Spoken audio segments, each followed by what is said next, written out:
of Priyanka Gandhi is doesn't become something that is illegal. So yes, the Delhi police has initially tried to speak to her, has informed her, which is the legal procedure. The Delhi police has informed her that we are actually going to arrest you, detain you, since this is 144 has been imposed in this area and protests cannot happen. So this is the information that they needed to give to her.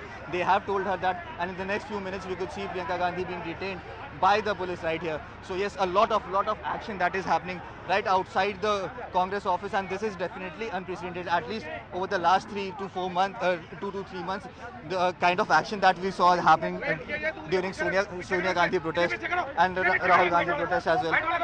So this was not the kind of peace that we saw over here, but this time around the Congress is very adamant, and that is why we are seeing so much commotion happening. At least 2 layers of barricades have already been crossed by Priyanka Gandhi.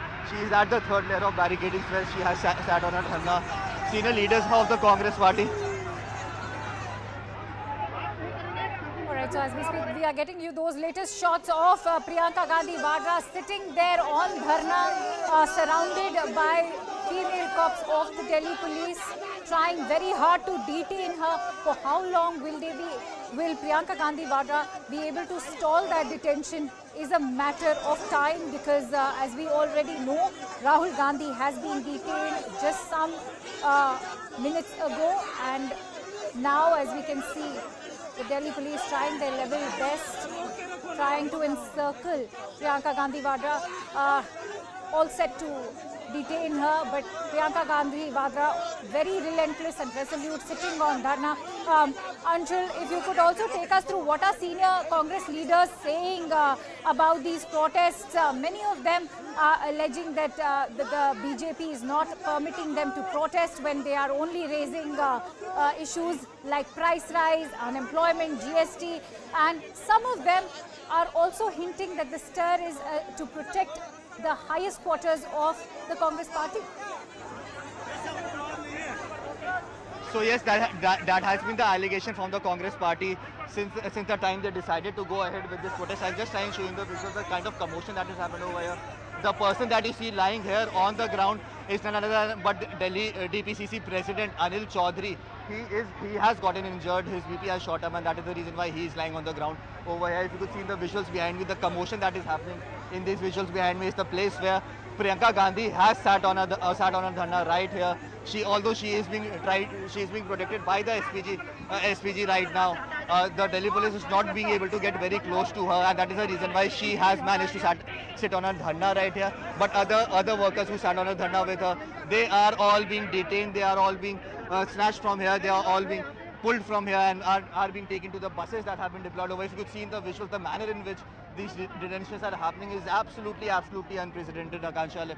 Let me tell you. And also, Priyanka Gandhi is still there sitting on a dharna. The workers have encircled her just to make sure that the Delhi police doesn't reach her. Her security personnel are also on force. Senior police officers of the Delhi are also on the ground, making sure that they convey this message. The legal procedures are followed while the detention is happening. And just in the next few minutes, we are going to see Priyanka Gandhi being taken away from here as well. But the scenes that are developing from over here is definitely something that is unprecedented. We haven't seen something like this happening from the Congress party at least over the last 8 to 10 years, or probably the last 2 decades. Let me tell you. Anshul, you know, that is right. On that note, it's also important to talk about the mood on the ground level. We've seen a very fearless Rahul Gandhi right now step out and speak up, saying this is Loktantra ki hatya and we are protesting against mehengai and berozgari, and that I'm happy to be manhandled. I can see Priyanka Gandhi smiling, looking very fearless and resolute and firm at the same time, mocking and clapping the government at the center. The Congress cadres are also in no mood to back down. So yes, the Congress cadre has not backed down, and this is why the Congress party is so excited, because after many days they saw the kind of agitation that the kind of fire that the Congress power would show. If I could all right, I should stay with us because I'm also going to cut. Okay. समय नहीं देना है, ये उनका काम है। तो मल्लिकार्जुन खड़गे राज्यसभा में विपक्ष के नेता, कांग्रेस पार्टी के वरिष्ठ नेता जयराम रमेश आप लोग लगातार विरोध कर रहे, इसी तरह से यहीं विरोध को दबा दिया जाता है, प्रदर्शन को दबा दिया जाता है। हमें पता नहीं, भगवान जाने हम कहाँ जा रहे हैं, भगवान जानेंगे, प्रधानमंत्री जानेंगे, गृह मंत्री जानेंगे। चौथी बार हमें गिरफ्तार किया गया है पिछले 10-15 दिनों में। आज का प्रदर्शन बेरोजगारी के खिलाफ, महंगाई के खिलाफ, जीएसटी के खिलाफ था। हमें राष्ट्रपति भवन जाने से रोका गया। हम लोग यहाँ शांतिपूर्वक ढंग से नारा लगा रहे थे। हमारे जो लोकतांत्रिक हक हैं वो हम यहाँ लोकतांत्रिक हक के तहत हम ये प्रदर्शन कर रहे थे। हमें गिरफ्तार किया गया है और हम जानते नहीं हम कहाँ जाएंगे। आप लोगों ने राष्ट्रपति से वक्त मांगा था? राष्ट्रपति से समय मांगा था, मिला नहीं। प्रधानमंत्री के निवास में 24 नंबर अकबर रोड से एक और जुलूस निकल रहा है। ये बिल्कुल मोदी सरकार के दो भाई हैं, ईडी और सीबीआई, और मोदी सरकार के दो और भाई हैं, बेरोजगारी और महंगाई। तो जयराम रमेश और इनके साथ कांग्रेस के दूसरे सांसदों को आप देख सकते हैं। कांग्रेस के राज्यसभा और लोकसभा के सांसद इस मिनी बस में सवार हैं और रंजीता रंजन भी यहाँ मौजूद हैं और दूसरे कांग्रेस के सांसद हैं। पहले 4 से 5 सांसदों को ले जाया गया है, हिरासत में पुलिस ने ले लिया है, लेकिन दूसरी बस पर कुछ और सांसदों को ले जाया जा रहा है। विरोध कर रहे थे यहाँ विजय चौक पर। और दूसरी तरफ राहुल गांधी और कांग्रेस के दूसरे नेता वहाँ मौजूद हैं। उन्हें घेरा गया है वहाँ सुरक्षा कर्मियों की तरफ से, अर्धसैनिक बलों की तरफ से आगे बढ़ने की इजाज़त नहीं दी गई है। और रंजीत रंजन यहाँ मौजूद हैं, किसी को भी आगे बढ़ने नहीं। All right, let's also go across to Anshul, who's been tracking these protests for us. Anshul, we are seeing very senior Congress leaders like Jairam Ramesh, Mallikarjun Kharge also now being detained. Buses actually full of detained Congress senior leaders. We heard what Jairam Ramesh also had to say. They are calling it Loktantra ki Hatya and that they are being denied their basic right to protest. What stands out is the fact that the protests have also not taken place at the designated spot.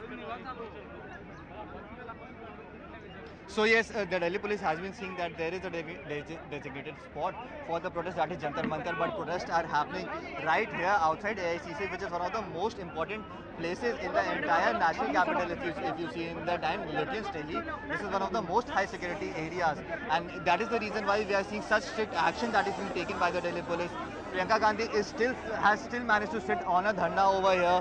The Delhi police has still not able to get close to her, but yes, the conversations are still on, and in the next few minutes we can expect her to be detained. But as of now, DPCC President, Delhi Pradesh Congress Committee President Anil Chaudhary has been detained by the Delhi police. Workers of the Congress party who had managed to cross the second layer of barricades with Priyanka Gandhi, they have all been detained. They have been put in these buses that you can see in your visuals. They have all been detained, but yes, Priyanka Gandhi is still sitting on a dharna, although she is not moving any further as of now, because the arrangements of the Delhi police is so very elaborate that she cannot find a way to get through these arrangements, and that is the reason why she has decided to sit on a dharna right here outside Sonia Gandhi's residence, approximately 10 meters or 20 meters away from the Sonia Gandhi's residence. So yes, the Delhi police is still trying to talk to the security personnel over here. Senior police officials of the Delhi police are still speaking to Priyanka Gandhi, requesting her to move away from this place and not to carry out any sort of protest dharna at this location, since it is a very high security zone and section 144 is imposed over here almost throughout the entire year. So you cannot do it over here. If you want to do it, go to Jantar Mantar and you can carry on with the protest over there. But yes, Priyanka Gandhi is very relentless. The Congress workers are really relentless. They are making sure that they wouldn't back down. They wouldn't make the job easier of the Delhi police or the security personnel to detain them. Right. They are trying, few of the workers are even trying to run away from the Delhi police as well, so that a few police workers can come towards them, and that security could come down, maybe toned down a little. So Joint Commissioner of Delhi police is currently speaking to Priyanka Gandhi. He is trying to explain to her the nitty-gritties of or the backlash that she could get since she is protesting in such a high security area. So yes, the commotion is still on. The Congress workers are still on fire. Their emotions are running high. Commotion is still on. Lot of anger on the ground level as far as these Congress cadres are concerned. Having said that, Anshul, we've never seen this kind of anger within the cadres. Also, this kind of planned protest that is taking place today, not just in the national capital, but the entire country. I'd like you to comment on how the Congress party has now shifted the discourse over to the problems of the Aam Aadmi or the common man, and how there's this, if you could take us through the strategy behind sharpening of this attack against the BJP government. So yes, since day one we have been seeing. Since day one, we have been seeing how the Congress party has been reporting, has been actually coming out and saying that they are protesting actually for issues of the common people. But the main criticism that they had since day one, the main criticism that they were facing was that the Congress party, the workers of the Congress party, only came out when the Congress leaders, the Gandhi family, falls in the dock. But to remove that criticism, we also heard that from BJP this morning as well. To remove that criticism, we are seeing the manner in which Congress is protesting today. They are being relentless, and not a single slogan has been raised, not a single placard has been shown against the interrogation of the ED or against the enforcement director or any other government agency for that matter. The only slogans and the only posters that we can see here on the ground is definitely only about unemployment and high inflation. So yes, the message that the Congress party wants to give across is they stand for the people and not only for the Gandhi family, and that is the reason why we are seeing Priyanka Gandhi today still sitting at a dharna outside the AICC headquarters, still sitting on a dharna here just to make sure that the message that the Congress party wants to give across, the workers are also making sure the slogan, by carrying out slogans, they also want to make sure that the slogans that they are raising are all against unemployment and how the Modi government is not actually allowing any sort of discussion inside the parliament. So yes, the agenda of the Congress party seems to be set for the first time in many years now, and now the Congress party seems to be relentless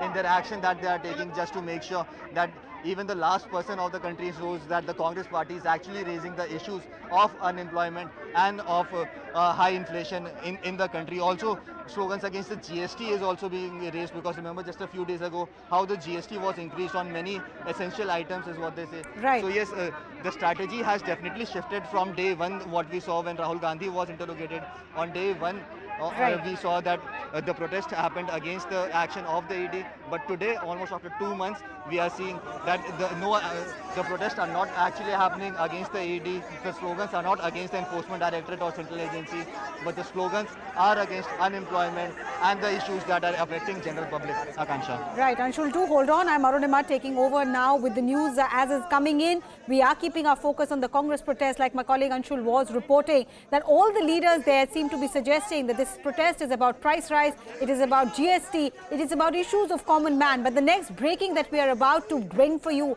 on screen shows that there is at least one Congress leader who thinks that this agitation is about their neta. That's the news that we have at the top of one. Even as top leaders of Congress, including Rahul and Priyanka Gandhi Vadra, claim that the protest is against price rise and GST. Congress senior leader Salman Khurshid has said that the stir is to save their leader. Let's listen into what Khurshid had to say, and then we'll go back to our reports. ये बात बड़ी स्पष्ट है कि हम इस देश की आम जनता पर जो प्रहार हो रहे हैं उसके लिए हर जगह लड़ रहे हैं, और ये लड़ाई लंबी लड़ाई है, वो चलेगी। मैं अपने नेता को बचाने के लिए आऊंगा, मेरा नेता मुझे बचाता है। अगर इसको वो परिवार की परिभाषा बना देते हैं तो मुझे कोई उसमें कष्ट नहीं। They're saying that this is about price rise GST, but at the same breath he's also saying that मैं अपने नेता को बचाने आऊंगा because मेरा नेता मुझे बचाता है. So Anshul, even though Congress party is insisting this is not about the Gandhis, there is at least one leader who's clearly saying that if the Congress leadership has to be saved, then the cadre will hit the street. So yes, Arunima, the hidden message is definitely that finally someone came out and said that they are protesting here to save their leader. The hidden message that was hidden by the Congress party for the past many days, but that has come out in the open after Salman Khurshid spoke to the media while he was entering the AICC headquarters, when the media person actually asked him that there are allegations against the Congress party that all this is being done to get the attention away from the ED raids on the National Herald office. Then he came out and to save the Gandhis. Then, to replying that, he said that मेरा नेता मुझे बचाता है, मेरा काम है मेरे नेता को बचाना, तो इसमें परिवारवाद की बात नहीं आती.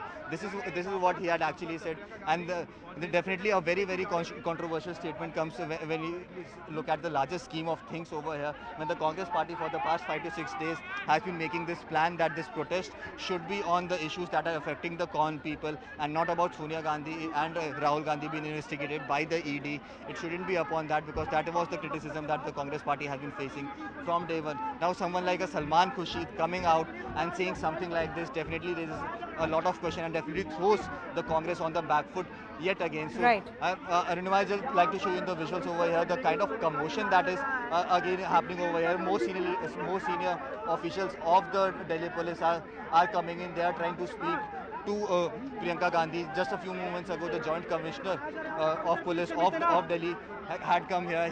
He also spoke to Priyanka Gandhi, told her that she cannot protest over here and she needs to move away from here. But she has still resented and managed to sit on a dharna right outside AICC, probably 20 meters away from Sonia Gandhi's residence. Okay, so Anshul, yes, just give me a moment, because the pictures that we are seeing, I think it's the moments before Priyanka Gandhi is officially put into a Delhi police vehicle and taken away. She's surrounded by women constables of Delhi police.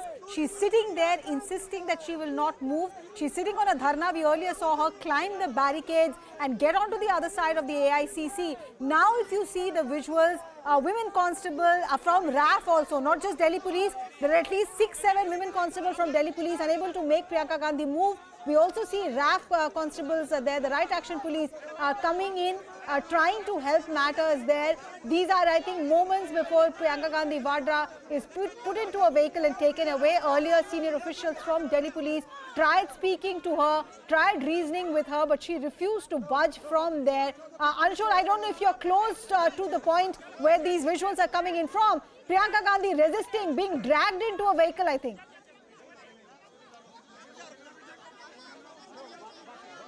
Okay, I'll get that line back with Anshul, but try and explain what is happening here. There is a vehicle waiting, Priyanka Gandhi Vadra sitting on dharna outside AICC, refusing to move, and she's now being physically lifted by women constables of Delhi police and being put inside a waiting car to be taken away. We don't know where she'll be taken away, but she's continuing to resist.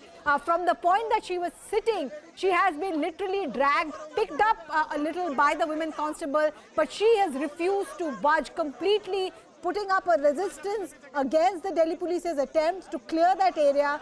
This is a high security zone. Priyanka Gandhi Vadra is a protectee. She is protected by the CRPF as well. So there are a lot of complexities involved here for Delhi police. Anshul, if you can hear me, I think they've managed to push her into the vehicle. So the process of detention and taking her away is almost completed. So yes, if I could show you in the visuals over here, at least the hectic parleys that were happening between Priyanka Gandhi and the senior officials of the Delhi police. After that, since Priyanka Gandhi still refused to move from the spot, she has now been picked up and put in a vehicle over here right outside the AICC. She will be taken away from here now, so we can officially confirm that Priyanka Gandhi has now been detained by Delhi police. She has been picked up and put inside a car, a vehicle that was brought. This vehicle belongs to the Delhi police as well. Now this vehicle will take Priyanka Gandhi to the designated police station. However, there is still not very much clarity of when Priyanka Gandhi would be taken. But yes, we can confirm this to our viewers right now that Priyanka Gandhi has now officially been detained. Anshul, give me a moment. Give me a moment. Shehzad Poonawala of the Bharatiya Janata Party also here with us on the broadcast. Shehzad, you know, these are pictures we are live streaming for our viewers. Priyanka Gandhi Vadra putting up a strong resistance, refusing to get inside the vehicle. Delhi police personnel having a tough time, but they finally managed to put her in the vehicle. Her stance is that she is doing all of this to protest against the rising prices, to protest against the GST. But Salman Khurshid's statement to the media seemed to suggest otherwise. You know, the fact is that Salman Khurshid has let the cat out of the bag. The statement that you've just shown of Salman Khurshid, where he's saying, I'm here to save my netas because my netas saved me. This shows that this is not a Desh Bachao Andolan, it is a Bhrashtachari Bachao Andolan. Obviously, feeling the heat of the national health scam come up to their doorstep, the Gandhi family, in order to save the Bhrashtachar of the Parivar, is now trying to use Mehengai as a bahana, but actually Bhrashtachar hai bacha. And that's what Salman Khurshid, the senior most lawyer and leader of the Congress party, has just testified, that he is there to save his neta. This is not about saving democracy, because if it was about saving democracy, first of all, they would talk about how much democracy has been saved within the Congress. I myself am a bhuktabogi of the so-called democracy within Congress. There is no internal democracy within the party. Secondly, those who stabbed and abused and killed democracy in 1975 are today preaching about democracy across the country. Thirdly, if they were so concerned about all of these issues, the highest unemployment is in Rajasthan. The highest Mehengai is in Rajasthan. How many Andolans have they held there? Zero. And the point is only this, that today look at the statement being made by Rahul Gandhi. He said that it is Hitler who's winning elections here. If we capture the infrastructure, we will win elections. When they won elections in Chhattisgarh and Jharkhand, did they capture the institutions? Is this not an insult of the Indian voters? You insult Supreme Court, you insult Election Commission, you insult Army, you insult the media, and then you insult the Janta. And then you say you're fighting for the Janta. Right. This is not about people, this is about Parivar. All right, Shahzad, thank you so much for sharing your views. We'll try and come back to you, but I want to come back to my reporters once again, Siddhant and Anshul. Siddhant, I think the Delhi police has completed formalities. Priyanka Gandhi Vadra pushed into that vehicle, about to be taken away. She's the only one who's in that vehicle? That's right, Arunima. This is the scene outside AICC where I am reporting from. Priyanka Gandhi Vadra was detained from outside 10 Janpad. So she did manage to reach to 10 Janpad, and Anshul was reporting outside 10 Janpad where she has been taken into detention. And in fact, the women constables were she was surrounded by women constables, and women constables detained her. Now she offered resistance. These are the pictures outside AICC where you can see the Youth Congress and the other Congress party workers are protesting, and in fact the barricades have also been broken by them, and now Delhi police is asking them to move back because enough detentions have already been made, and Delhi police is expecting them not to go aggressive again because both their top leaders have been detained. The other leadership has also been detained, but despite that the Congress party workers are showing resistance and also not going inside the AICC office, and this is perhaps the reason that Delhi police is requesting them to move back, to go inside because enough detentions have also been made. Now, right now, Delhi police and RAF teams have outnumbered the Congress Karyakartas here. Situation is peaceful. There on my left, you see the detentions are happening, Arunima. Congress party workers are being dragged inside the bus, which has been Siddhant, just give me a moment. Just give me a moment. Priyanka Gandhi Vadra's vehicle is being taken away. She's inside that vehicle. I think it's moving towards the Akbar Road side, and she has been detained. Earlier, Rahul Gandhi was detained as well. And look at these pictures. There are women constables from Delhi police still clashing with Congress workers who are preventing the vehicle from moving ahead. These are Congress workers who came in front of the vehicle which is carrying Priyanka Gandhi Vadra. Women constables had to physically drag them away. Anshul, are you any close to where this is happening? I can see multiple instances of Congress workers trying to stop this vehicle from moving ahead. Is this convoy moving towards the Akbar Road side? What is happening? Can you just help us understand? So yes, the convoy is working towards the Janpad side as of now. I'll just try and show you in the visuals over here. It is getting a very, very tough task for the Delhi police to make sure that this vehicle is allowed to pass through, because the vehicle is being stopped by the Congress workers who are present here. But yes, the police has managed to get through at least one barricade, and they are at the second barricade where a few Congress workers have managed to block the path of Priyanka Gandhi's vehicle. But yes, Delhi police is clearing them as fast as possible, as soon as possible, because they do not want any untoward situation to arise from over here, and that is why we are seeing heavy deployment of the Delhi police that was over here.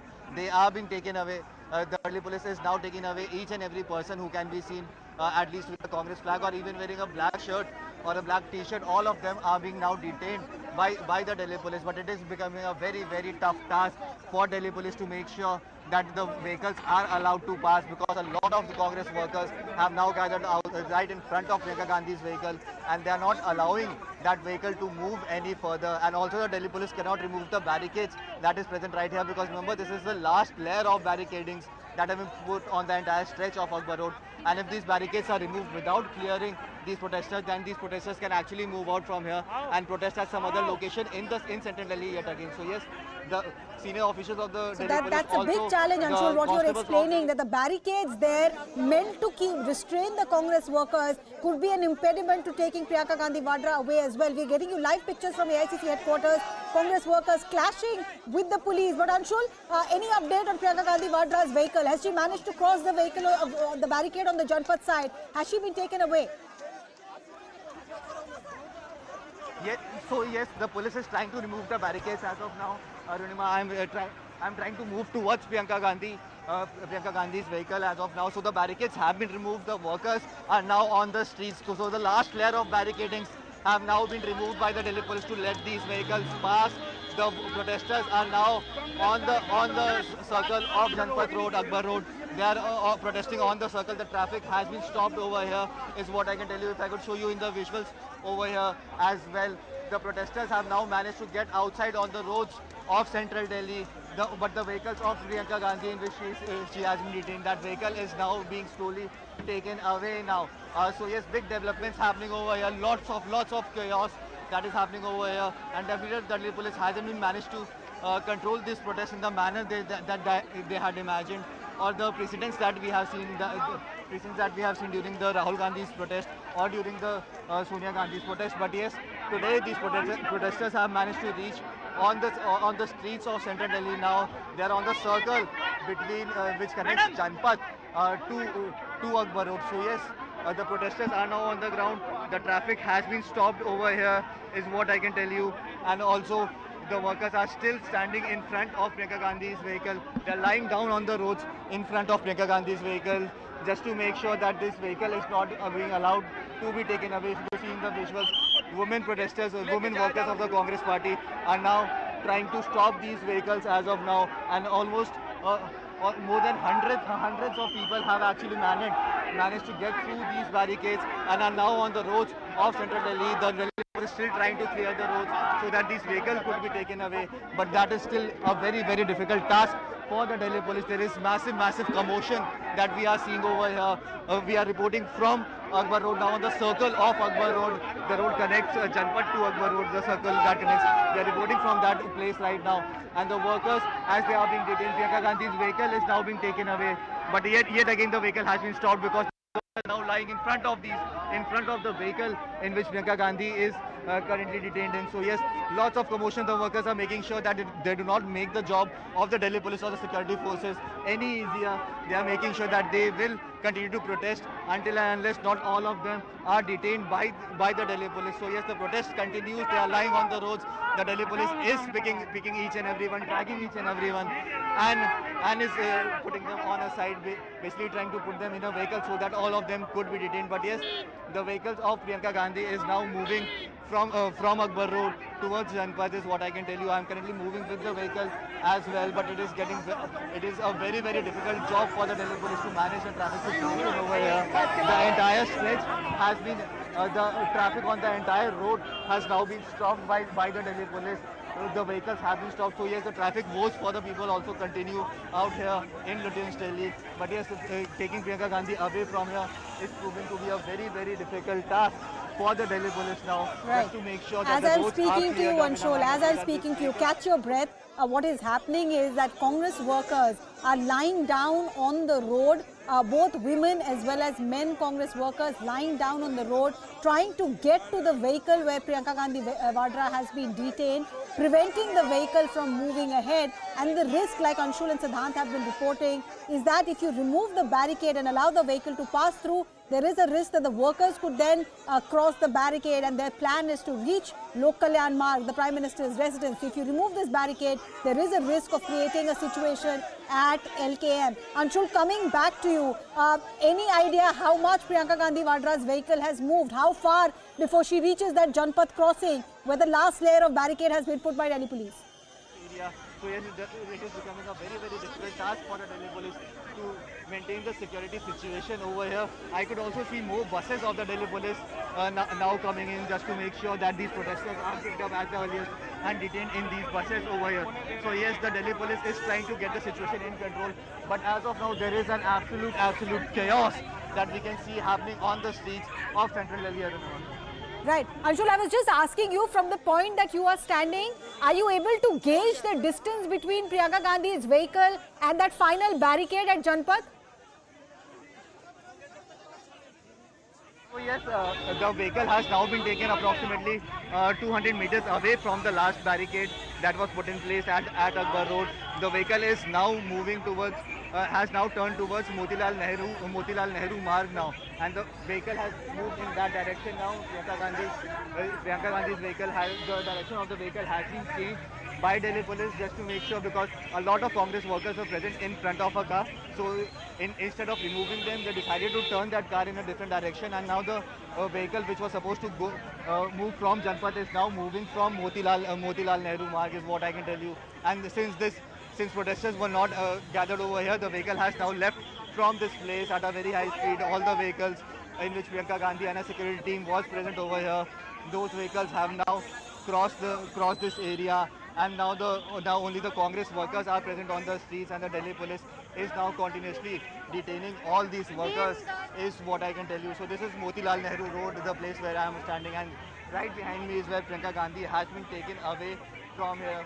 The traffic is also starting to resume slowly, but yes, the management of the Delhi police has definitely been put under question as how did they actually manage to cross the last barricade even after having 6 to 7 barricades in position. Even after that, these protesters managed to cross those barricades and create such huge ruckus on the streets of Lutyens Delhi, such a high security zone. So the Delhi police is also really very tense now. They are trying to control the situation over here. The workers who had gathered out here, they are all being detained, is what I can tell you. If I could show you the buses that are present over here, these buses have been brought in by Delhi police especially to detain all the workers who were protesting in front of Priyanka Gandhi's vehicle. And as more and more workers started to get in front of Priyanka Gandhi's vehicle, her vehicle was turned. Instead of going through Janpath, the vehicle has now moved from Motilal Nehru Marg and has been taken to a police station. However, there is still very less clarity as to which police station will Priyanka Gandhi would be taken to. Will it be the police station in Vasant Kunj, because that is one of the police stations that we know that the people from AICC are detained, they are taken to Vasant Kunj, whereas people who are detained from MP are taken to Kingsway camp. So where will Priyanka Gandhi be taken? That is still a big question that needs to be answered. But however, what we can confirm to our viewers is that there is an absolute chaos over here outside Akbar Road. In fact, on the streets of central Delhi, there is an absolute chaos over here. The traffic has still not gone normal, if I could show you in the visuals. Although the police is trying to navigate through the traffic and make sure that the traffic movement remains in place. But that is becoming a very, very tough job. All right. Anshul, catch your breath. I'm coming back to you. Thank you for getting us that information. Priyanka Gandhi Vadra's vehicle has been taken away by the Delhi police after facing stiff resistance from Congress workers. She was taken via an alternate route, which is the Motilal Nehru Marg. We still don't know where she has been taken. But Sadhan, if you can hear me, can you help us understand the scenes at AICC at the moment, now that the topmost leader of Congress who was present there at AICC has been detained and taken away by the police? Well, yes, Arunima, so situation is more or less in control right now. You can see this is the main gate of AICC. This gate has again been barricaded by Delhi police. In fact, right in front of those barricades, I can see the platoon of RAF. Along with that, Delhi police personnel are standing right here, and the protesters have been asked to be on the other side of the barricade. I would ask my video journalist Guni to pan and give our viewers a sense. So Looking at the situation, I can say that situation is in control completely now, and in fact, Delhi police is requesting the Congress party Karyakartas not to go aggressive now, as two of their leaders, two top leaders have already been detained. Other senior leadership has also been detained, so there's no point of protesting. Haji, क्या आप लोग बाहर जाना चाहते हैं? बोलिए. Jail में ले जाने का काम किया है. हम इसकी घोर निंदा करते हैं. हाजी, क्या आपको आगे नहीं जाने दे रही? नहीं जाने दे रही. क्या बोल रहे हैं? अब बैरिकेडिंग आपके सामने कर दिया है. हमारे जबरदस्ती हमारे नेताओं को जबरन बसों में डाल के जेल में ले जाने का काम कर रहे हैं.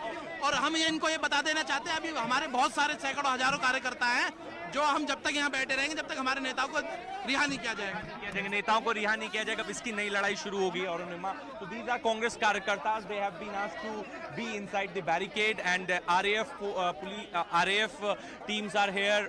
Delhi police is here, and they are not being allowed to go out. So this is a situation here, and it appears that the protest has come to an end. All the leaders have been taken to different police stations across the national capital, and in fact today was a challenging day, or trust me, because the plan was to march to Rashtrapati Bhavan and 7 LKM, and this is perhaps the reason that Congress party also wanted to send out a strong message, especially after ED's investigation. And in fact the appeal was made to the entire cadre. I can see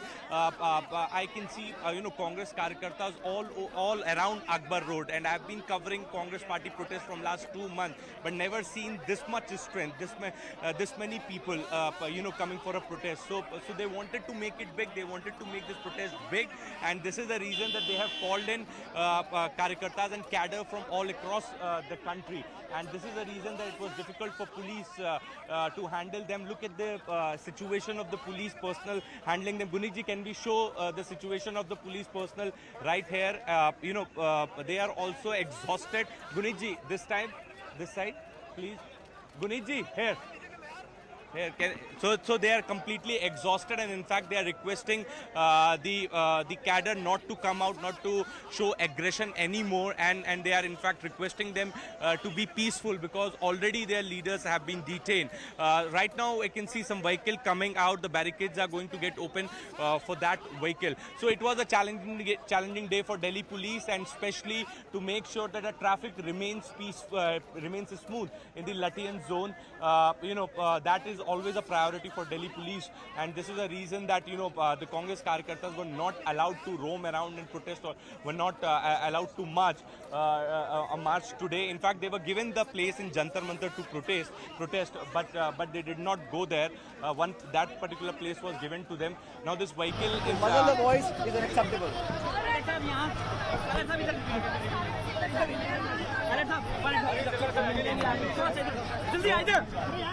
sir ये बताइए, आप लोगों को जो है जिस तरीके से सरकार काम कर रही है, हिरासत में ले रही है, सैकड़ों बार हमारे सांसदों को, हम लोगों को अरेस्ट किया जा रहा है, अपनी बात रोकने से रोका जा रहा है, ये अलोकतांत्रिक है.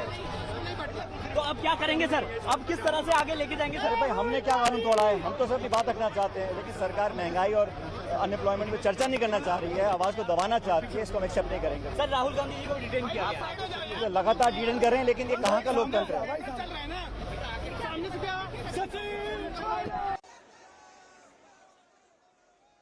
So Sachin Pilot there, one of the Congress leaders, speaking and saying that what is happening is unconstitutional. We should be showing you on the left of the screen how Priyanka Gandhi Vadra resisted detention. She carried out with her dharna outside the AICC, subsequently was detained and taken away. Anshul was tracking that movement of that vehicle very closely, still on the broadcast. So Anshul, outside Akbar Road, what is the situation right now? So yes, the police have managed to navigate through the traffic and clear the traffic as of now out here. But yes, if you could see I'm just trying to ask my camera person Naren Singh to show you the visuals over here that the Congress workers who had managed to get out of the barricadings at Akbar Road, they are still standing over here. The police personnel are now carrying additional forces to detain these people who all are present here. So in the next few moments, we are going to see some more commotion out here outside Akbar Road. In fact, at Motilal Nehru Marg, we are going to see some more commotion happening over here, where these workers who have now managed to cross the barricade of Akbar Road, they will now be taken away by the Delhi police. Even if you could see in the visuals, few of the protesters have started even escaping from the police. They have started moving back, but yes, the police is also trying to make sure that the situation remains under control. They are calling them because they have been surrounded from all the places, and hence they are calling them to come towards them so that they could be detained now. So yes, you can see in the visuals the situation over here, how the people workers who had actually come out protesting for Priyanka Gandhi, they are now being taken away from Motilal Nehru Marg. Now people are running on the roads now. They are trying to escape from the police officials.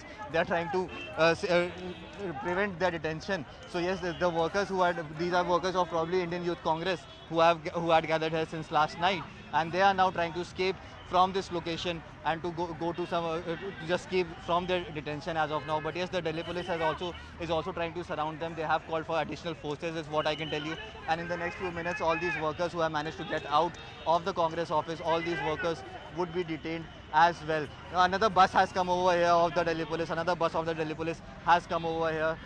All these protesters will now be put inside these buses. If I could show you in the visuals over here, all these protesters would now be taken. But Anshul, you're not seeing any attempt by these Congress protesters to move towards Prime Minister's residence, are you? That was the initial plan.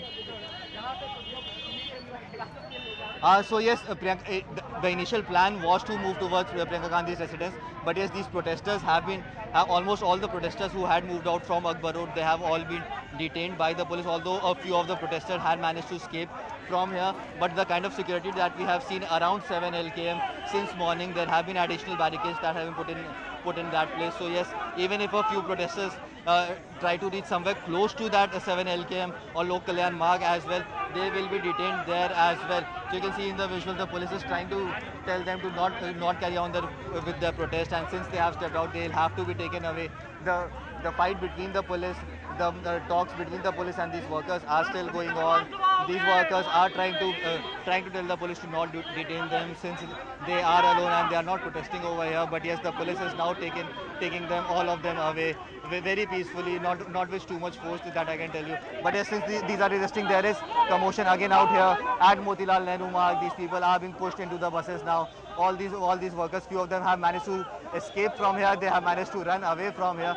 But yes, these workers are now being taken into the custody by the police. The manner in which the fight is going on between the police officials and these workers who are protesting outside, they are all being picked up, dragged inside these buses, and from here these buses would be taken to the nearest police station probably. So yes, it remains to be seen where these leaders and the workers of the Congress party would be taken. But yes, almost all the workers who had managed to step out from the Akbar Road, they have been taken into custody by the Delhi police. Few moments ago, there was a huge traffic jam that happened over here at the India Gate, Motilal Nehru Circle, Akbar Road Circle. But that traffic jam has also cleared now. The police has managed to clear the traffic jam as well. Now everything is in readiness. The police has even ready 2 to 3 more buses, is what I can tell you. The police has ready more buses as of now, just to make sure that even if some more protesters come out here, they could be detained at the earliest. So yes, everything is in readiness. The police is just trying to make sure that law and order remains intact, but that is still going to be a heavy task, since today we are going to see more protests. More workers of the Congress party might actually try to reach LKM and protest at several other places of Delhi. But right. Yes, the protest would not be for long, as they will be detained at the earliest. This is what the Delhi police has planned as of now, Arunima. Right, Siddhant, Priyanka Gandhi Vadra and Rahul Gandhi, the 2 top leaders of the Congress, detained. But there were others as well, Mallikarjun Kharge, Jairam Ramesh and others who were detained from outside Parliament. Any update on where the Delhi police is taking these leaders? Arunima, honestly, we don't have any clue where they have been taken. Okay, I think there's some problem with that line with Siddhant. I'll try and reconnect. The information that is coming in is that those detained from the Parliament building outside the Parliament premises near Vijay Chowk have been taken to the Kingsway camp in Delhi. Siddhant, if you're back with us, there are some pictures being shared by the Congress party themselves, showing their leaders waiting at police line Kingsway camp in Delhi. So it's very clear that some leaders will be taken, like in the past, to Kingsway camp, which is in North Delhi, will be detained. Last time they were detained for about 8 hours. So that pattern could be repeated this time around as well.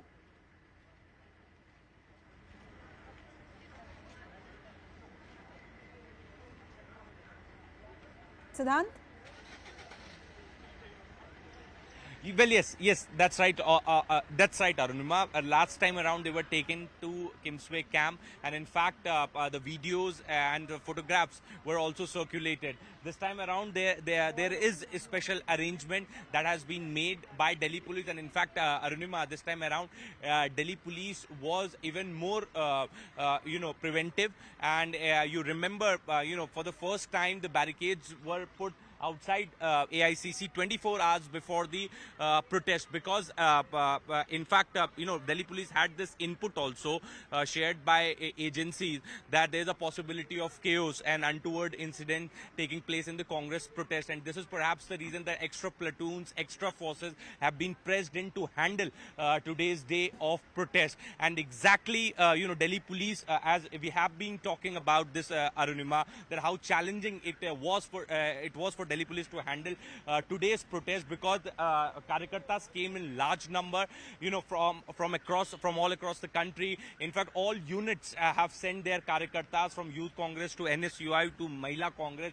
All were present in large number, and not just here at AICC. In fact, the similar situation was outside Parliament when the MPs started walking towards the Raisina. So it was a challenging situation for Delhi Police, but as always, Delhi Police handled it really well, making sure that traffic in the Latian zone doesn't get disrupted, also making sure that no untoward incident takes place and nobody gets injured, because last time around, I remember when Rahul Gandhi was summoned for the first time, Congress party made allegations on Delhi Police of mishandling the senior leadership, and and some of the senior leadership suffered injuries.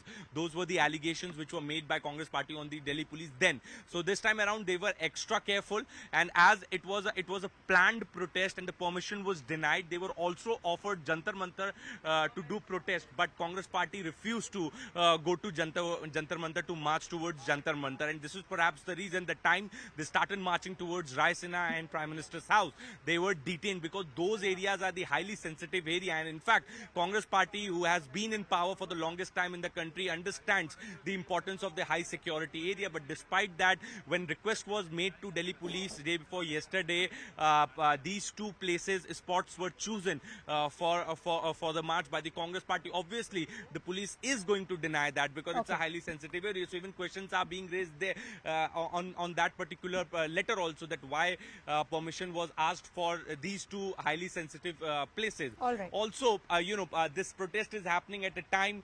Yeah, back to you. Right. Siddhant, do hold on. Like you and Anshul have been reporting, Congress leaders, the Congress Karyakartas there have all been talking about this protest being necessary because of price rise, because of GST. But at least one top leader of Congress party has come out and said that this is about saving their leader. Salman Khurshid, when speaking to the media, did mention that this is about price rise, but in the same breath also said that if their leader is under attack, then the Congress party, the Congress Karyakartas, the Congress leaders will come out to stand up for their leadership. Let's listen in to what Salman Khurshid had to say. ये बात बड़ी स्पष्ट है कि हम इस देश की आम जनता पर जो प्रहार हो रहे हैं उसके लिए हर जगह लड़ रहे हैं, और ये लड़ाई लंबी लड़ाई है, वो चलेगी। मैं अपने नेता को बचाने के लिए आऊंगा, मेरा नेता मुझे बचाता है। अगर इसको वो परिवार की परिभाषा बना देते हैं तो मुझे कोई उसमें कष्ट नहीं।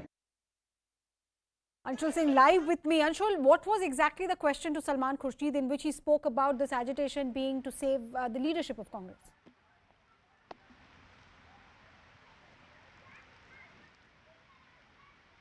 Anshul? Okay, I'll try and fix that line with Anshul, but I was speaking to Siddhant earlier on the agitation. Both Anshul and Siddhant have been keeping an eye. Siddhant, Salman Khurshid there saying that, yes, this is about price rise, but if you are accusing us of Parivarvad, if my leader is attacked, then we will come out to stand with our leader because our leader stands with us. Can you just contextualize this conversation that he had with the media? What exactly was the question to him? In which response he said this? Well, in politics, they say that momentum is very important. And this time around, after the Enforcement Directorate's probe in the National Herald case, Congress party indeed saw an opportunity of revival, and in fact their cadre also thinks the same way, and this is perhaps the reason to take the momentum forward. This particular date, like today, was chosen to protest against the price rise, inflation and the GST on the essential commodity. But the fact here remains, in fact the same question was asked to Rahul Gandhi in the press conference कि महंगाई सिर्फ बहाना है, ED असली निशाना है, to which Rahul Gandhi said हम डरते नहीं हैं, हम जनता की आवाज उठा रहे हैं. But everybody knows that, you know, to build the momentum, to take the momentum forward, this very day was chosen because Congress is aware that from last 2 months they are in the news because of Enforcement Directorate's investigation. The cadre is on the streets protesting, and in fact Arunima, time and again we have also questioned the Congress party for not hitting the streets on people's issue. They only hit the streets when their leaders are in trouble. So also to change that narrative, they were chosen. And in fact Mr. Khurshid is absolutely right. Nowhere it is looking that the fight is all about price rise or inflation or GST on essential commodity. It does. The fight is also about the misuse of ED, and Rahul Gandhi did speak about the misuse of ED, CBI by the government, and that allegation he made from the press conference which he addressed today, that the time I start raising voice, at the time I start speaking against the government, they allow ED to go after me. So this was Rahul Gandhi's statement. Also Arunima, journalist asked Rahul Gandhi that what if tomorrow ED arrests you? He said, "Mujhe dar nahi lagta." So definitely it was nowhere completely about the price rise or the GST inflation. Congress also wants cadre and media to talk about the Enforcement Directorate's case, to talk about the National Herald issue, that how and to take it this way that the government is harassing them because they are the only opposition party raising question and asking tough questions of the government. So this is also one narrative which Congress party wanted to build, and this very day between the parliament session has been chosen for the protest. The only reason is to take the momentum forward, because Congress knows that after the debacle in the polls, it is very important for the party. Party needs to revive, and for that you need an issue. So the issue was the summons which were issued to Gandhi. Now the issue is price rise. So slowly and gradually they are taking momentum forward, and this is the reason that after years, Arunima, I have seen Congress party workers on streets like this fighting with cops, jumping the barricades and, offering arrest to Delhi police. It has happened after so many years. So Congress, politically speaking, Congress is enjoying the momentum, the limelight they are getting, because this is something which they have been looking for from a very long time. Back to you. Siddhant and Anshul both are keeping an eye on the story. Anshul, if you can hear me, over the last 3 hours or so, or maybe more, okay, I'll try and get Anshul back in the conversation. But, what we were discussing earlier also is that, Congress party, when it first hit the street, when it started moving towards Rashtrapati Bhavan from the Parliament House, they were criticized because in their hand were banners and posters about Sonia Gandhi. They said Satyagraha, and then they had Sonia Gandhi's photograph. The immediate criticism was that this is being labelled as a protest against price rise, but the actual protest is because Sonia Gandhi has been summoned by Enforcement Directorate. Today, they made it a point to talk about GST, to talk about price rise, to talk about food products in all the posters and banners that they carried. All the statements that were made by Congress MPs who were coming out of Parliament said that this was about what common man was facing, including former Finance Minister, former Home Minister P. Chidambaram. He said price rise is an issue that everybody faces.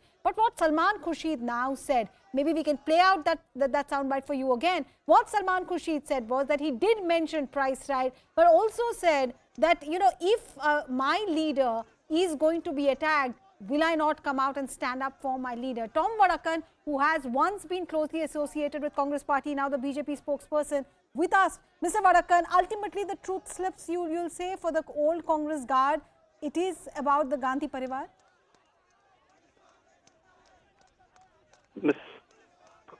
King's lawyer, one of the best lawyers in the country. And for him to say that, and despite all the subterfuge about price rise, inflation, employment, what have you, the truth has its own way of wringing out. This is precisely what has happened. There are some people who are loyalists, but yes, they unconsciously say something which is the real and the truth of the matter. But Mr. Varakan, you know, I'm playing just the devil's advocate here. The Congress workers, the Congress leaders, other leaders could come out and argue that you are taking one person's word against the word of all the Karyakartas who are gathered here. Because today Congress did make an effort to ensure that all their banners and posters did not mention the Enforcement Directorate, did not mention the case or the Gandhis, and kept its focus on price rise and GST. That's the game. Many of them have been trained, brainwashed to believe that this is about people's issue. This is not people's issue. If it was a people's issue, they would have been in Parliament listening to the Finance Minister, raising questions, involving themselves in a fruitful debate. But no, this is a subterfuge to counter the Enforcement Directorate, to create a threat perception. Look, we are coming. You watch out. We will do things which we think is right, and the Enforcement Directorate gets worried. Not that they are worried, they are very professional people, so it doesn't matter. But there's an attempt being made to create this fear psychosis across the country. Look, we are taking up issues concerning common people. This is nothing about the common people. This is about purely saving the family from the kind of prosecution that's happening. And also, I mean, like my colleagues have been pointing out, in recent past, we have not seen Congress Karyakartas so energized. The way we saw them today, falling in flat in front of the vehicle that was carrying Priyanka Gandhi Vadra, standing at the AICC. Do you think the Karyakarta also is enthused because this is about the Gandhi Parivar? Or have they been convinced that this is about, like P. Chidambaram said, price rise affects everybody? And that is what agitates the Karyakarta as well, because this is a matter of price rise. Well, that's the counter cover, but the Karyakarta at heart knows. I mean, you go and examine them privately without the camera, they will tell you, well, you know, we have to save our leader. If we don't save our leader, then, you know, what will happen to us? This is a fear psychosis, you know. They create this impression like without the Gandhis, the Congress is out and over. That's not true. There is leadership within the Congress. We want a strong opposition. But then these Gandhis are like, what kind of a gum, I don't know. They hang on to power and they create this impression. I mean, this is higher than hypnotism, where all the workers also start believing that this is about price rise. These are not people affected by price rise. For 50 lakhs, they get 2,000 crore property. And these are the people talking about price rise? Give me a break. Right, right. And Mr. Varakan, Salman Khurshid, now in the eye of the storm, he's trying to clarify matters. He's now saying that, you know, the way his statements were being interpreted is not what he meant. He now says that, I'm just quoting what he said, this country is our family, so taking people of India is our family. Why should we not fight for them? BJP should answer that. So now he says that when we spoke about Parivarvad, he meant India as the larger family. This is what Salman Khurshid's clarification is. Mr. Varakan, if you continue to be with us for a minute more, we want to play out that clarification for our viewers and then come back to you about what Salman Khurshid is now saying.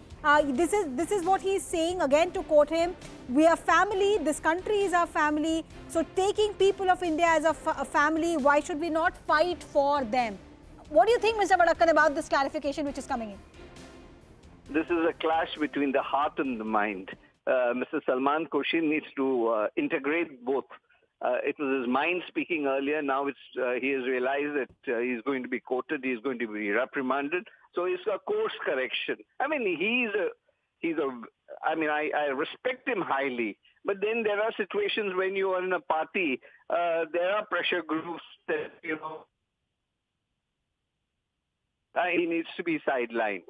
This is the threat perception that has always been there. Salman ji is a very competent person. He's a standalone person as a lawyer. And he's a clash between mind and heart.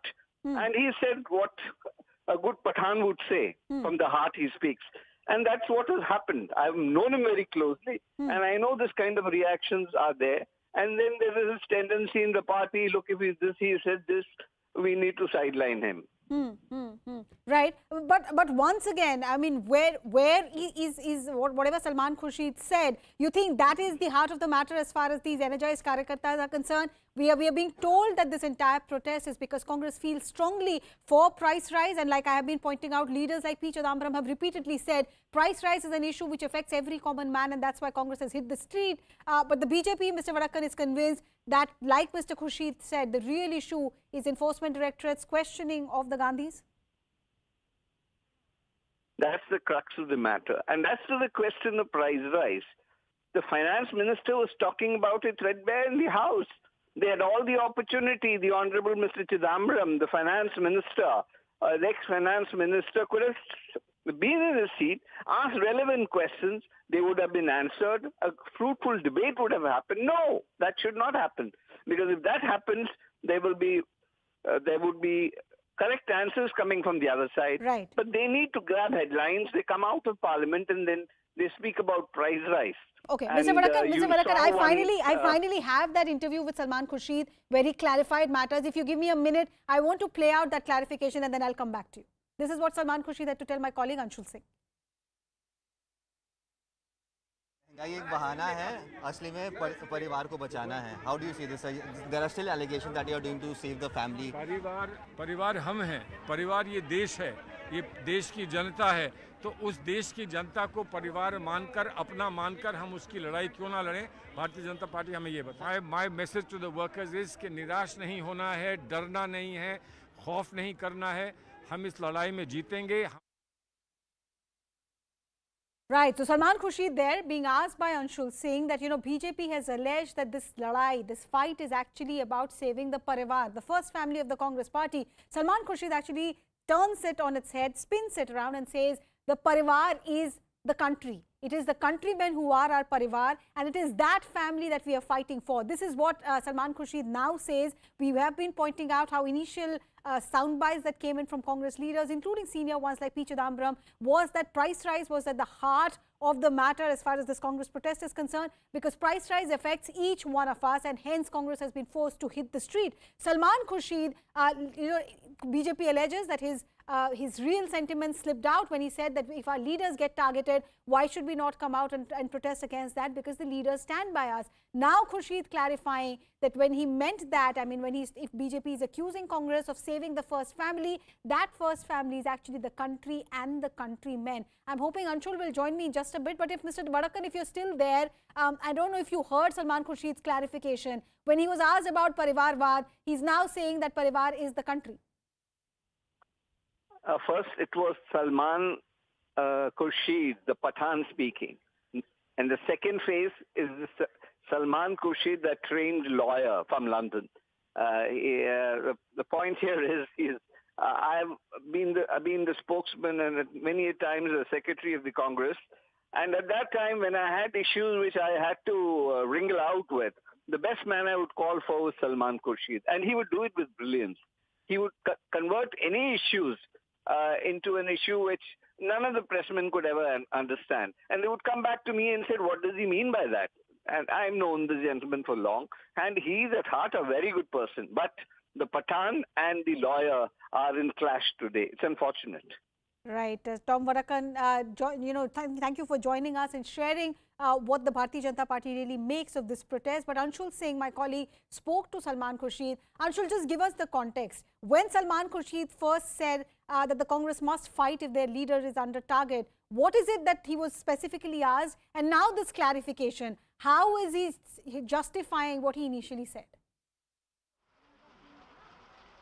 So yes, initially when Salman Khurshid was stepping inside the AICC headquarters, he was talked by the media where he was asked that there are allegations on the Congress party that this is being doing to protect the family, the Gandhi family. To that, Salman Khurshid answered that if they think that protecting my leader is protecting our family, then let it be. This is what Salman Khurshid had to say when initially he was asked about the allegations that were being put forward on the Congress party. But yes, that has also created a lot of ripples. Finally, someone from the Congress party, a senior leader of the Congress party, coming out and accepting the fact that the protesters are here to save their leaders. So that is also something that is very, very controversial, that was said by the Congress party. Although the whole controversy that broke out initially when he was asked by the media personals about the allegations, especially when Ravi Shankar Prasad this morning addressed the press conference, and where he said that महंगाई तो बहाना है, असली मकसद परिवार को बचाना है. So this was the question that was asked to Mr. Khurshid, and to that he replied that we are not here to save our family, we are here to protect our leader. और मेरा leader मुझे बचाता है तो मैं अपने leader को बचाऊंगा. This is what Salman Khurshid exactly said, told the media before he walked away. So I also spoke to Salman Khurshid on this. He said that although the BJP is saying that this is all being done to protect the family from the National Herald case, but this is something that is being done to actually propagate the message of the people on the ground, to make sure to give out a message to the people as well, that the Congress party not only stands for the Gandhi family but also stands for the common people in this country. So yes, all these developments have happened over the past few minutes. Also, Salman Khurshid had just a few minutes ago left from the AICC headquarters. Remember, he was not detained as he did not go out to protest, so he was not detained. He has just left the AICC headquarters, where questions were again asked to him about his comments, and he has again clarified to that whole statement, basically explaining what he meant to say and what came out and how has it been taken to the media. He's also gone ahead and taken portions at the media. Thank you for that clarification. We have further updates on the detention of the Congress leaders. Pictures have now emerged about their detention. Jairam Ramesh, Mallikarjun Kharge, Adhir Ranjan Chaudhary, all the others, Ranjit Ranjan, all the senior Congress MPs have been detained. They've been taken to Kingsway camp. Sachin Pilot and Shashi Tharoor on your screen there. Also the Youth Congress chief. They've all been taken to Kingsway camp, and in the last 10 days or so, we have seen such protests, we've seen detentions, and they've all been, okay, Rahul Gandhi also in this particular picture. So Rahul Gandhi also at Kingsway camp, it seems. Arun Dhanta is with me on the broadcast. Arun, so Rahul Gandhi, Sachin Pilot, Shashi Tharoor, Mallikarjun Kharge, I think the entire Congress top brass, the members of parliament, they are all now in North Delhi. Possibility that they could be there for the next 6-8 hours, as the precedent of the last week has shown us.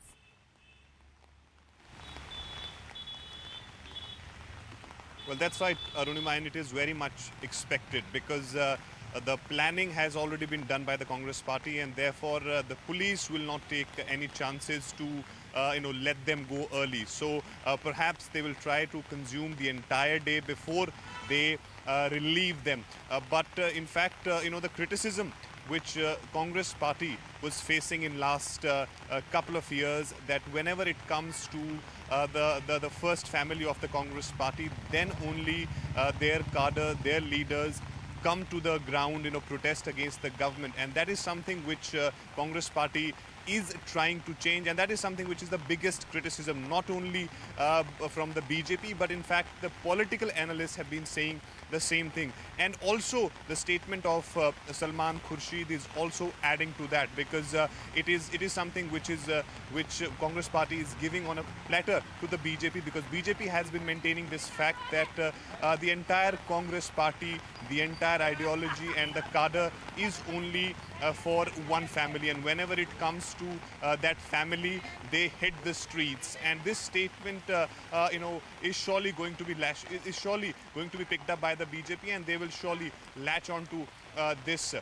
And as far as today's intensity of the protest is concerned, that's something which Congress party has done, and perhaps they need more such aggressive protest strategy to really counter the government and the BJP, and that is something on which they are failing. But today again they tried to meet President.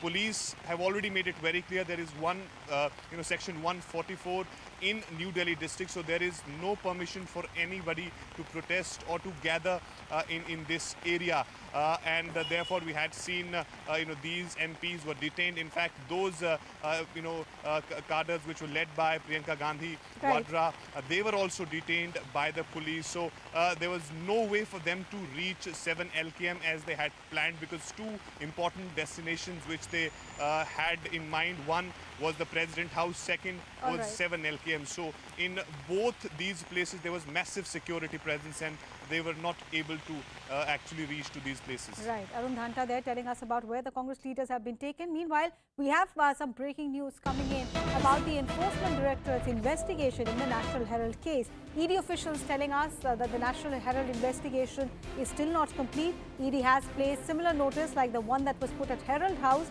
for which Mallikarjun Kharge had to be present yesterday. Similar notice has been put on another property property which is in Noida. ED is trying to find out who the owner of this property is. ED is trying to find if a shell company was registered on that property through which AJL received funds. It's Ashish Maharishi who's speaking to his sources and getting us all these details. Ashish, just contextualize what officials are telling you.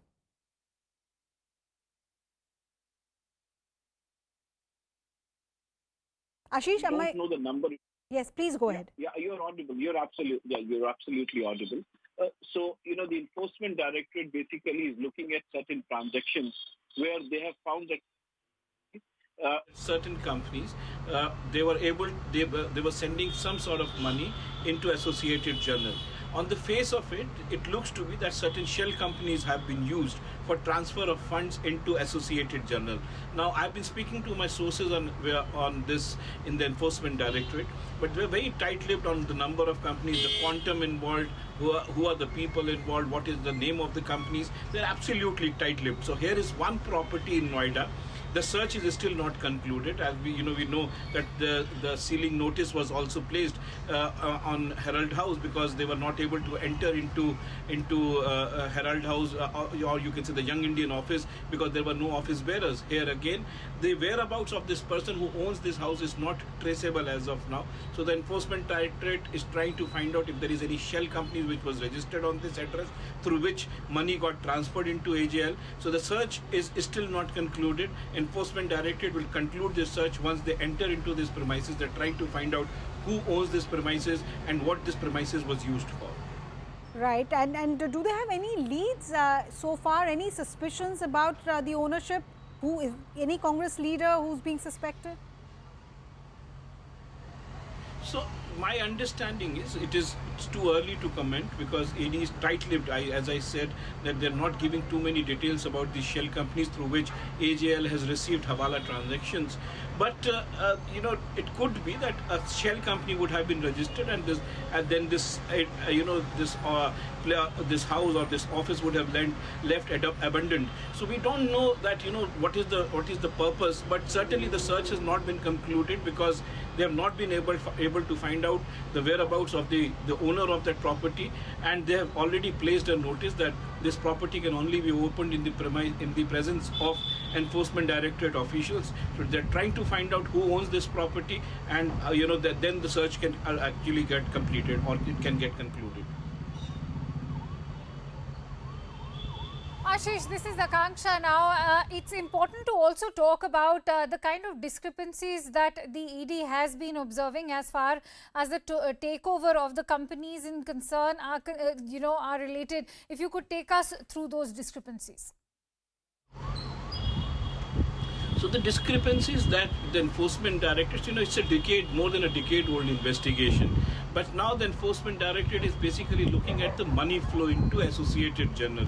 We all know that the money that came in from Kolkata-based Dotex merchandise into Young Indian, it was a shell company transaction, and the company was basically not doing anything but only transferring money, and the people who owned that property was very much famous in Kolkata for providing entries. So everybody knows, in fact it is mentioned even in the Income Tax Appellate Tribunal. But then there are two types of transactions which the Enforcement Directorate is looking at minutely.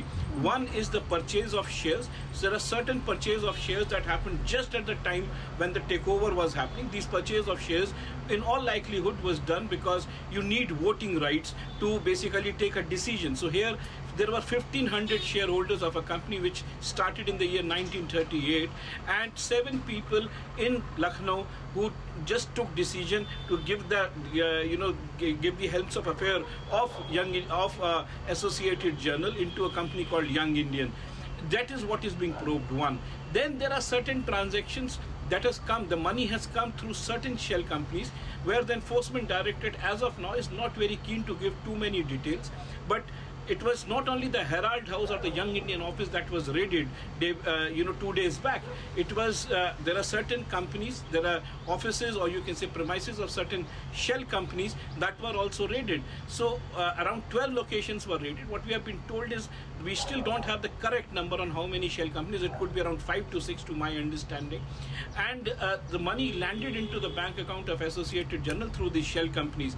Now, what I have been told, the search is still not concluded. Reason being that one of the premises that was raided was in Noida. Right. Now, interestingly, there was no occupant again at that point in time when the raids were conducted, and that is why they're trying to find out the whereabouts of the owner of that house. They're trying to find out if the shell company was registered or not on these premises, and that is why the search can only be concluded after the when the owner of the premises enters into that house, and through that the search will get concluded finally. Absolutely, Ashish. And what actually stands out during these searches is the ongoing Congress protest that is taking place throughout the country, not just in the national capital. One can't help but question what is the motto, or rather the ulterior motive behind these Congress protests. And we have some breaking news coming in, even as top leaders of Congress, including Rahul Gandhi and Priyanka Gandhi, claim the protest is against price rise and GST.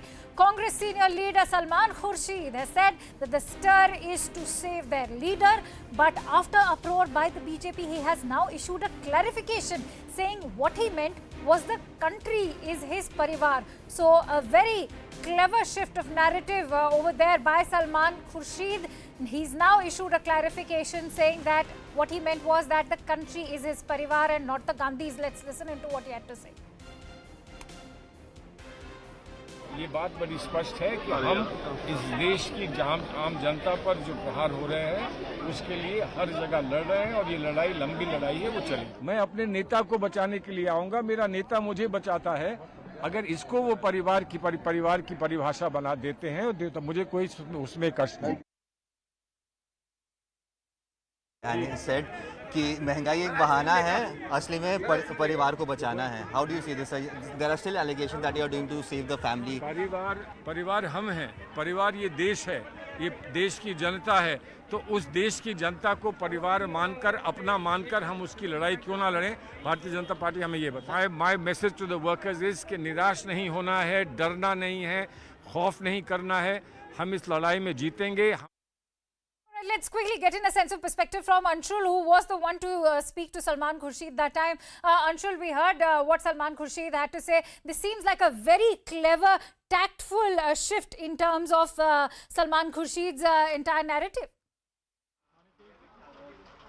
That's right, Akansha. So when Salman Khurshid was initially entering the Congress office right before the protest started, he was stopped by the media, and where he was asked on the allegations that were put up by basically Ravi Shankar Prasad in the press conference that happened this morning, where he actually said that महंगाई तो बहाना है, परिवार को बचाना है. While speaking to the media personals, he said that he actually considers that he has come here to save his leader and not his family, and if the BJP think that saving the leader is saving a family, then he has no problems with it. When I asked him to give out more clarity that if this protest, because the Congress since the morning has been saying that this has nothing to do with the ED or with the investigation that has been going on between the the National Herald case, he said that what I meant to say was actually the entire country is my family, and I have come out here to save that family. So yes, he actually got on the back foot when he made that claims that he is here to save his leader. He actually got on the back foot, but yes, he has now come out and clarified on his whole statement.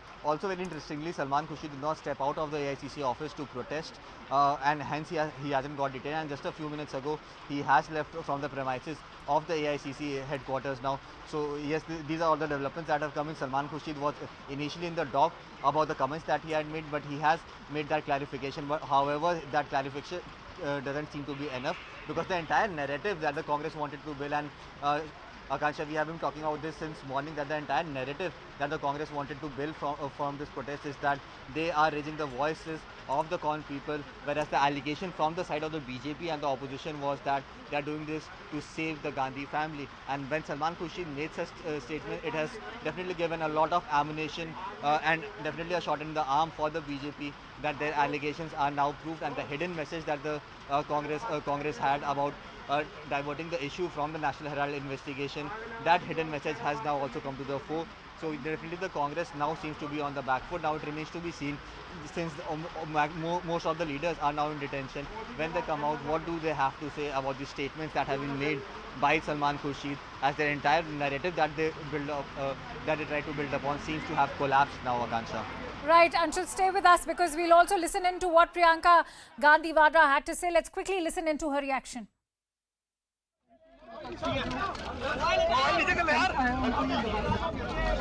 और इनको ये लगता है कि दबाने के बाद जैसे अपनी आप देख सकते हैं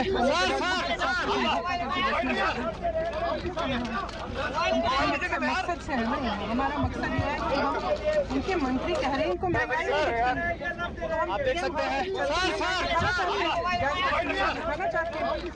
खरीद नहीं सकते, इतनी महंगाई है, चाहे गरीब हो चाहे मिडिल क्लास के हो, सब तरह से आप देख सकते हैं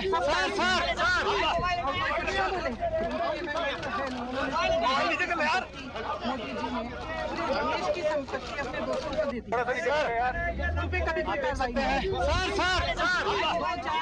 रईस हो गए हैं उनके महल बने, लेकिन जो आम जनता उस तरह से ये ठीक है क्या? उनको महंगाई इसलिए आप देख सकते हैं जो चाहे जब खरीद सब्जी खरीद सकते हैं, दाल, आटा, चावल, सरसों का तेल, सब कुछ आप देख सकते हैं ये सिलेंडर कितना महंगा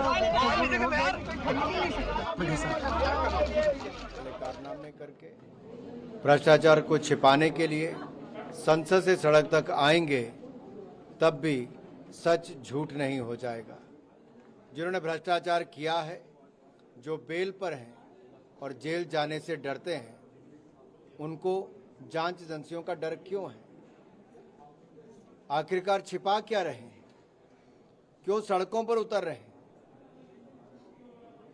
जनता सवाल बार बार एक पूछती है कि गुनाहगार को गुनाह छिपाने के लिए आखिरकार सबका सहयोग क्यों लेना पड़ रहा है?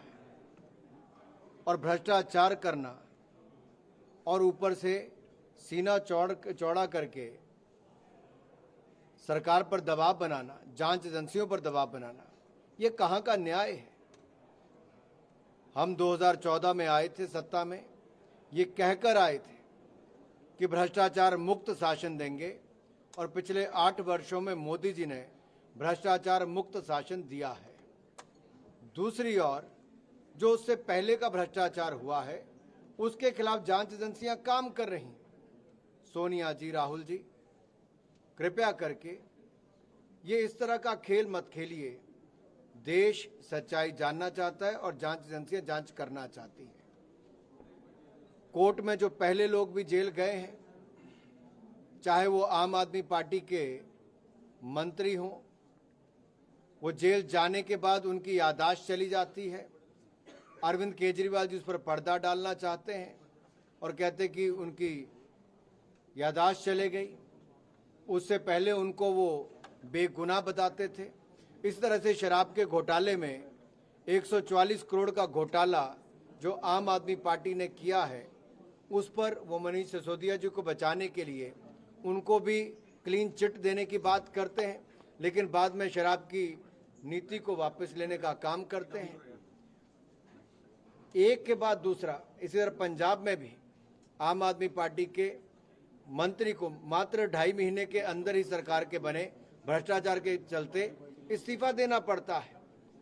पश्चिम बंगाल में ममता बनर्जी के यहाँ पर नोट मिलने और गिनने की अभी तक काम खत्म नहीं हो पा रहा।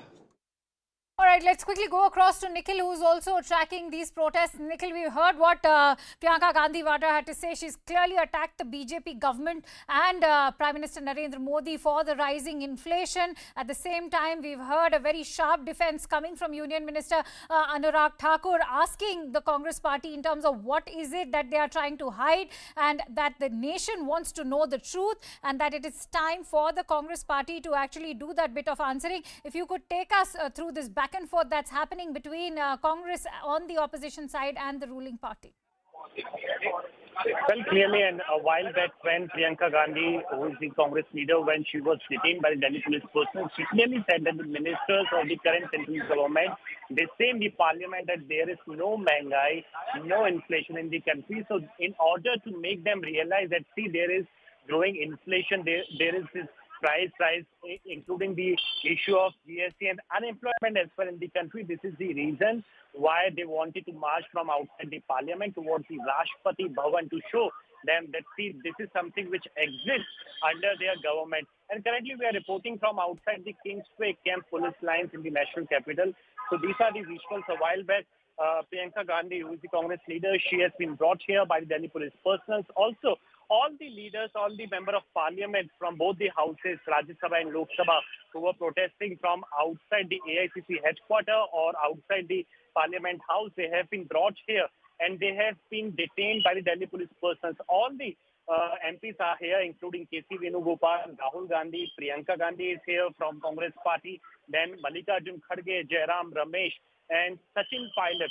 And there are other leaders, big leaders as well. So in a way also, all the leaders, they have been put here, under the detention. And we are expecting that by late evening, they will be released from the detention block, because Arunima last time as well, when they sat on the protest outside the Parliament House against the same issue, against the ET investigation which is underway on the senior Congress officials. At that time as well, after the detention, all the workers, all the leaders of the Congress party, they were brought at this location only, and they were released by 7 p.m. in the evening. So today as well, we are expecting that once the situation gets normal, once the Delhi police is assured that no law and order situation will be taken for granted in the national capital, then they will actually free all the workers who have been detained. And remember, despite the Section 144 in place in the national capital, not in national capital but in New Delhi district, only the permission was given for the the protest which was to be carried out by the Congress workers at the Jantar Mantar place only. It was only specified by the Delhi police persons. But despite the Section 144 in place, all the workers of the Congress party, they got out from AICC headquarters, and also the MPs from both the houses of the Congress party, they marched from outside the Parliament House towards the Rashtrapati Bhavan, and in turn they will, in fact, they were detained by the Delhi police personnel. These are the visuals. Gradually we are seeing that workers of the Congress party, they are gradually coming here, because last time as well we had seen the same visuals. They will demand the earliest release of their leaders from outside the Kingsway Camp police lines. So today as well the scenes are same, but by late evening we are expecting that all the leaders will be freed by the Delhi police personnel, Delhi police officials. Arunima, back to you. Right, Nikhil, this is Akanksha. Stay with us. We'll quickly play Priyanka Gandhi Vadra's reaction all over again to listen into what she had to say about the और इनको ये लगता है कि दबाने के बाद ऐसे देख सकते हैं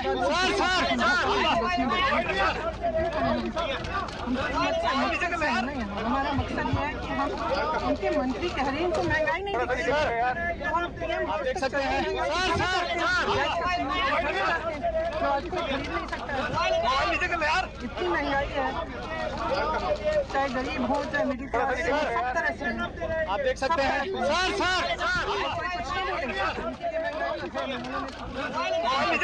मोदी जी ने पूरे देश की संपत्ति अपने दोस्तों को दी उन पे कभी कोई कार्रवाई आप देख सकते हैं उनके बहल बने हुए लेकिन जो आम जनता को तरस रही है ये ठीक है उनको महंगाई इसलिए नहीं दिखती आप देख सकते हैं सब्जी खरीद सकते हैं। All right, so that was Priyanka Gandhi attacking the BJP government for the rising inflation and unemployment in the country. For more details, let's also get in a sense of what's happening as far as the AICC headquarters are concerned. And let me go across to Anshul Singh, who is stationed over there. Anshul, if you could take us through what's happening. We've seen Priyanka Gandhi Vadra lash out at the government at the centre. We also saw her earlier go on dharna. We've seen Rahul Gandhi launch a scathing attack at Prime Minister Modi, saying this is that democracy has been murdered. What we are witnessing today is actually unprecedented in terms of the kind of protests we are witnessing coming from the Congress party. If you could take us through how the Congress has actually taken their protest a notch higher today. Very true, very true. So the Congress was already planning to make this protest a big one, and that is the reason why all this planning went into this. And you rightly mentioned that this is absolutely unprecedented. The manner in which we saw Priyanka Gandhi protesting, climbing over barricades, one after the other, going ahead, not stopping, even after the police was trying to stop her. And eventually, when she was absolutely encircled by the police personnel, she sat on her dharna there, and for at least 15 to 20 minutes, she was sitting on a dharna right outside the AICC headquarters. Also, what we saw that this time around, the protests were really very nicely organized, because remember, the initial protest started since the workers who had gathered over here, they gathered over here since last night, because since morning there has been barricades on the entire stretch of Akbar Road, which meant that none of the Congress workers could enter the Akbar Road. So keeping that in mind, the Congress made sure that the workers should be here inside the AICC, and that is the reason why the workers have been staying inside the AICC headquarters for more than 24 hours, and that is the reason why we saw at least more than 200 to 300 of the Congress workers who came out of the gates of AICC protesting and starting their march towards 7 LKM. Also, another very interesting piece, that when initially there were two protests planned. The first one was planned from the parliament to the Rashtrapati Bhavan, and when the leaders were detained over there, then only the protest over here started. Before that, there was all the sloganeering happening over here, but the workers inside the Congress office, they did not move out of the Congress office till the time the MPs who were at the parliament, they got detained. Once they got detained, then suddenly Priyanka Gandhi Vadra moved out from the Congress office, rushing towards the 7 LKM, the Prime Minister's residence, and that is when she was detained from here, approximately few meters ahead of Sonia Gandhi's residence, which is just across the wall from here. So yes, she actually tried to move some distance, and this is the message that she wanted to give out to her workers as well, that the Congress worker would not relent and would not stop even if the government tries to stop them, and they will continue raising the voices of the people, and that is what she has said in that bite as well. So yes, a big way and manner in which Congress has carried out this protest today, definitely unprecedented, at least for the last 10 to 15 years, or probably 2 decades. We haven't seen Congress party hitting the road in such a manner, where the senior leaders of the Gandhi family, even Priyanka Gandhi, coming out, hitting the streets in such a manner that she approximately demolished 2 of the barricades that were put in front of her. She demolished those barricades, climbed on top barricades, crossed those barricades, sat on a dharna, just to give out a message, just to motivate the Congress workers, and definitely the Congress workers on the ground definitely feel a lot more motivated now. Absolutely, Anshul. On a day when the national capital is facing a lot of heavy rains, we've seen Congress turn out in full force and protest. On that note, let's also quickly listen into some very crucial political reactions that have poured in after these protests from some senior leaders as well. Let's listen. हम शांति से राष्ट्रपति भवन जाना चाह रहे थे। सारे के सारे MPs हैं, राज्यसभा और लोकसभा के, मगर यहाँ पे हमें अलाउ नहीं किया जा रहा। हम महंगाई के मुद्दे पे, बेरोजगारी के मुद्दे पे हम यहाँ खड़े हैं। लोकतंत्र की हत्या हो रही है। I am happy to be man hand. Will try and go, will keep try and go. It doesn't matter, our job is to resist these forces. Our job is to make sure that Indian democracy is protected. Our job is to raise issues of the people like unemployment and crisis, and we are doing that. यहाँ पे हम सब आए थे, एक एक करके घसीट के ले गए, 2-3 को मारा भी है। आप लोग लगातार विरोध कर रहे हैं, इसी तरह से यहीं विरोध को दबा दिया जाता है, प्रदर्शन को दबा दिया जाता है। आज का प्रदर्शन बेरोजगारी के खिलाफ, महंगाई के खिलाफ, जीएसटी के खिलाफ था। हमें राष्ट्रपति भवन जाने से रोका गया। हम लोग यहाँ शांतिपूर्वक ढंग से नारा लगा रहे थे। हमारा लोकतंत्र, हमारे जो लोकतांत्रिक हक हैं, वो हम यहाँ लोकतांत्रिक हक के तहत हम ये प्रदर्शन कर रहे थे। हमें गिरफ्तार किया गया है और हम जानते नहीं हैं हम कहाँ जाएं। राष्ट्रपति से समय मांगा था, मिला नहीं। प्रधानमंत्री के निवास में 24 नंबर अकबर रोड से एक और जुलूस निकल रहा है। ये बिल्कुल मोदी सरकार के 2 भाई हैं, ईडी और सीबीआई, और मोदी सरकार के 2 और भाई हैं बेरोजगारी और महंगाई। क्या कांग्रेस ने 40-50 साल राज उसी सिस्टम से किया जिस सिस्टम का हम पे दोष लगा रहे हैं? नंबर 3 बात, जो तानाशाही और हिटलर की बात कर रहे हैं, इस देश में 25 जून 1975 को लगाई जाने वाली इमरजेंसी लोकतंत्र की सबसे बड़ी तानाशाही का सबूत है। This protest is about price rise and Agnipat. Price rise affects everybody, including you. You keep your hand on your heart and tell me that price rise does not affect you. It affects everybody, and as a political party and as elected representatives, we are bound to voice the grievances, the burden and the fears of the people, which is what we are doing.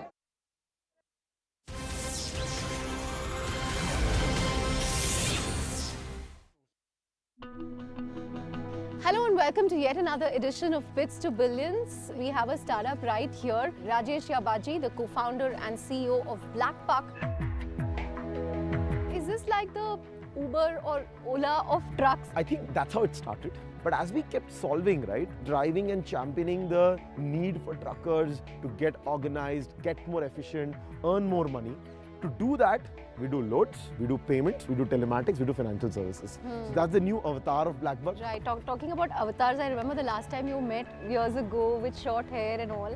And now literally you have become like from Yabaji to Babaji with this new hairstyle. Short hair was largely the peppy style of wanting to become an Air Force pilot. Except the last 2 years when I did not cut my hair. And this is like, just, one more attempt to see, what's out there.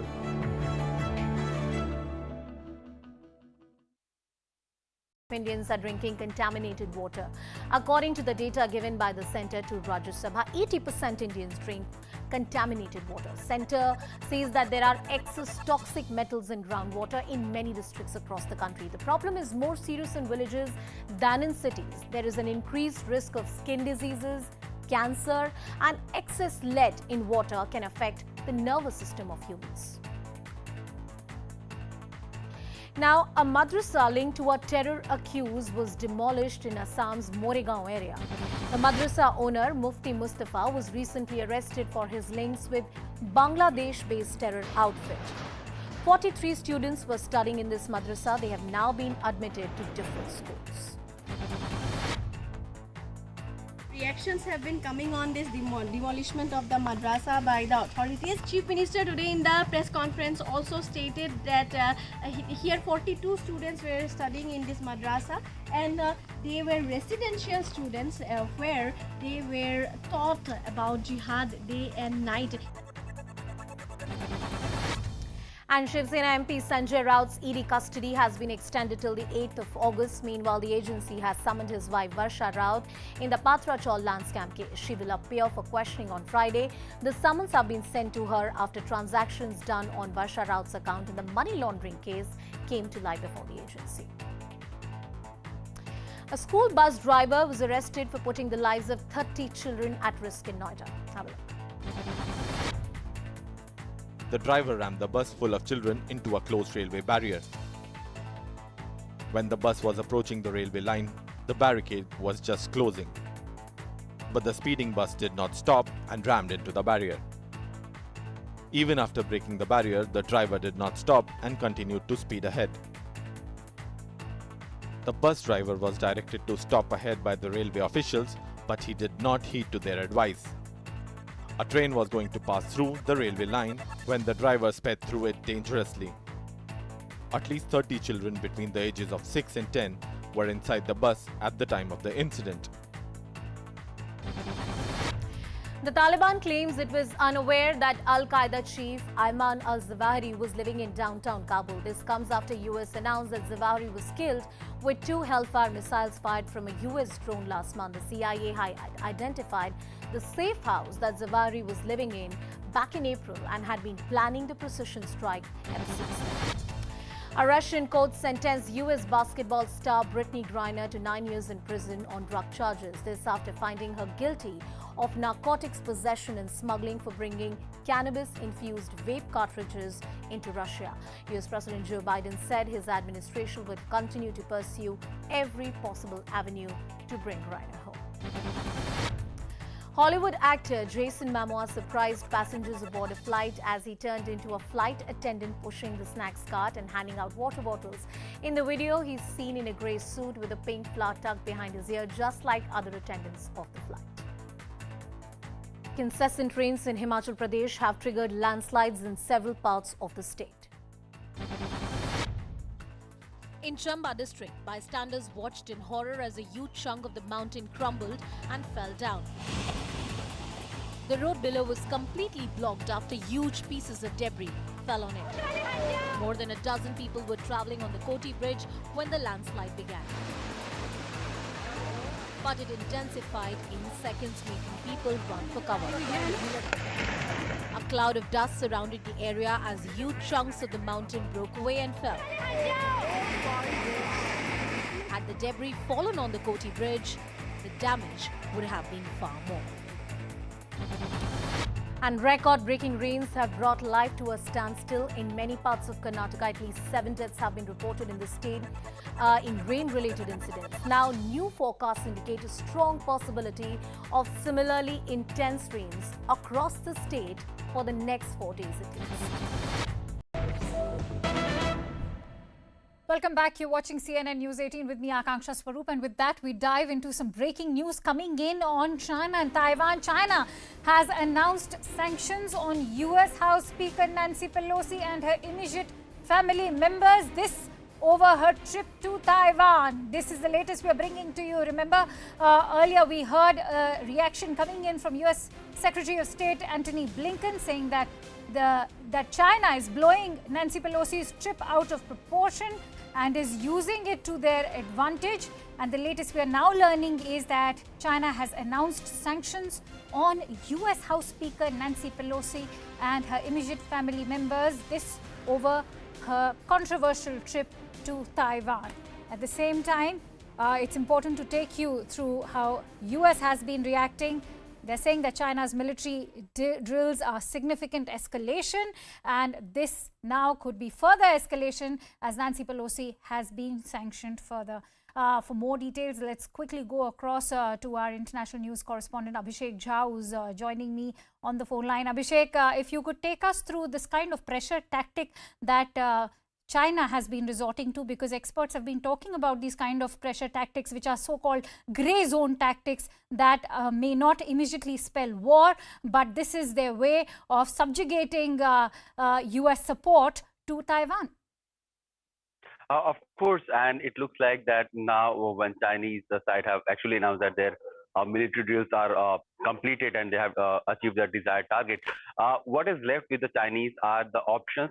These diplomatic options that they will be doing some coercive diplomatic sanctions, and one of these could be Nancy Pelosi's, sanctioning Nancy Pelosi and her family members. This is not that Nancy Pelosi was going to immediately visit China or Taiwan in the next in the coming days, but this is probably a message that China wants to send that any person, even if he's from the highest office of the U.S. Nancy Pelosi is third in the hierarchy in U.S. administration. She's an elected member. She is Speaker of the U.S. House of Representatives. But Chinese side have tried to give this message that if a person of even this repute and this stature tries to violate its so-called integrity and sovereignty, it will have a repercussion, and it will have repercussions such as sanctioning. So this is a diplomatic outrage that China is trying to express through this sanction of sanctioning U.S. House of Representatives Speaker and her immediate family member. We'll have to see how U.S. side is going to respond to this.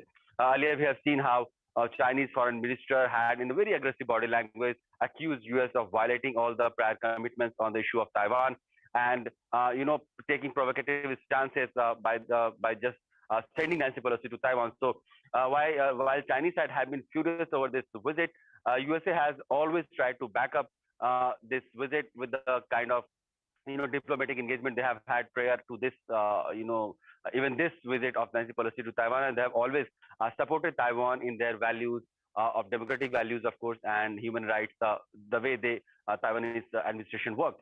So we'll have to see how the diplomatic confrontation between China and USA is going to play up in the days to come, because most likely the military might, the expression of military might that China was trying to do is coming to an end in a few Right. hours from now. Abhishek, interestingly, this comes on a day when Nancy Pelosi herself is in Tokyo, and over there she has issued a statement saying that the United States will not allow China to isolate Taiwan. Experts are now questioning what is the kind of support that Taiwan can expect from the United States. So, so far we have seen that USA has lobbied enough to get more countries in support of Taiwan, and the recent outrage that China is, doing in and around Taiwan Strait, doing all these military drills and sending projectiles across Taiwan island. We have seen a G7 statement coming supporting the Taiwanese cause and in against Chinese operation or the military drill in that region. There have been statements coming from UK. There have also been statements from USA's senior leadership. But what on ground USA is actually going to do, this is not very much clear, because we have seen certain number of naval assets or aerial assets being moved or mobilized when Nancy Pelosi was in Taiwan. But ever since she has left, then has not been much of that support, which we can say for sure in the island and in and around Taiwan Strait. So probably while US and its allies would not like to have a direct confrontation with China on the site of militarily, probably the diplomatic engagement or diplomatic démarche or note verbal that Chinese have tried to issue to US ambassadors in China and other places. This is something that is going to be the routine for a few days from now, and we'll have to also see how US is going to react on this sanctioning of Speaker of their House of Representatives in the days to come. Right, diplomatic channels being used as far as all the sanctioning also is concerned, apart from economic coercions. And many thanks to you, Abhishek, for putting that into perspective for us. And with that, let's now move over to the Union Territory of Jammu and Kashmir, as the abrogation of Article 370, which conferred special status to Jammu and Kashmir, completes 3 years today. Former Chief Minister Omar Abdullah has tweeted saying, and I quote, "We will continue our peaceful struggle using all legal and constitutional means to challenge what was done to Jammu and Kashmir on 5th of August in 2019. The road ahead may be a long one, full of twists and turns, but it's not one that the Jammu and Kashmir National Conference will abandon." And on that note, we are also getting in some breaking inputs. The PDP chief Mehbooba Mufti has taken on the centre on the anniversary of Article 370, saying efforts are being made to replace national flag with saffron flag. This is what Mehbooba Mufti had to say. Let's also listen in to what she said. जो इस मुल्क का constitution है उसको भी BJP खत्म करेगी। ये इसको एक मजहबी मुल्क बनाएंगे, और जो तिरंगा आज आप शान से लहरा रहे हैं, इस तिरंगे को भी बदल के ये भगवा तिरंगा लाएंगे, भगवा झंडा लाएंगे, और उसके बाद आप देखते रह जाओगे। अगर अभी भी आप नहीं जागोगे हिंदुस्तान वालों, कुछ भी नहीं रहेगा। जाग जाओ, ये आपके कॉन्स्टिट्यूशन, इस मुल्क के कॉन्स्टिट्यूशन, इस मुल्क के तिरंगे को भी बदल देंगे। उसी तरह जिस तरह ने जम्मू कश्मीर का आईन और झंडा छीन लिया, आपसे भी छीनेंगे, मगर हमने कसम खाई है, न सिर्फ अपना झंडा, अपना आईन वापस लेंगे, बल्कि उसके साथ जो यहाँ लाखों लोगों ने कुर्बानियां दी हैं मसले कश्मीर हल करने के लिए, उसको भी हल करवाने के लिए इनको मजबूर करेंगे। All right, let's quickly go across to our correspondent Mufti Islah, who's also reporting on the story. Mufti, if you could take us through how significant this anniversary is, and yet the politicization is just not stopping.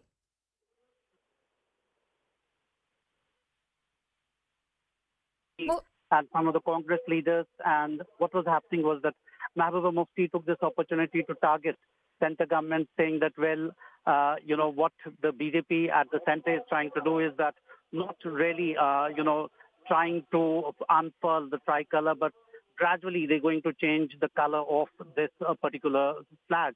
And in fact, they're going to replace it with the Bhagwa, the saffron flag.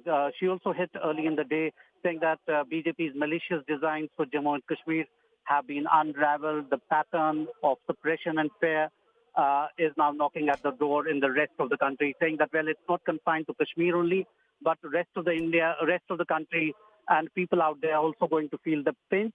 And then going on to hit the agencies, the central investigating agency, saying that, people are being, in fact, hit by using different kind of laws, whether it's the corruption laws in case of the politicians or terror laws in case of some activists. So clearly using this opportunity, which is the third anniversary of repeal of Article 370 and 35A, and saying that, Government of India, in fact, has not done any good after it read down Article 370 in terms of indices of development, education, healthcare. Jammu and Kashmir was only slipping, and it was never improving. And also taking a dig that even on the security front, nothing is changing on the ground in Kashmir. So using this opportunity to hit at the government and choosing this particular anniversary to criticize the government almost on all policies. Right, Mufti, stay with us because I'm also joined in by Tejinder Singh Sodhi. Tejinder, if you could take us through how the 3 years anniversary of the abrogation of Article 370 is now being used by the likes of Mehbooba Mufti, even Omar Abdullah, to politicize as far as the governance of the Modi government is concerned. And very crucial to highlight is how it's happening on a day when we've seen some very angry protests taking place in the national capital and in fact across the entire country as far as by the Congress party are concerned. They are also alleging this as the death of democracy. It seems that Mehbooba Mufti has been daydreaming that she will bring back Article 370, a separate flag and the separate constitution. Though Mehbooba Mufti said that nothing on the terrorism front has changed, but the figures present a different story. In a period of 3 years, if you compare a period of 3 years prior to the abrogation of Article 370 and post the abrogation, the number of terror incidents across Kashmir Valley have come down. The number of stone pelting, the incidents of law and order in Kashmir, which in the previous 3 years of the abrogation, before the abrogation of Article 370, those law and order incidents, they stood at 3,686. These were the stone pelting incidents that happened across Kashmir Valley from August 5, 2016 to August 4, 2019. But these numbers came down to 438 only after the abrogation. So there is a decrease of more than 90% in the incidents of stone pelting. There were 126 civilians who were killed in these law and order incidents around, and also a large number of security force personnel were also killed in that period. But if you see, since the abrogation of Article 370, there has been not a single civilian killing that has taken place in Kashmir after the abrogation of Article 370 in the incidents of law and order or stone pelting. So there has been a sea change. If you compare the number of terror incidents across Kashmir Valley prior to the abrogation of Article 370 in prior 3 years, there were 930 incidents of terrorism, whereas post abrogation of Article 370, there have been only 617 incidents of stone pelting. So there has been a remarkable decrease, but Mehbooba Mufti chose not to discuss these figures, not to discuss. He has been engaged in a rhetoric. From the day one, she has been saying that she would work hard, she would ensure that Article 370 is restored, but this is not going to happen. Yes. Right, Tejinder, stay with us. All right, we also have the former Deputy CM of Jammu and Kashmir, Kavinder Gupta, on the phone line with us. Mr. Gupta, how do you react to the politicization that is now today taking place after 3 years of the abrogation of Article 370 in the Union Territory of Jammu and Kashmir? We've all seen how Jammu and Kashmir has changed on the ground level. And how do you react to what Mehbooba Mufti is saying? देखिए, इन नेताओं पर ना तो कोई विश्वास करता है, ना इनका कोई ये पब्लिक मानती है, ये गुमराह करने के लिए इस प्रकार के बयानबाजी जानबूझकर देती हैं। पहले इन्होंने कहा था कि ट्राई कलर उठाने वाला कोई नहीं होगा, इसमें कोई शक नहीं। अब भगवे के साथ चेंज करके, भगवे का एक अपना स्थान है हमारी पुरातन संस्कृति में। उसको एक, जो भी राजे महाराजे युद्ध में जाते थे या जो भी है, इसका एक अपनी इतिहास है। लेकिन देश का जो इस वक्त तिरंगा, इसको जानबूझ करके कंफ्यूजन क्रिएट करने की कोशिश करनी, तो ये बिल्कुल गलत है। महबूबा मुफ्ती के बयान को ना तो हम सीरियसली लेते हैं, क्योंकि उनका 1 पॉइंट प्रोग्राम है कि पाकिस्तान का एजेंडा यहाँ किस प्रकार से लागू करें और देश में अफरा तफरी का माहौल किस प्रकार से हो। लेकिन लोग भी समझने लगे हैं, ये कश्मीर के लोग भी समझने लगे हैं, और ये उनके मुंह पर तमाचा है। जो झंडा उठाने की बात करती थी, और पिछले दिनों जो कश्मीर से लेकर कारगिल की एक रैली हुई है, तो तमाम नौजवान लगातार तिरंगे को लेकर के, शायद इनको कश्मीर में जो इनकी दुकानदारी चलती थी आज बंद हो गई है, पत्थरबाज जो इनके समर्थक थे वो आज खत्म हो गए हैं, इसलिए फ्रस्ट्रेशन होना स्वाभाविक बात है। जी कविंदर जी, क्या कहना चाहेंगे? Former chief minister Omar Abdullah ने भी कहा है कि हमारा स्ट्रगल कंटिन्यू करेगा लीगल और कॉन्स्टिट्यूशनल तरीकों से, भले ही जो रूलिंग गवर्नमेंट है वो उसे चैलेंज करना चाहे, पर ये बिलीव्स नहीं है Jammu and Kashmir national conference के, और हम ये स्ट्रगल कंटिन्यू करेंगे। कोई फर्क नहीं पड़ता। ये वो लोग हैं जिनके राज में पाकिस्तानियों को तो जम्मू कश्मीर में आने के लिए अधिकार दिया गया था, लेकिन जो वेस्ट पाकिस्तान रिफ्यूजीज, वाल्मीकि समाज, गोरखा समाज, उनको अधिकार नहीं दिए गए। ये वही चाहते हैं कि आज वही माहौल यहाँ पर पैदा हो। तो जो आज वहाँ पर पत्थरबाजी खत्म हुई है, रोजमर्रा के बंद हुए हैं, पाकिस्तान का झंडा बंद हुआ है। कविंदर जी मेरे साथ बने रहिए, क्योंकि हमारे साथ नजमू साकेत पीडीपी के भी हैं लीडर हमारे साथ। Najma ji, how do you react to what is happening right now? Do you not think that Mehbooba Mufti is politicizing the matter further on a day when we've seen 3 years onwards after the abrogation of Article 370, we all know the changes that have happened on ground level as far as the Union Territory of Jammu and Kashmir is concerned, and yet we talk about saffronization of the national flag. Why such comments? Well, it's not. It's like, it's not hidden that organizer his own magazine in 1947 said that India's flag should be saffron. So all we are saying is, who are those people who are asking us to raise flags? And when they are saying, it's Azadi ka Amrit Mahotsav, tell me what is their contribution towards the freedom struggle of India? These were the people who were writing apology letters to the British colonizers at that time. They were in cahoots with them. So it's very rich of them to ask us, and speak about Azadi ka Amrit Mahotsav. So it's all about appropriating the freedom struggle, which they had no hand in. That's number one point. Second point, all we are saying is that who are these people who killed the father of the nation? Mahatma Gandhi. These were the same people, and they will today they'll ask us to raise the flags. And what about those constitutions, who gave India the flag, the tricolor flag, the same constitution they gave the state of Jammu and Kashmir, a small flag of its own, which the constitution of India gave us. It's not, any other country's constitution that we are asking for. But Mr. Saqib, we all know the kind of changes that have taken place on ground zero. Look at the number of terror incidents that have gone down. There was stone pelting taking place. Tourism has increased in the Union Territory. Right, go ahead. Let me quote the figures.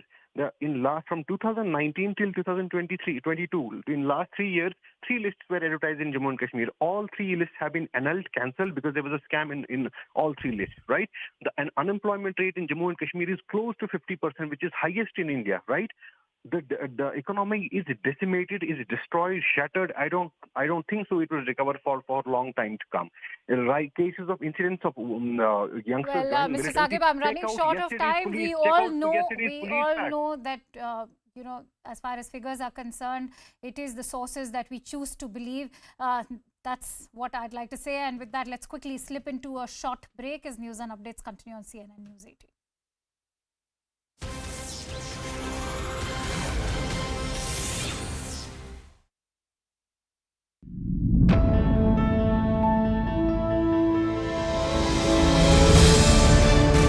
Why are you skirting my straightforward question, Dr. Sunil Singh? You are saying the unwritten law is because they are Muslim majority students, they want holiday on Friday. So I am asking you, in schools where majority of the students are Christian, will you decide that they can take their holiday on Sunday? Can the world afford another one? And this time, even if it's going to be between China and Taiwan, what lessons has the world drawn, if any, from the war between Russia and Ukraine in a way that we can prevent another one? What is being promised here is irrational freebies, which influences voters, completely vitiates the entire process. It is a good example for the rest of the world that the fight against terror must continue.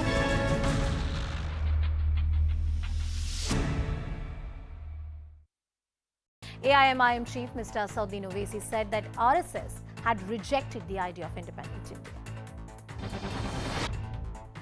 कि RSS उनका foundation रहा है, तो क्या ये बात सच नहीं है कि आरएसएस की जो तर्जुमानी करता है, उसको माउथपीस अंग्रेजी में कहते हैं, ऑर्गेनाइजर मैगजीन ने 1947 के अपने ऑर्गेनाइजर वीकली ने कहा था कि इस देश का झंडा तिरंगा नहीं बल्कि भगवा होना चाहिए, कि उसमें 3 रंग है, वो खुद अशुभ है, ईविल है. And this is not good. A majority of Indians are drinking contaminated water. According to the data given by the Centre to Rajya Sabha, 80% Indians drink contaminated water. Centre says that there are excess toxic metals in groundwater in many districts across the country. The problem is more serious in villages than in cities. There is an increased risk of skin diseases, cancer, and excess lead in water can affect the nervous system of humans. Now, a madrasa linked to a terror accused was demolished in Assam's Moregaon area. The madrasa owner, Mufti Mustafa, was recently arrested for his links with Bangladesh-based terror outfit. 43 students were studying in this madrasa. They have now been admitted to different schools. Reactions have been coming on this demolishment of the madrasa by the authorities. Chief Minister today in the press conference also stated that here 42 students were studying in this madrasa, and they were residential students where they were taught about jihad day and night. And Shiv Sena MP Sanjay Raut's ED custody has been extended till the 8th of August. Meanwhile, the agency has summoned his wife Varsha Raut in the Patra Chaul land scam case. She will appear for questioning on Friday. The summons have been sent to her after transactions done on Varsha Raut's account in the money laundering case came to light before the agency. A school bus driver was arrested for putting the lives of 30 children at risk in Noida. Have a look. The driver rammed the bus full of children into a closed railway barrier. When the bus was approaching the railway line, the barricade was just closing. But the speeding bus did not stop and rammed into the barrier. Even after breaking the barrier, the driver did not stop and continued to speed ahead.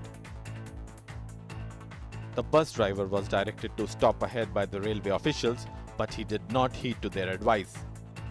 A train was going to pass through the railway line when the driver sped through it dangerously. At least 30 children between the ages of 6 and 10 were inside the bus at the time of the incident. The Taliban claims it was unaware that Al-Qaeda chief Ayman al-Zawahiri was living in downtown Kabul. This comes after US announced that Zawahiri was killed with 2 Hellfire missiles fired from a US drone last month. The CIA had identified the safe house that Zawahiri was living in back in April and had been planning the precision strike ever since then. A Russian court sentenced US basketball star Brittany Griner to 9 years in prison on drug charges. This after finding her guilty of narcotics possession and smuggling for bringing cannabis-infused vape cartridges into Russia. US President Joe Biden said his administration would continue to pursue every possible avenue to bring Griner home. Hollywood actor Jason Momoa surprised passengers aboard a flight as he turned into a flight attendant pushing the snacks cart and handing out water bottles. In the video, he's seen in a grey suit with a pink flower tucked behind his ear, just like other attendants of the flight. Incessant rains in Himachal Pradesh have triggered landslides in several parts of the state. In Chamba district, bystanders watched in horror as a huge chunk of the mountain crumbled and fell down. The road below was completely blocked after huge pieces of debris fell on it. More than a dozen people were travelling on the Koti Bridge when the landslide began. But it intensified in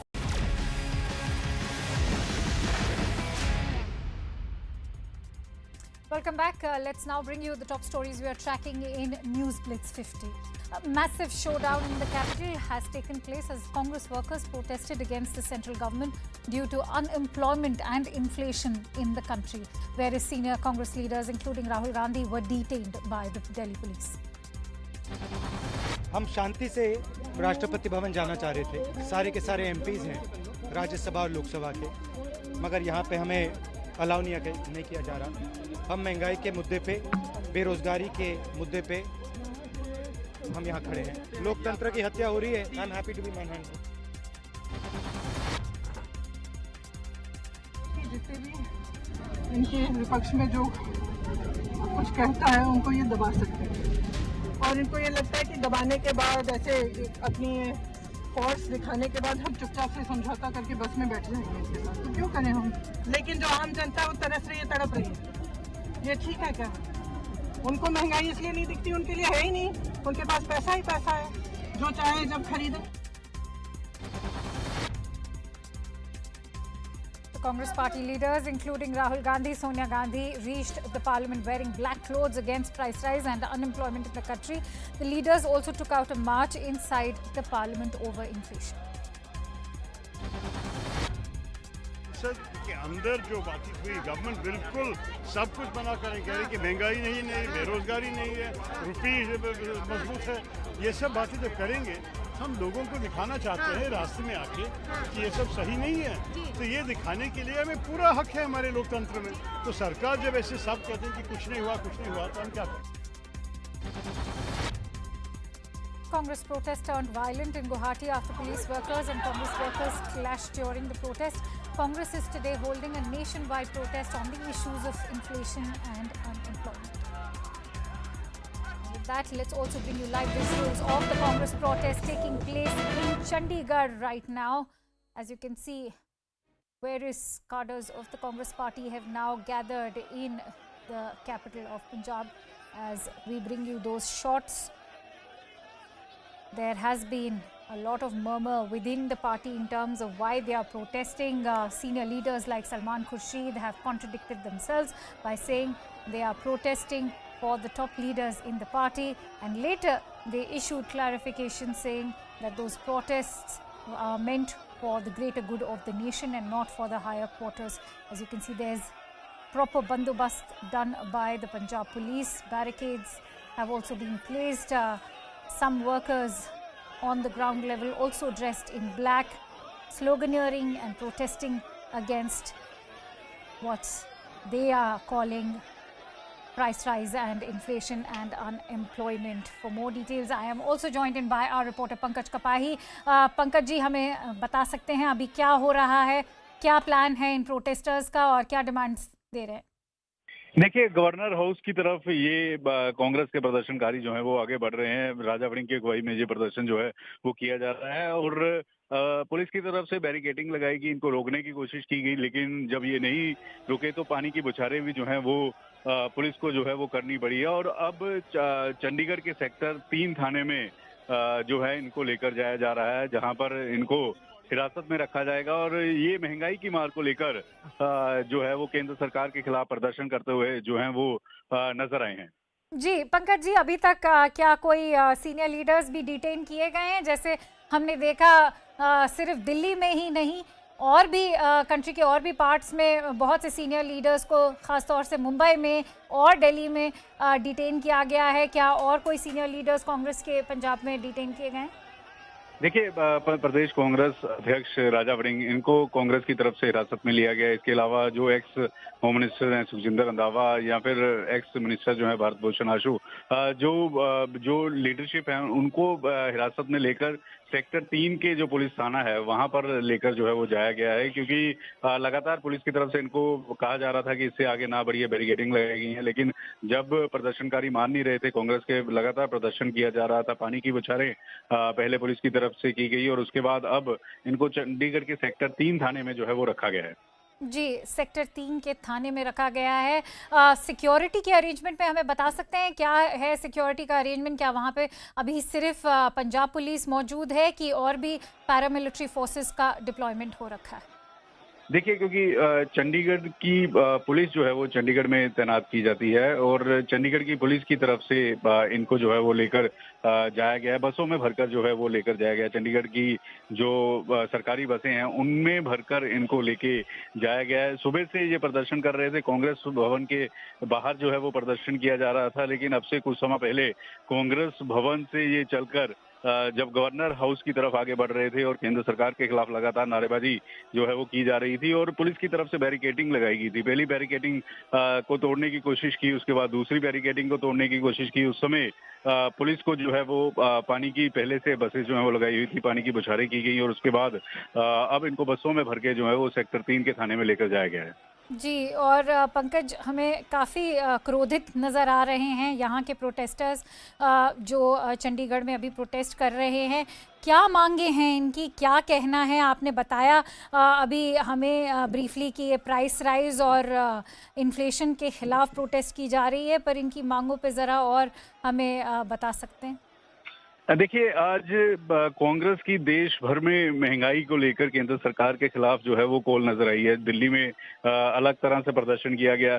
Punjab के कुछ issue हैं जिनको लेकर कांग्रेस जो है वो केंद्र सरकार से खफा है। चाहे केंद्र सरकार किसानों को एमएसपी में जो कमेटी बनी है उसमें शामिल नहीं किया गया और वहीं दूसरी तरफ लगातार जो महंगाई बढ़ती हुई नजर आ रही है। इनका ये कहना है कि पंजाब में महंगाई तो बढ़ रही है लेकिन दूसरी तरफ बेरोजगारी भी बढ़ रही है। पंजाब के युवा जो हैं वो विदेशों में जा रहे हैं, पंजाब छोड़ने के वो मजबूर हैं, नौकरियां जो हैं वो नहीं निकल रही हैं और इसी वजह से तस्वीरें देखिए कि किस तरह से काफी गुस्से में राजा वड़िंग आपको नजर आ रहे होंगे। सुखजिंदर रंधावा, परगट सिंह, बरिंदर ढिल्लो, ये पूरी जो कांग्रेस की लीडरशिप है इकट्ठी हुई। सुबह से पहले भाषण जो हैं वो दिए जा रहे थे और अब से कुछ ही समय पहले जब कांग्रेस भवन से निकले तो पुलिस ने बैरिकेडिंग जो है वो की हुई थी। पहली बैरिकेडिंग जो है वो तोड़ दी गई, उसके बाद आगे ये बढ़ते हुए नजर आए और उसके बाद पुलिस की जब पानी की बौछारें की गई तो काफी माहौल जो है वो उस समय तनावपूर्ण था। लेकिन अब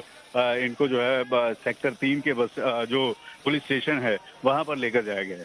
जी, for the benefit of our viewers, let's take you through those latest visuals that have come in from Chandigarh. Some very powerful shots coming in. As you can see, water cannons being released at the Congress workers protesting over there in Chandigarh. As Pankaj Kapahi, our correspondent, was telling us, they have all been detained and taken to the police Thana of Sector 3 in Chandigarh. Pankaj ji, आप हमारे साथ बने रहे। ये भी बताइए कि कितना, मतलब पूरी कंट्री में ये सवाल उठाया जा रहा है कांग्रेस प्रोटेस्ट्स को लेके कि ये हो रही हैं ऑन गोइंग ईडी इन्वेस्टिगेशंस के बैकड्रॉप में। इस पे जो है बीजेपी ने बहुत स्ट्रांगली कांग्रेस को अटैक किया है कि ये मुद्दा प्राइस राइज या इन्फ्लेशन का नहीं है, ये ईडी का मुद्दा है। पंजाब बीजेपी का क्या कहना है? देखिए, पंजाब बीजेपी भी लगातार इसी बात को कहती हुई नजर आ रही है कि जब राहुल गांधी और सोनिया गांधी, प्रियंका गांधी, उन पर गिरफ्तारी की तलवार लटक रही है, वो जमानत लेकर बाहर हैं और ईडी अपना काम कर रही है। ईडी के पास तमाम जो फैक्ट्स हैं, ईडी के पास तमाम सबूत हैं नेशनल हेलाड मामले में और ऐसे में अब ये मुद्दे को कन्वर्ट करके जो है महंगाई का मुद्दा बनाने की कोशिश कर रही हैं। लेकिन इनका साफ तौर पर, क्योंकि कुछ पंजाब बीजेपी के लीडर ये भी कह रहे हैं कि तानाशाही जो यहाँ हिटलर रवैया कहा जा रहा है वो कांग्रेस के समय, राजीव गांधी के समय, इंदिरा गांधी के समय रहा है, जब उन्होंने इमरजेंसी लगा दी थी, जब उन्होंने सिखों का कत्ल कर दिया था।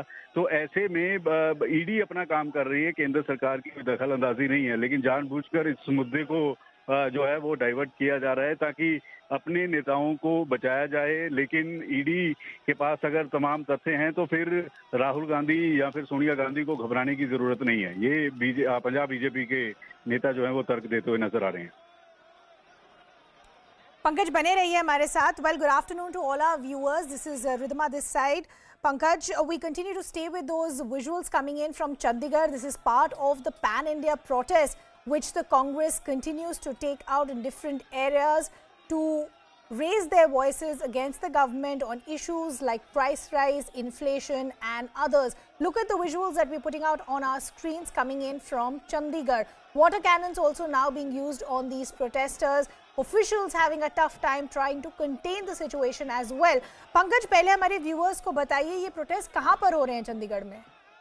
देखिए, ये सेक्टर 15 में कांग्रेस भवन है और सेक्टर 3 के पास जो है वो गवर्नर हाउस है।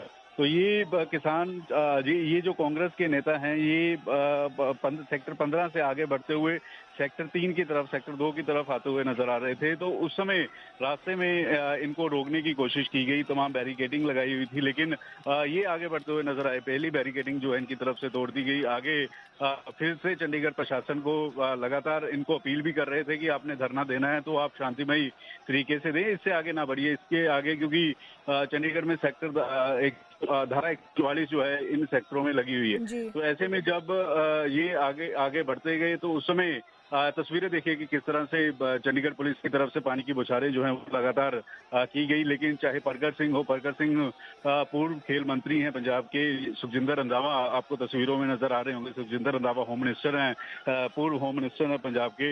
इसके अलावा राजा वड़िंग यूथ कांग्रेस अध्यक्ष रह चुके हैं, मौजूदा प्रदेश कांग्रेस अध्यक्ष हैं।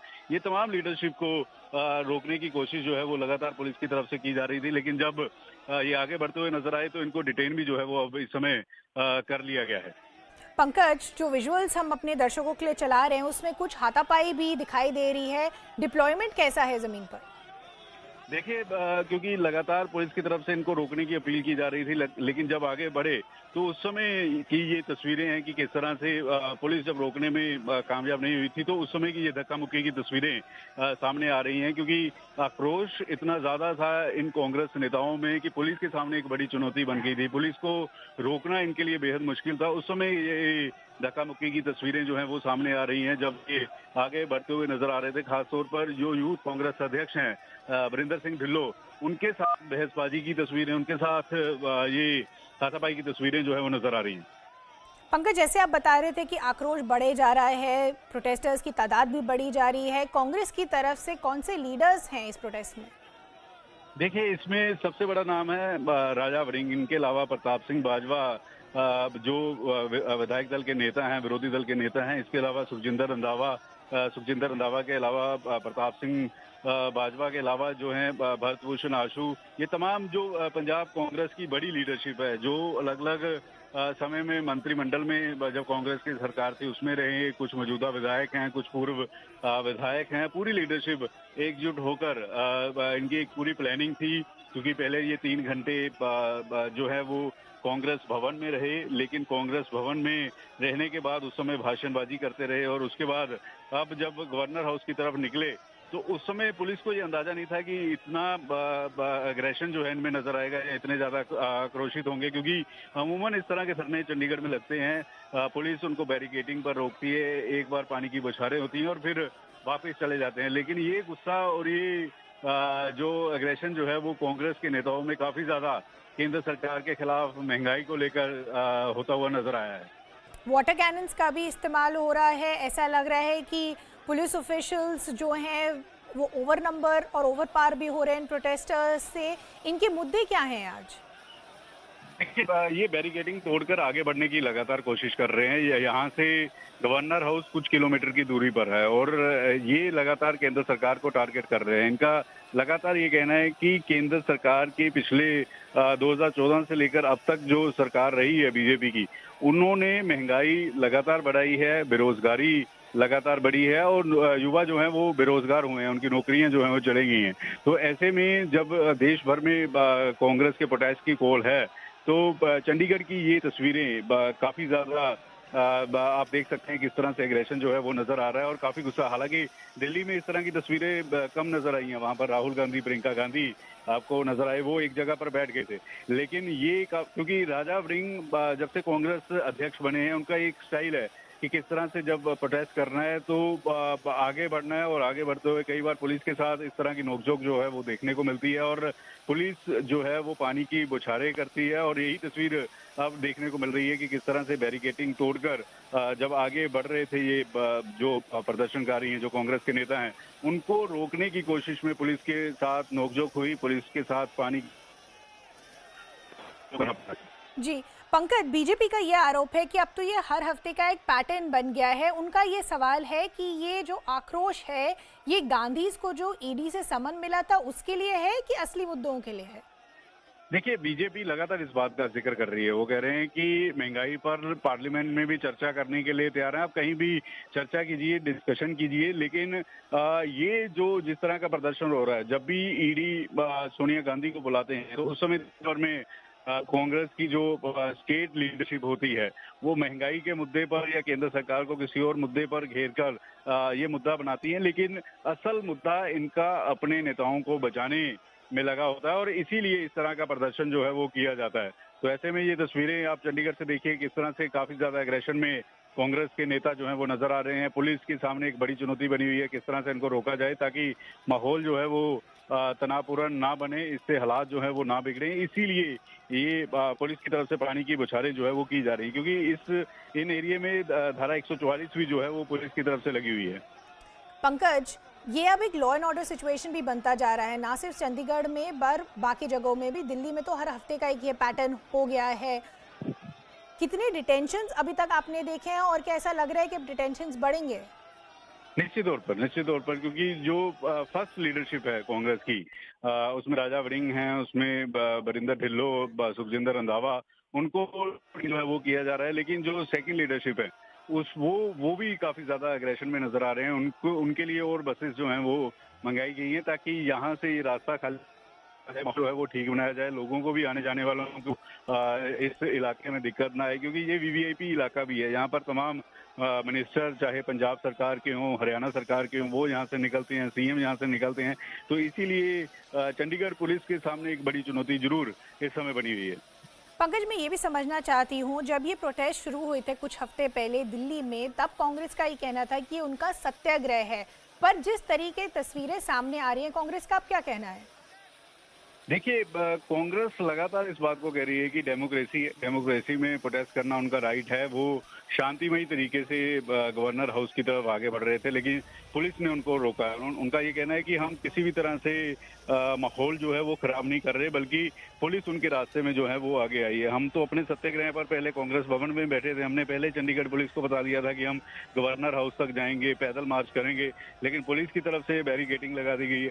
वहीं चंडीगढ़ पुलिस का कहना है कि क्योंकि प्रोटेस्ट होता है तो वो एक जगह तक सीमित होता है कि इससे आगे नहीं जाया जा सकता, लेकिन जब उसको आप क्रॉस करोगे तो तब पुलिस जो है उनको रोकने की कोशिश करेगी। और उस समय की ये तस्वीरें जो है वो बन जाती हैं जब हालात जो है वो बताना चाहता हूँ। अंग्रेजों ने जब ऐसा काम शुरू किया था हिंदुस्तानी को दबाने का, तो जो वो चिंगारी ऐसी लगी थी जो अंग्रेजों को पूरी दुनिया वर्ल्ड में कहते थे कि उनका सूरज नहीं डूबता, उनका हमने सूरज डुबो दिया था। ऐसा ही पंजाब हिंदुस्तान में राहुल गांधी ने भी बोला है कि हम डरने वाले नहीं हैं। ये हिटलर का दिया है उनको। हिटलर का बाद में हाल क्या हुआ, जब हिटलरी फरमान चलेंगे तो हिटलर ने एंड कैसे उसका हुआ, वैसे ही एंड बीजेपी का।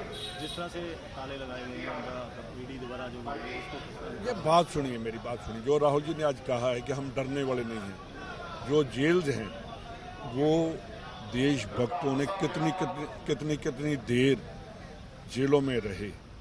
मेरे ख्याल अब जो नए लड़के हैं उनको तो नहीं पता, हमारा तो जो देखते रहे हैं, यानी जैल सिंह जो राष्ट्रपति रहे हैं हिंदुस्तान के, उन्होंने जाकर फरीदकोट के राजे के महल के ऊपर झंडा हिंदुस्तान का जला दिया था और उसको हाथी से बांधकर घसीटा गया था गलियों में। तो ऐसे आदमियों की बात जब हम करेंगे, मैंने पंजाब की है, जैसे और बड़े बड़े लीडर जिन्होंने बहुत कुछ किया, जेलों में गया। So multiple reactions there coming in. Our colleague Pankaj Kapai continues to be with us. Just for the benefit of our viewers, what you're seeing on your screens are the protests by the Congress workers now reaching even Chandigarh. It is turning out to be a law and order situation. Water cannons also being used to try and contain the situation. There was some sort of altercation between the protesters and police officials on the ground as well. Protesters there are saying that they're demanding clarification as far as price rise, inflation and GST is concerned. But this is not just a Chandigarh problem. Protests have broken out pan-India from Delhi to Guwahati. Let me go back to my colleague Pankaj. Pankaj, जैसे आप बता रहे थे कि अब ये एक law and order situation भी बनती जा रही है, तो अभी जो डिप्लॉयमेंट है, क्या आपके सूत्र आपको बता रहे हैं कि और डिप्लॉयमेंट भी बढ़ सकती है, क्योंकि आप बता रहे थे ये वीवीआईपी एरिया भी है?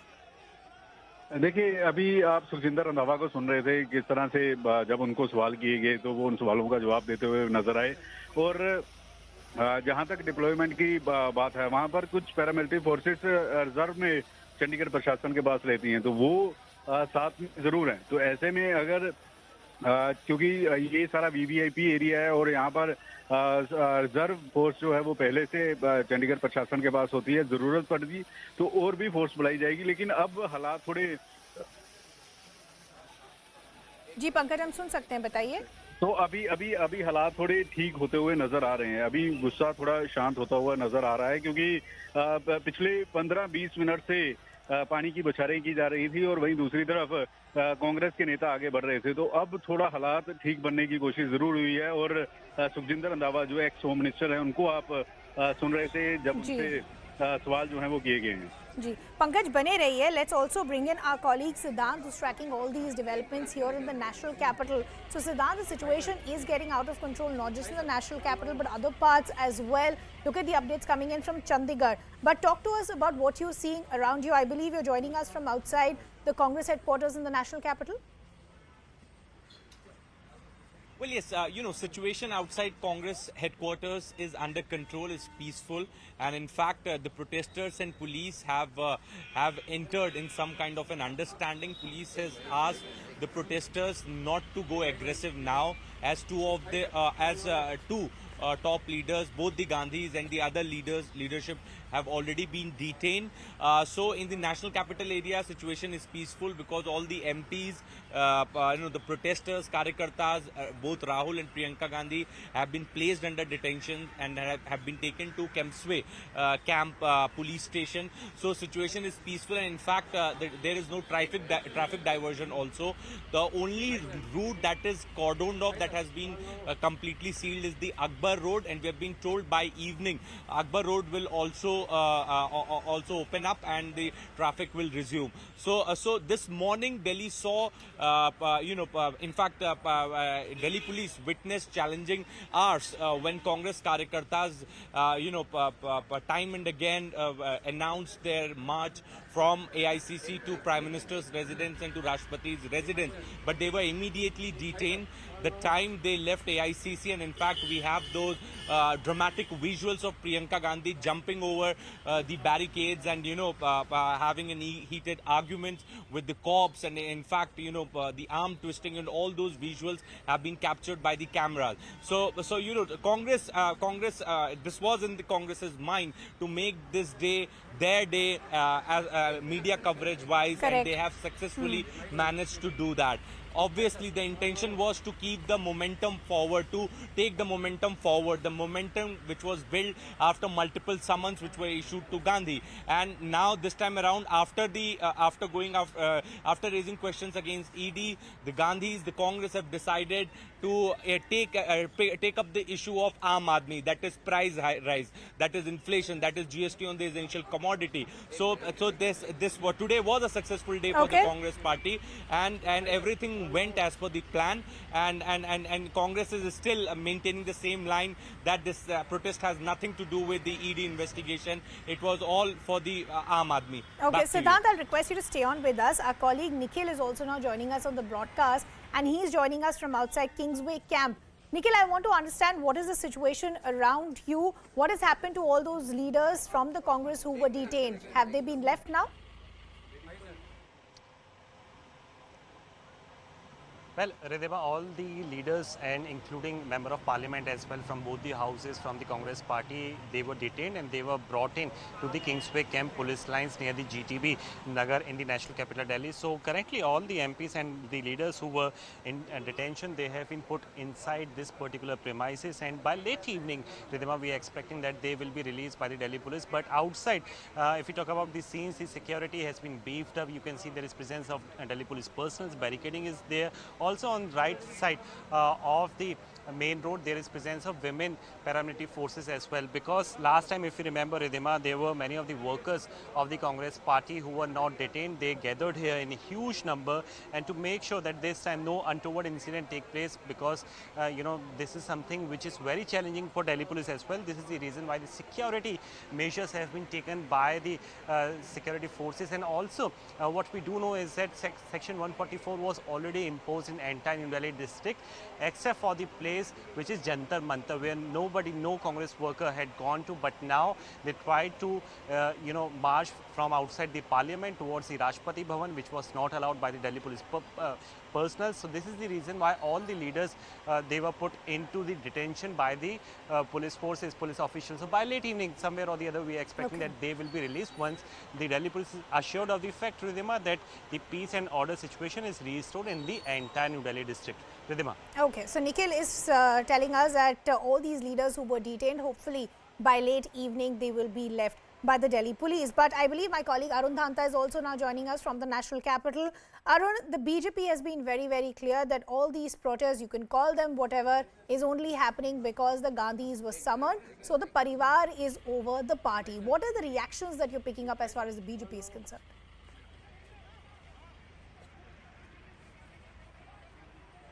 Well, Ridhima, as you rightly mentioned, BJP has been maintaining this fact that whenever there is heat on the top leaders or the first family of the Congress party, then only they resort to protest on the streets. And perhaps just to give a right sense to the country, Congress party had planned this protest today on the issues of GST hike, inflation and other issues, because we had seen the kind of gathering which Congress party managed to do while Rahul Gandhi was questioned by the Enforcement Directorate, and subsequently when Sonia Gandhi was questioned, we saw similar sort of intensifying protest. And therefore that image which especially BJP was trying to portray of the Congress party is that these people are not really concerned about the common men. They only come to streets, they only protest when it comes to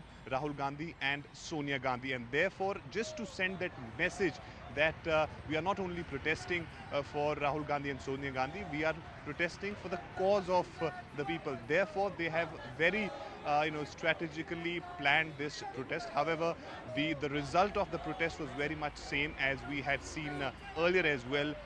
Last week Congress MPs were trying to meet President. They were not allowed by the Delhi police. They were not allowed to go beyond Vijay Chowk, and they were detained. Similarly, today they decided to get out to one Prime Minister's house, and secondly to give memorandum to the President. They were not allowed to go to President house, and also they were nowhere near to the Prime Minister's house. But whatever the criticism which Congress party is facing at this moment is the regularity. Whenever they picks up the issue, that's what the political analysts are saying. They are not able to take those issues forward. There's protest on one issue today, and then they go on a resting mode for a few days. So whether Congress party will be able to capitalize, because today we had seen protests in different parts of the country, and very strict orders were given by the senior leadership of the Congress party to the state leaders that you have to protest in large numbers, and also to have intensified protests. So we'll have to see as to how things proceed. But at this moment, all the senior leaders of the Congress party have been detained by the Delhi police, and till the time they're not ensured that they will not go back again or to protest, they will not be relieved by the Delhi police. Okay, I'll just request all my colleagues to stay on with us. We'll continue this conversation. First, let's listen to some reactions coming in from the Gandhi siblings.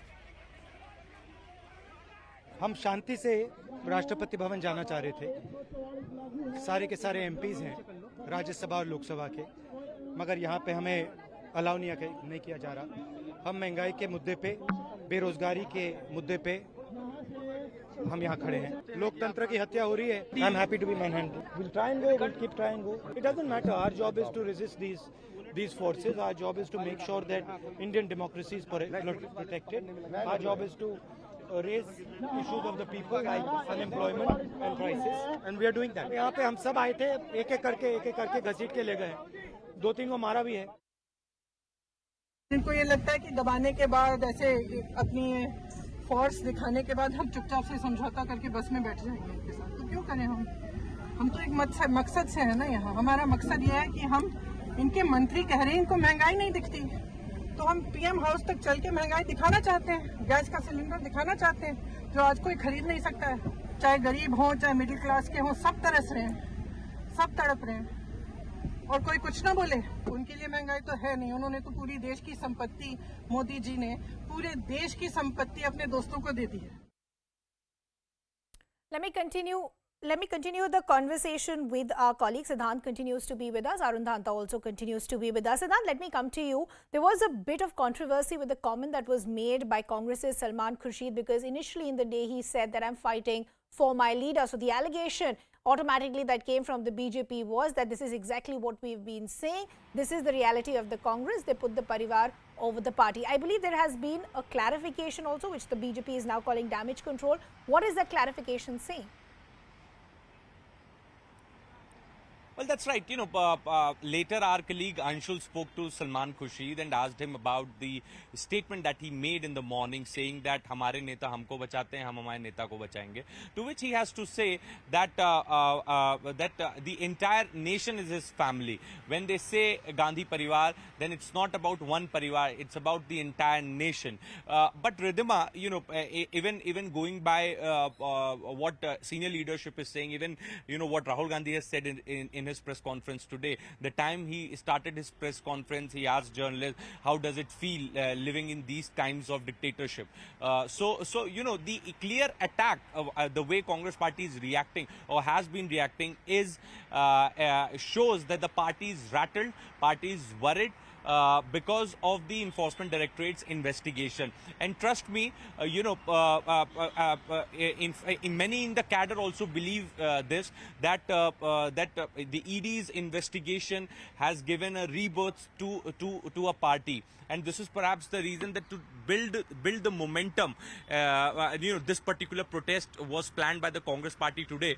Also, even we on our channel also raised question on the intentions of the Congress party, and we always question them that when their leaders are in trouble, they are on the streets. They are never on streets for the common man's issue. And this is perhaps the reason that this time around, two things have been done. One, by taking the momentum forward, and also by raising the issue of the common man. But question still remains the same, that and in fact this is what we can sense after speaking to leaders, that the direct attack is on the Enforcement Directorate. The direct attack is on the government for misusing the agency. This is what Rahul Gandhi has been saying, and also show off his strength, which was very much needed for Gandhis at this point in time. So that particular message has been given out. Siddhant, I'll request you to stay on with us. I'll request our other colleagues also to stay on with us. Let's first listen into what Salman Khurshid had to say. मैं अपने नेता को बचाने के लिए आऊंगा, मेरा नेता मुझे बचाता है। अगर इसको वो परिवार की परिभाषा बना देते हैं तो मुझे कोई उसमें कष्ट नहीं। परिवार हम हैं, परिवार ये देश है, ये देश की जनता है, तो उस देश की जनता को परिवार मानकर, अपना मानकर हम उसकी लड़ाई क्यों ना लड़ें? भारतीय जनता पार्टी हमें ये बताए। You heard the original comment as well as और जेल जाने से डरते हैं। Let's also listen into some other reactions. जिन्होंने भ्रष्टाचार किया है, जो बेल पर हैं और जेल जाने से डरते हैं, उनको जांच एजेंसियों का डर क्यों है? आखिरकार छिपा क्या रहे हैं? क्यों सड़कों पर उतर रहे हैं? जनता सवाल बार बार एक पूछती है कि गुनाहगार को गुनाह छिपाने के लिए आखिरकार सबका सहयोग क्यों लेना पड़ रहा है? हम 2014 में आए थे सत्ता में, ये कहकर आए थे कि भ्रष्टाचार मुक्त शासन देंगे। सोनिया जी, राहुल जी, कृपया करके ये इस तरह का खेल मत खेलिए। देश सच्चाई जानना चाहता है और जांच एजेंसियां जांच करना चाहती हैं। आप लोग लगातार विरोध करें, इसी तरह से यहीं विरोध को दबा दिया जाता है, प्रदर्शन को दबा दिया जाता है। आज का प्रदर्शन बेरोजगारी के खिलाफ, महंगाई के खिलाफ, जीएसटी के खिलाफ था। हमें राष्ट्रपति भवन जाने से रोका गया। हम लोग यहाँ शांतिपूर्वक ढंग से नारा लगा रहे थे। हमारा लोकतंत्र, हमारे जो लोकतांत्रिक हक हैं वो हम यहाँ लोकतांत्रिक हक के तहत हम ये प्रदर्शन कर रहे थे। हमें गिरफ्तार किया गया है और हम जानते नहीं हम कहाँ जाएं। राष्ट्रपति से समय मांगा था, मिला नहीं। प्रधानमंत्री के निवास में 24 नंबर अकबर रोड से एक और जुलूस निकल रहा है। ये बिल्कुल मोदी सरकार के दो भाई हैं, ईडी और सीबीआई, और मोदी सरकार के दो और भाई हैं, बेरोजगारी और महंगाई। So there you heard multiple reactions there coming in. We earlier also played out that original comment that was made by Salman Khurshid and then the clarification that has come in. But there are some other allegations that are coming in by the BJP. And Arun, I want to bring you back in the conversation.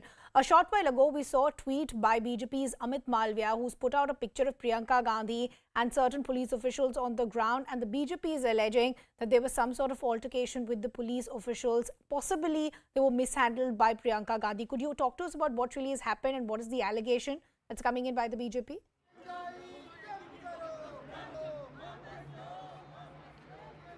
Well, see, Ridhima, BJP is making sure that they will not leave any opportunity wherever they get it. You know, initially when Salman Khurshid made this statement, BJP was quick to latch on to that statement. And in fact, BJP has been saying this fact for a very long time, that whenever it comes to Rahul Gandhi and Sonia Gandhi, the entire Congress party comes together. And today when Salman Khurshid says something of that kind, it actually testifies what BJP has been claiming.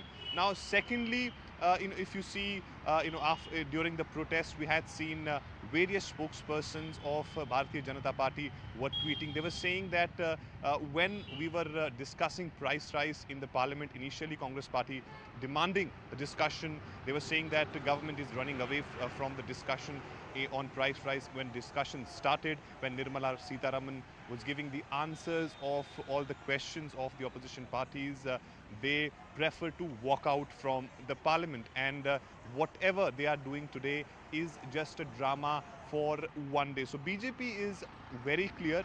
They are saying that that whatever they say is something which does not have any longevity. It's just for the one day and just to divert the attention from the real issues. They know their top leaders being grilled by the enforcement directorate, their offices being raided, and therefore just to divert the attention of the public of this country, they are resorting to these protest tactics. Otherwise, nothing is going in favor of the Congress party. So BJP is very much clear in this regard, and therefore we are seeing the press conference of Ravi Shankar Prasad. He was also speaking on the same lines, talking about the corruption which Congress party had done in their tenure, the way Indira Gandhi behaved, the manner in which emergency was implemented. So it was clear-cut target from the BJP side on the Congress when they were, planning to gherav Prime Minister's house and also trying to meet President. Okay. Arun and our other colleagues, I'll just request all of you to stay on with us. Let's also listen into some other political reactions.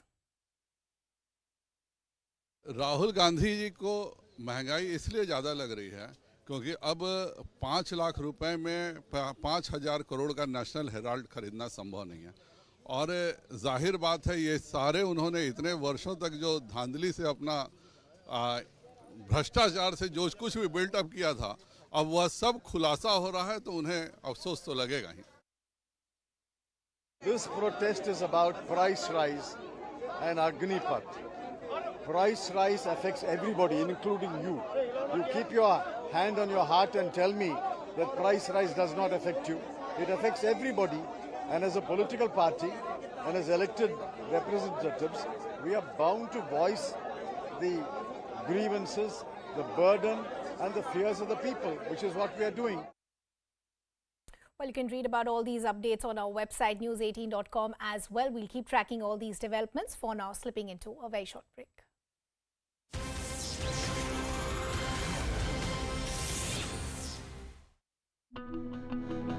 Hello and welcome to yet another edition of Bits to Billions. We have a startup right here, Rajesh Yabaji, the co-founder and CEO of Blackbuck.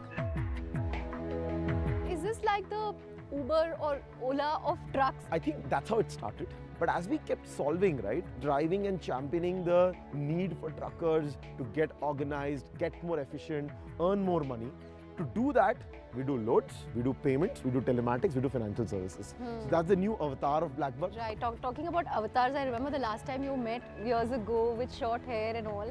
And now literally you have become like from Yabaji to Babaji with this new hairstyle. Short hair was largely the peppy style of wanting to become an Air Force pilot. Except the last 2 years when I did not cut my hair.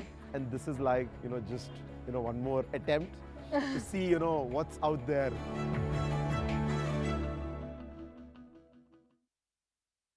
A cloud of dust surrounded the area as huge chunks of the mountain broke away and fell. Had the debris fallen on the Koti Bridge, the damage would have been far more. And record-breaking rains have brought life to a standstill in many parts of Karnataka. At least 7 deaths have been reported in the state in rain-related incidents. Now, new forecasts indicate a strong possibility of similarly intense rains across the state for the next 4 days at least. The landslides and flash floods in Kerala triggered by heavy rains killed 18 people in the last few days, damaged hundreds of properties and displaced thousands of people. Red alert has been sounded in 6 dams as the water level reached full capacity. The government also imposed a temporary ban on fishing till the weather situation improves. A 15-member gang abducted a young woman from her house in Tamil Nadu's one of the towns, and this is what the incident really is about. Have a look. Wearing masks and carrying sharp weapons, the gang members forcibly entered the woman's house. They dragged her out after threatening the family. The family members ran after them in vain, trying to stop the brazen abduction. After the accused fled with the woman, her family informed the police. With the help of CCTV footage, the police nabbed the accused and rescued the woman. It turns out that she had turned down a proposal from the head of the gang who had been stalking her for some time. That's when he got together some accomplices and decided to kidnap her. In Hyderabad, a car was seen precariously hanging from a 25-feet-high wall. This happened after the vehicle crashed into railing wall of a multi-storied building. The driver allegedly lost control of the steering wheel after the brakes failed. Thankfully, no one was hurt in the incident and bystanders managed to pull the driver out of the car. And after getting death threats, actor Salman Khan is ramping up his security. Now, what the actor has done, he has upgraded his Toyota Land Cruiser SUV car, now has armor and bulletproof glass. The upgraded vehicle is now worth 1.5 crore rupees. It costs extra to install bulletproof screens. The actor has also received a firearms license, something that he had requested the commissioner for. And dramatic visuals from Rajasthan's Sirohi show the extent of flood mayhem in the state. Have a look. The abandoned auto was stuck smack in the middle of the completely submerged road. But it turned out to be a savior for this man who fell off a flooded bridge and got swept away. The water was moving so fast that he had no choice but to go with the flow. But he managed to latch onto the vehicle and stood on its ledge, waiting for the help to come his way. Dozens of people gathered around and helplessly watched the man's plight. He was eventually pulled out to safety when police arrived at the spot. And there's massive politics over Centre's campaign Har Ghar Tiranga. Congress MP Rahul Gandhi said that those running the campaign have come from anti-national organizations which did not hoist the tricolour for 52 years. AIMIM chief Mr. Sauddin Owaisi said that RSS had rejected the idea of independent India. कि RSS उनका foundation रहा है। तो क्या ये बात सच नहीं है कि आरएसएस की जो तर्जुमानी करता है, जिसको माउथपीस अंग्रेजी में कहते हैं, ऑर्गेनाइजर मैगजीन ने 1947 के अपने ऑर्गेनाइजर वीकली ने कहा था कि इस देश का झंडा तिरंगा नहीं बल्कि भगवा होना चाहिए, कि उसमें 3 रंग है, वो खुद अशुभ है, ईवल है। And this is not good. A majority of Indians are drinking contaminated water. According to the data given by the Centre to Rajya Sabha, 80% Indians drink contaminated water. Centre says that. Welcome back. Thanks a lot for staying with us. The Karnataka High Court has asked all the judicial officers and staff to hoist the tricolour. The High Court has said that the campaign be made a huge success. This is in the backdrop of the centre's Har Ghar Tiranga campaign, where, remember, the centre is asking people to hoist the tricolour in their houses from the 13th to the 15th of August to instill a sense of patriotism. So now a circular that has been passed by the Karnataka High Court, where they're asking all judicial officers and staff to hoist the tricolour in the backdrop of the Har Ghar Tiranga campaign. My colleague Ananya Bhatnagar now joining us on the broadcast. Ananya, what does the circular say? Well, yes, this is a circular that has been issued by the Karnataka High Court's Registrar General, and in fact, the Karnataka High Court is clearly saying, asking all its judicial officers are basically all the judges in the district, and also all the officers, the lawyers and others who come under the bracket of the Karnataka High Court, which includes all the state lawyers, all the judicial officers in the state, to hoist tricolour at their homes, to in fact make the campaign of Har Ghar Tiranga a huge success. It is requested, it has clearly stated that the Kiren Rijiju, the law minister of the country, has in fact appealed all of the people in the judiciary to come out and completely support the campaign of the central government. And now a circular has been issued by the Karnataka High Court asking all its judicial officers and staff to hoist tricolour at their houses to make this campaign of Har Ghar Tiranga a huge success in the country, and asked in fact to set a precedent for all of the people of the country, and to hoist tricolour at their homes. Remember that this is the central government's campaign, the Har Ghar Tiranga. Though it's inviting a flag from the opposition, it is inviting a lot of criticism from the opposition, but then all efforts are being made by the government of India and all of its subsidiaries, including the state BJP ruled states, and also the various ministries, to in fact ensure that all its official state in fact its people are going to hoist tricolour at their homes. So this is what the Karnataka High Court circular also goes on to say. Ananya, thanks a lot for getting us all those details. Let's also now talk about the other big story that we're tracking, as the abrogation of Article 370, which conferred special status to Jammu and Kashmir, completes 3 years today. Former Chief Minister Omar Abdullah tweeted, and I'd like to quote, "We will continue our peaceful struggle using all legal and constitutional means to challenge what was done to Jammu and Kashmir on the 5th of August 2019. The road ahead may be a long one, full of twists and turns, but it's one that Jammu and Kashmir National Conference will not abandon," end quote. Meanwhile, even PDP's chief Mehbooba Mufti took on the centre on the anniversary of Article 370, going on to say that efforts are being made to replace the national flag with the saffron flag. Mufti also held a protest rally in Srinagar demanding restoration of Article 370 and said they will not sit back until they get back everything which has been snatched from the people of Jammu and Kashmir. जो इस मुल्क का constitution है उसको भी BJP खत्म करेगी, ये इसको एक मजहबी मुल्क बनाएंगे, और जो तिरंगा आज आप शान से लहरा रहे हैं इस तिरंगे को भी बदल के ये भगवा तिरंगा लाएंगे, भगवा झंडा लाएंगे, और उसके बाद आप देखते रह जाओगे। अगर अभी भी आप नहीं जागोगे हिंदुस्तान वालों, कुछ भी नहीं रहेगा। जाग जाओ, ये आपके कॉन्स्टिट्यूशन, इस मुल्क के कॉन्स्टिट्यूशन, इस मुल्क के तिरंगे को भी बदल देंगे। उसी तरह जिस तरह इन्हें जम्मू कश्मीर का आईन और झंडा छीन लिया, आपसे भी छीनेंगे, मगर हमने कसम खाई है न सिर्फ अपना झंडा, अपना आईन वापस लेंगे, बल्कि उसके साथ जो यहाँ लाखों लोगों ने कुर्बानियां दी हैं मसले कश्मीर हल करने के लिए, उसको भी हल करवाने के लिए इनको मजबूर करेंगे।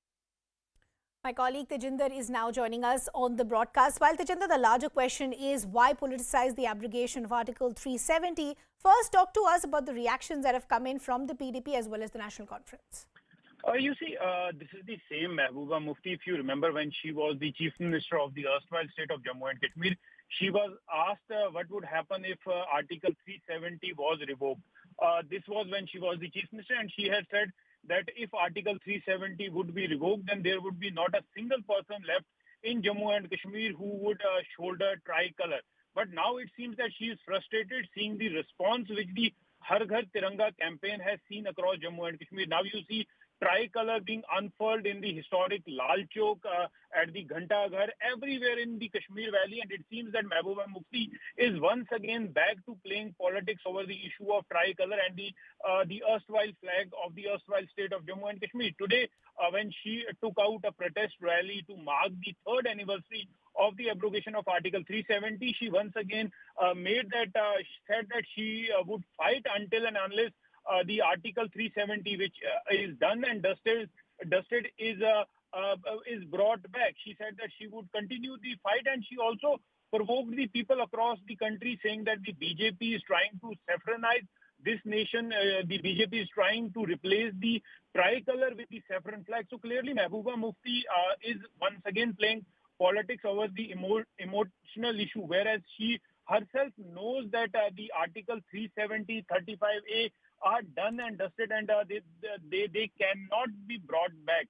But Mehbooba Mufti is trying to instigate the passions of the people across Jammu and Kashmir, knowing very well that assembly elections in Jammu and Kashmir would be announced any time. So just to gain her political ground, which she has lost 3 years ago, she is once again stoking passions across Jammu and Kashmir. Yes, Ridma. Tejinder, I'll request you to stay on with us. Mufti Islah also now joining us on the broadcast. Mufti, the centre has been saying time and again, like, look how things have changed. Civilian killings have come down. Stone pelting is no more a reality. So why politicize something that works for the betterment of the common people? I think Mehbooba Mufti as well as Omar Abdullah used today's occasion to target the centre because, number one, they have a domestic constituency, and Articles 370 and 35A do strike the chord here with the local population, if not whole of the population, but certainly with the majority that they represent. Clearly, she took out a rally today in the morning also, and we saw she hit out at BJP, saying that BJP's designs were such that it will continue to suppress and stifle people in Jammu and Kashmir. And in fact, she also sent out a warning to the people across the country, saying that, well, the tricolor which you see, this is going to turn into a saffron kind of a flag, and people should really stand up and get up to protest that. In fact, she goes on to say in some of her tweets, saying that your silence and complicity will embolden government of India to wreak havoc. Today they're trampling upon Indian democracy by subverting every pillar that supported. So she, in a way, she is also suggesting that a lot of institutions have, not having the same kind of democracy which used to be. So clearly, as I said, using the occasion, the 3rd year's anniversary for in fact targeting the centre and getting this point that centre clearly whatever it says on the development indices here in the valley especially, they're not correct. Mufti and Tejinder, thanks a lot for getting us those updates. Let's listen into some reactions as well. Police security force मिलकर admission मिलकर जो माहौल बना है पिछले 3 साल में, police security force की फायरिंग में कोई सिविलियन नहीं मरा है। उससे पहले बहुत मरता था लॉ ऑर्डर में, और सिक्योरिटी फोर्स के लॉ ऑर्डर में कोई किसी को लॉस नहीं हुआ है। और हम लोग जहां देखते हैं कि पहले फ्रीक्वेंटली हड़ताल होता था, ये दुकान बंद होता, मार्केट, बच्चे सफर करते, स्कूल कॉलेज बंद होता था, वो सारे बंद हो गया है। हुरियत वाले की कॉल बंद होता था, ये सारे बंद हो गया। इनकाउंटर साइट पर जो स्टोन पेल्टिंग होता था, जिसमें कि कोलेटरल डैमेज होता था, ये सारे इंसिडेंट बंद हो गया। इससे एक अच्छा माहौल बन रहा है। इसमें पब्लिक आवाम को, टेररिस्ट को और पाकिस्तान का मंशा को समझना चाहिए। इसी ढंग से सिक्योरिटी फोर्स पुलिस को एडमिशन को सहयोग देना चाहिए कि शांति बनाए रहे।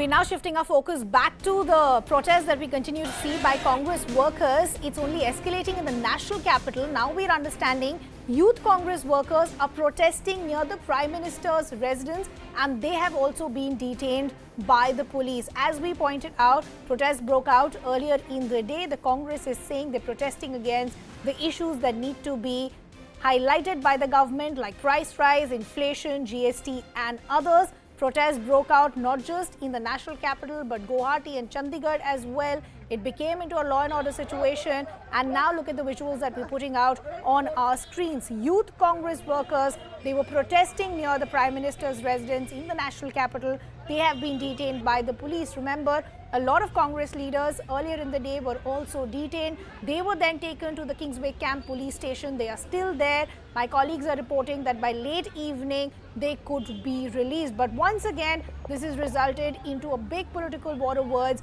between the BJP and the Congress. The BJP is saying you can call it whatever. All this is happening because there were summons that were given to Rahul Gandhi and Sonia Gandhi by the Enforcement Directorate. Thus, their allegation is that the Congress only works for a parivar and not for the party. The Congress on their part are saying that yes, there is misuse of agencies, but today their entire focus is the issues of the common people, like price rise, inflation, GST, which completely seem to be ignored as far as the central government is concerned. Altercation there on the ground between protesters and police officials. These are visuals coming in from the national capital. Youth Congress workers protesting near the Prime Minister's residence. They were detained by the police. As I said, this is not just a national capital issue. We've seen visuals coming in from Chandigarh as well, where there has been water cannons that have been used in protesters as well, and similarly in Guwahati as well. Arun Dhanta is joining us with more details. Arun, could you first explain to us what really happened outside the Prime Minister's residence? Well, see, Ridhima, a few workers of Youth Congress had arrived here at 7 LKM. And in fact, on the side of the police and the paramilitary, they were present here. But nobody was expecting them to reach here because of the arrangements which Delhi police have made in the surroundings of 7 LKM. But how did they manage to reach here? They were close to 8 to 10 workers of Youth Congress. They reached here and they started protesting right outside the 7 LKM, which is the house of the Prime Minister. They were here for 15 to 20 minutes, shouting slogans against the BJP and the Prime Minister Modi on price rise, unemployment and various other issues. And they all were wearing black clothes. And, within few minutes, police also mobilized in this area and they were detained by the police. And now they have been taken from the residence of the Prime Minister Modi to the nearest police station. So this was actually not expected to happen here outside the Prime Minister Modi's residence. It's a very, very sensitive place, and there were massive arrangements made by Delhi police. 3 or 4 barricading layers were made so that nobody could reach in the vicinity of the Prime Minister's house. But these 8 to 10 people wearing black clothes managed to arrive here. They sat outside the Prime Minister Modi's residence. Police quickly mobilized, was taken them in a bus, and they all have been detained now.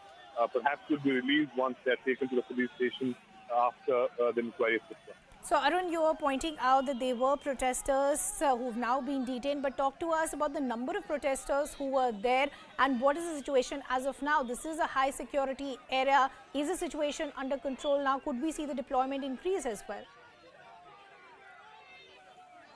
Well, see, Ridhima, you always have a very good security outside the Prime Minister Modi's residence. And today, being a day when Congress Party has called for this protest against the government, they have enhanced the security here. And perhaps that's the reason why, 3-4 security layers were created by the Delhi police before the Prime Minister's house to stop the protesters to reach here. But they suddenly They came here and they came out of the car and started protesting outside the outside the residence of Prime Minister Modi. They were sitting on the road. Okay. Police quickly mobilized along with the paramilitary forces, and they were taken in a bus to the nearest police station. So now things are in control. They all have been detained. Okay. And yes. Okay, Arun, thanks for getting us that update. So Arun Dhanta there pointing out that all these protesters who were protesting in front of the Prime Minister's residence, they have now been detained. Later in the evening, they possibly will be released. Arun, thanks a lot for getting us all those details. We'll keep tracking all these developments. For now, slipping into a very short break. 15 weeks of TRP domination. India's ace news channel delivers again. CNN News 18 on your side. He was eventually pulled out to safety when police arrived at the spot. And there's massive politics over Centre's campaign Har Ghar Tiranga. Congress MP Rahul Gandhi said that those running the campaign have come from anti-national organizations which did not hoist the tricolour for 52 years. AIMIM chief Mr. Asauddin Owaisi said that RSS had rejected the idea of independent India. कि RSS उनका foundation रहा है, तो क्या ये बात सच नहीं है कि आरएसएस की जो तर्जुमानी करता है, जिसको माउथपीस अंग्रेजी में कहते हैं, ऑर्गेनाइजर मैगजीन ने 1947 के अपने ऑर्गेनाइजर वीकली ने कहा था कि इस देश का झंडा तिरंगा नहीं बल्कि भगवा होना चाहिए, कि उसमें 3 रंग है, वो खुद अशुभ है, ईवल है. And this is not good. A majority of Indians are drinking contaminated water. According to the data given by the Centre to Rajya Sabha, 80% Indians drink contaminated water. Centre says that there are excess toxic metals in groundwater in many districts across the country. The problem is more serious in villages than in cities. There is an increased risk of skin diseases, cancer, and excess lead in water can affect the nervous system of humans. Now, a madrasa linked to a terror accused was demolished in Assam's Moregaon area. The madrasa owner, Mufti Mustafa, was recently arrested for his links with Bangladesh-based terror outfit. 43 students were studying in this madrasa. They have now been admitted to different schools. Reactions have been coming on this demolition of the madrasa by the authorities. Chief Minister today in the press conference also stated that here 42 students were studying in this madrasa, and they were residential students where they were taught about jihad day and night. And Shiv Sena MP Sanjay Raut's ED custody has been extended till the 8th of August. Meanwhile, the agency has summoned his wife Varsha Raut in the Pathrachal landscape case. She will appear for questioning on Friday. The summons have been sent to her after transactions done on Varsha Raut's account in the money laundering case came to light before the agency. A school bus driver was arrested for putting the lives of 30 children at risk in Noida. Have a look. The driver rammed the bus full of children into a closed railway barrier. When the bus was approaching the railway line, the barricade was just closing. But the speeding bus did not stop and rammed into the barrier. Even after breaking the barrier, the driver did not stop and continued to speed ahead.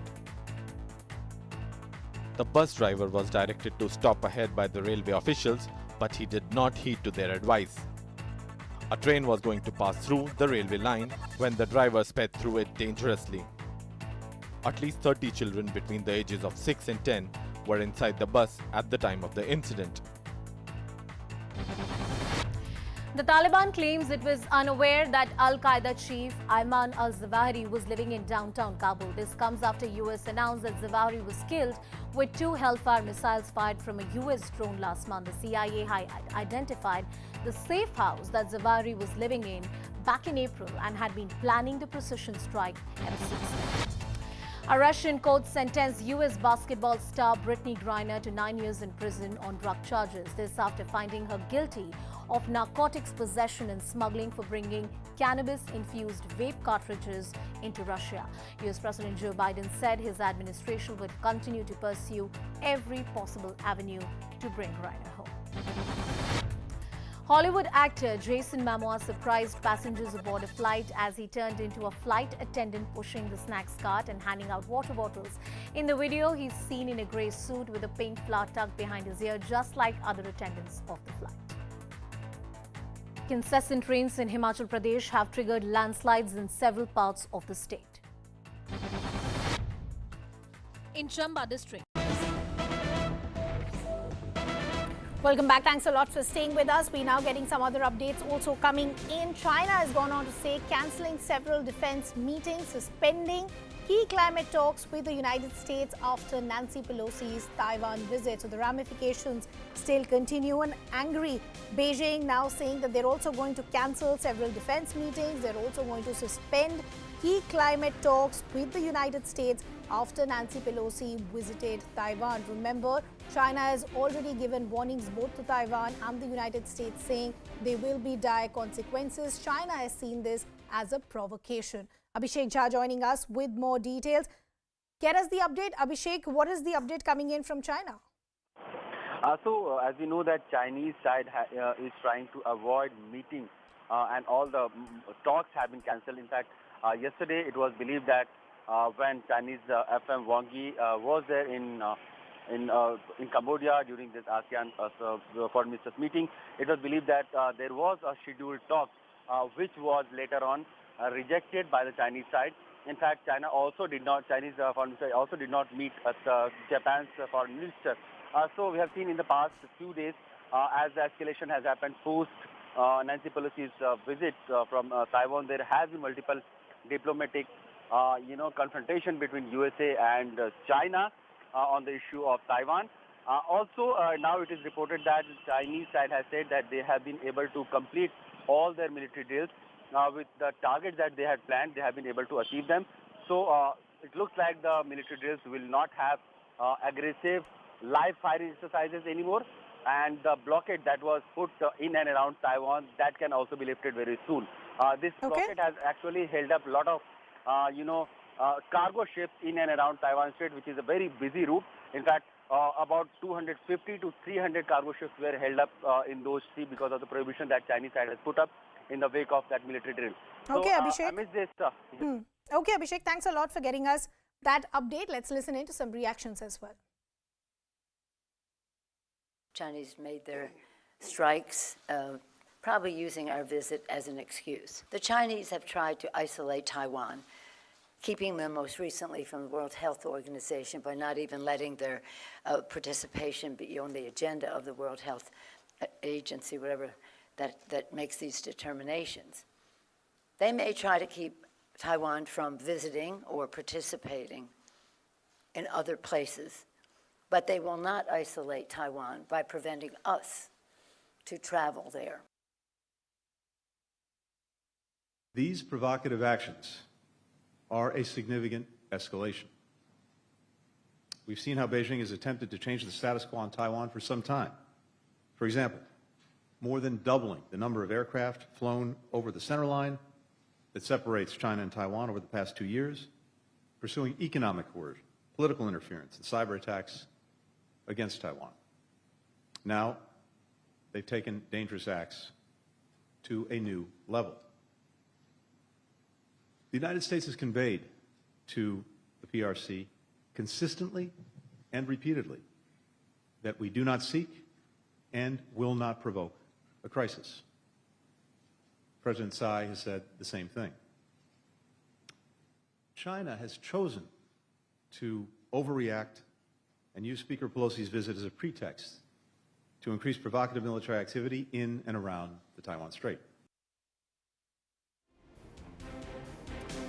Good afternoon, hello and welcome. You're with CNN News 18. I'm Anusha. Sonia, top focus this hour are some big revelations coming in that probe which is underway in the state of West Bengal, and we're talking about the ED probe. This is a big breaking news. The Enforcement Directorate, which is seeking further custody of the SSC scam accused Arpita Mukherjee and Partha Chatterjee, has told the court that there is a threat to Arpita Mukherjee's life. This is a big claim that the agency has made before the court. The agency has further informed the court that Arpita's food and water be tested before they are served to her in jail. That's the big news that we are getting in right now. Shaugato Mukhopadhyay with us on the broadcast. Shaugato, give us more details and context to this. Well, you see, the 15-day ED remand of both Partho Chatterjee and Arpita Mukherjee has come to an end, and both the accused were produced before the PMLA court today by the Enforcement Directorate. While the Directorate has prayed for judicial custody of both the suspects, Partho Chatterjee's lawyers have obviously moved a bail petition for their client.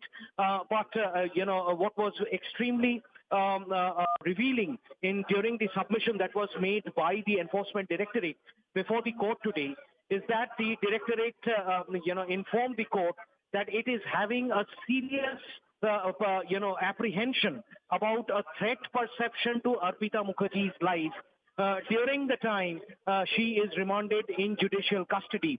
The ED also urged upon the court to ensure that all food and water that is served to Arpita Mukherjee be tested first before they are served to Arpita Mukherjee. Also, the Enforcement Directorate urged upon the court to consider that if Arpita Mukherjee is put in the same cell with other prisoners, then the other prisoners, there should be a thorough profiling of the other prisoners who would be kept in that same cell with Arpita Mukherjee. Now, if you can, Anusha, read this along with the comment that was made earlier in the day today at the ESI hospital where she was taken along with Partho Chatterjee for medical test before they were produced in court. She told reporters that she's been telling the ED what they need to know. So obviously, Arpita Mukherjee is spilling the beans, it seems. And that's the reason why the Enforcement Directorate at this point in time has made a formal submission before the court that it is having a serious apprehension, a threat to Arpita Mukherjee's life. Interestingly, the ED also said in the same breath that they don't see a similar threat for Partho Chatterjee. And Shaugato, so those are the details there's a very important point that you mentioned while you were elaborating the details. You said that it looks like that Arpita Mukherjee is sharing the details which might be very beneficial for the agency as they probe this entire matter. Often during an investigation, many times the accused or somebody who's not the primary accused is basically an accomplice, has the opportunity to turn into a witness from the side of the agency. Is that something which is brewing here?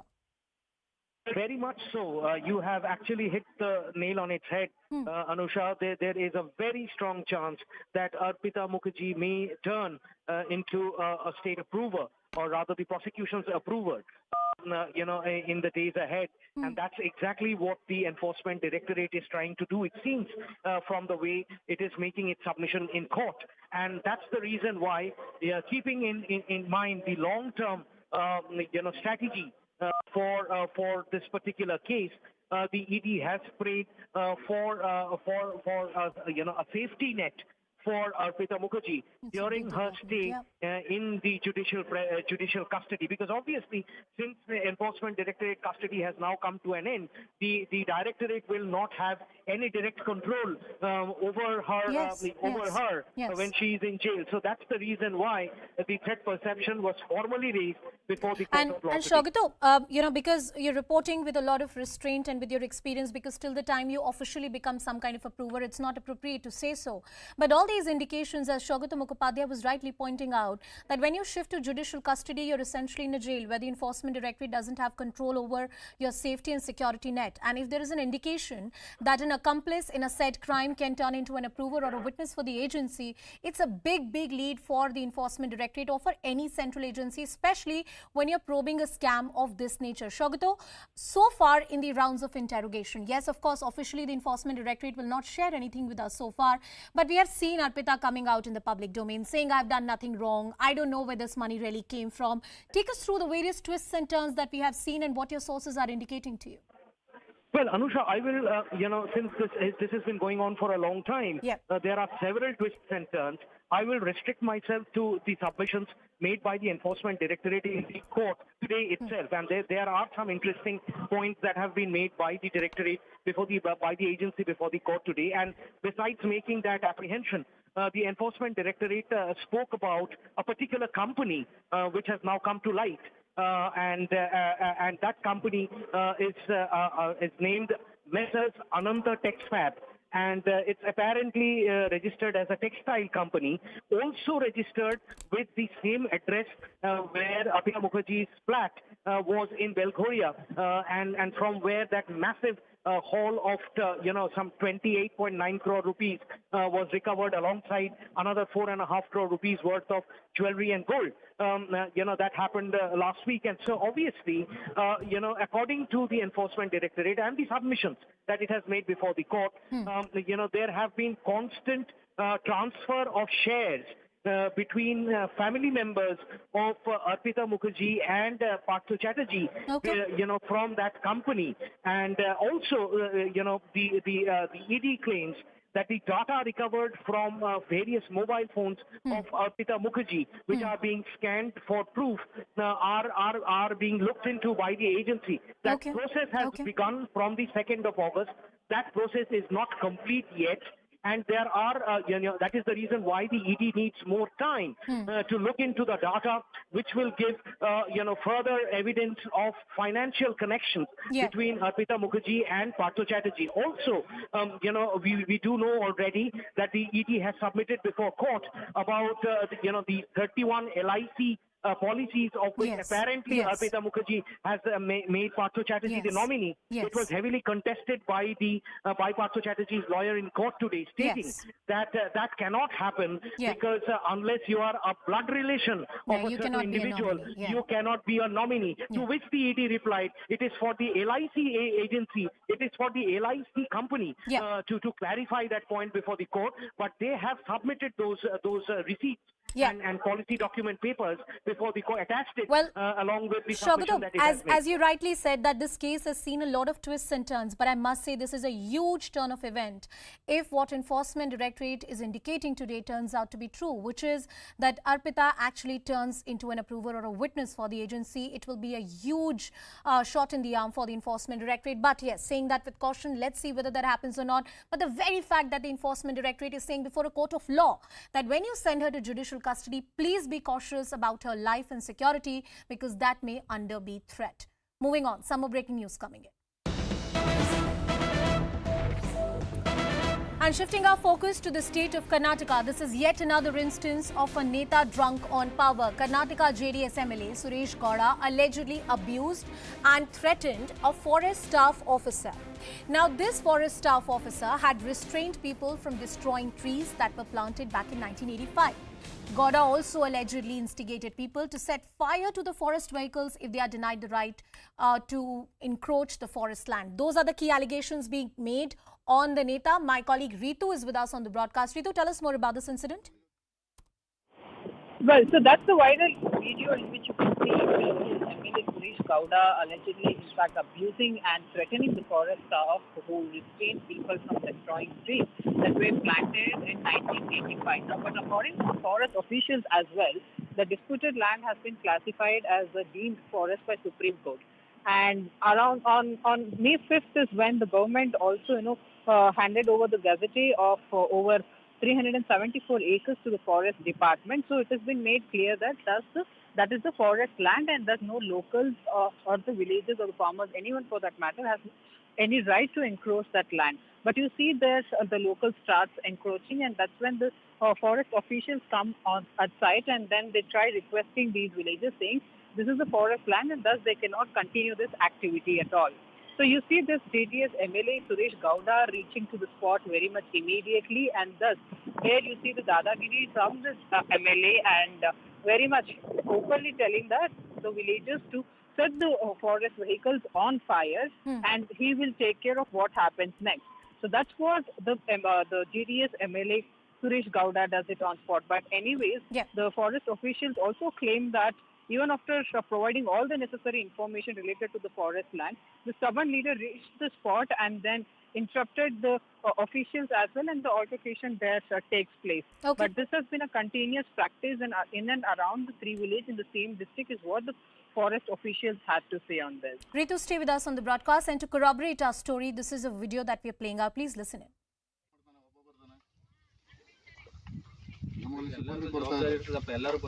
ಆಯ್ತು ಬಿಡಿ sir, ಮೇಲಿಂದ ಏನಾದ್ರು ಬಂದ್ರೆ ನಮಗೂ ಇಲ್ಲಿ ಇದಾಗುತ್ತೆ. ನಮಗೂ ರಾತ್ರಿ ಬೆಳಿಗ್ಗೆ ಆದ್ರೆ ನಮಗೆ ಬೇಜಾರು. ಯಾವ್ದೊಂದು ಮಾರ್ಕ್ ಮಾಡ್ಕೋಬೇಕಾನೆ, ಬಾಕಿ ರೈತರು ಮಾಡ್ಕೋಬೇಕಾನೆ. ಜಾಯಿಂಟ್ ಸರ್ವೆ ಗಂಟೆ ಇಲ್ಲಿ 10ಕ್ಕೆ ಬರಬೇಡಿ. ಈ ಜಾಯಿಂಟ್ ಸರ್ವೆ ನಾಳೆ ಮಾಡ್ತೀನಿ, ನಾನು ತಹಸೀಲ್ದಾರ್ ಹೆಸರು ಕಳಿಸ್ತೀನಿ.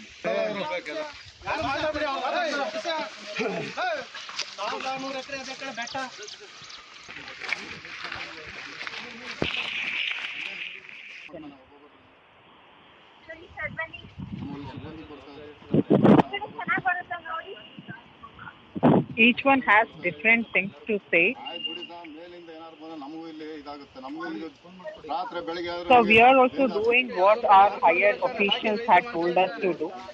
We are also following the orders from the higher officials. Until unless the joint survey is not been conducted, you have no right to come around this area.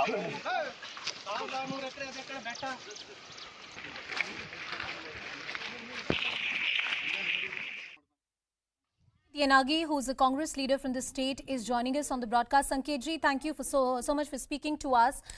This is a kind of behavior that has come to light, and this is on camera, where you can see a local MLA actually abusing the forest officers, threatening them. What do you say about this behavior? See, the forest officer or any other officer of the government, while they are promptly and honestly discharging their duty, that should not be interfered with. And the government is doing its duty. The MLAs have to facilitate them discharging their duty. Recently, we have come across another incident wherein one of the minister's daughter has picked up a quarrel against the police officer who was discharging the duty. That is Mr. Arvind Limbawali's daughter. And ultimately, he had to apologize because it was causing public inconvenience and nuisance. Similarly, the responsible MLAs and the MLAs who claim to be very responsible have to behave responsibly in the public and have to behave responsibly to the law and order and to the law prevailing in the country. And if they themselves are not respecting the law, themselves are not respecting the officers who are discharging their official duty, where else we can expect it? So I condemn this incident, and the JDS has to seek an apology for this. And they should take an action against such an MLA who is violating the rules and the moral code. No, we're also trying to get a reaction from the MLA himself, Suresh Gowda. We'll try and see, and if he's agreeing to react on the story. But Sanketji, coming back to you, 75 years of India's independence, but there is an unfortunate trend that whenever you're an MLA or you're an elected neta or whichever level you're working on, there is a certain sense of arrogance that has seeped into Indian politics, and that is visible in these instances, and it runs across party lines. I dare say that to you. Very true, very true. So even after 75 years, we have not learned the manners. That is most unfortunate thing. We may be sometimes educated or feel ourselves to be very much highly qualified or educated, but in a public behavior, we lack some ethics, we lack some etiquettes, we lack some mannerisms. And we should know that people are following us. When we are in a party or when we are in a responsible position, the people would look at us as to the role models. If the leader himself or herself is doing such an activity which is not acceptable to the society, which is not acceptable to the social norms, then automatically their followers will follow the same trend. It will become the norm of the day.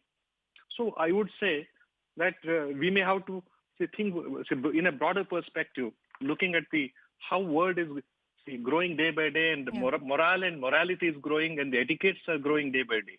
And we should understand that leaders, cutting across the party line I'm talking about, they should develop the etiquettes also. Sanketji, I ask this to you not as a Congress leader, but somebody who's in politics, and you're speaking across party lines. You're speaking from a greater position right now.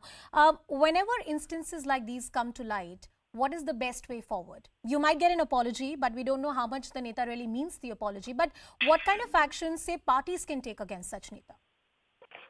Firstly, the parties have to deal with such person for indiscipline. And such person should not be given any responsible position at all. And thirdly, these people should not be given a B form or a ticket to contest any elections. So if such things are done by any party, the behavior of a Neta would definitely increase and it will improve.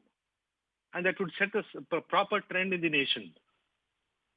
Well, today's younger generation is more attracted towards the Neta and the television where the Neta's behavior is projected. So I would say that Neta's behavior should be normal, acceptable to the society and humane. And if it is missing, then the Neta must be condemned publicly, cutting across the party line. Absolutely. And I appreciate you adopting that tone in tenor. Thank you so much, Sanket Yanagi, for speaking to us on the broadcast. Well, from that story, here's talking about some high-voltage political drama that has jolted the national capital and various other parts of the country. The face-off between the BJP and Congress about various issues, including the National Herald case, that continues to escalate. The Congress party is staging protests. The workers are staging protests, and they say they are protesting against inflation and unemployment in the country. Congress leaders march towards the Rashtrapati Bhavan in black clothes to protest against these issues. Senior Congress leader, including Rahul Gandhi and Priyanka Gandhi Vadra, Harish Rawat, Jairam Ramesh, have been detained by the Delhi police because they were not following the orders of the police and the police had an apprehension. That's what the police authorities are saying. Meanwhile, after Congress leader Salman Khurshid claimed, quite controversially, that he's protesting to save his leader, he has now issued a clarification. He's told CNN News 18 that his country is his family. So considering people of India as his family, that is what he's fighting for. Reactions that we got through the day.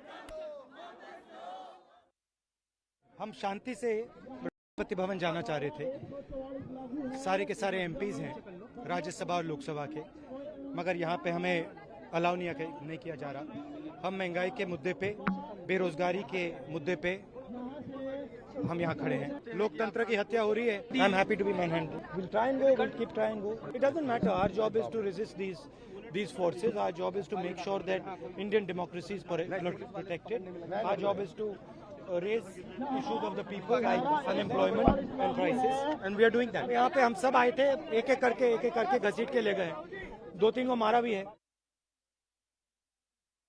इनको ये लगता है कि दबाने के बाद, ऐसे अपनी फोर्स दिखाने के बाद हम चुपचाप से समझौता करके बस में बैठ जाएंगे इनके साथ। तो क्यों करें हम तो एक मकसद से है ना यहाँ। हमारा मकसद ये है कि हम, इनके मंत्री कह रहे हैं इनको महंगाई नहीं दिखती, तो हम पीएम हाउस तक चल के महंगाई दिखाना चाहते हैं, गैस का सिलेंडर दिखाना चाहते हैं, जो आज कोई खरीद नहीं सकता है। चाहे गरीब हो, चाहे मिडिल क्लास के हो, सब तरस रहे हैं, सब तड़प रहे हैं और कोई कुछ ना बोले। उनके लिए महंगाई तो है नहीं। उन्होंने तो पूरी देश की संपत्ति, मोदी जी ने पूरे देश की संपत्ति अपने दोस्तों को दे दी है।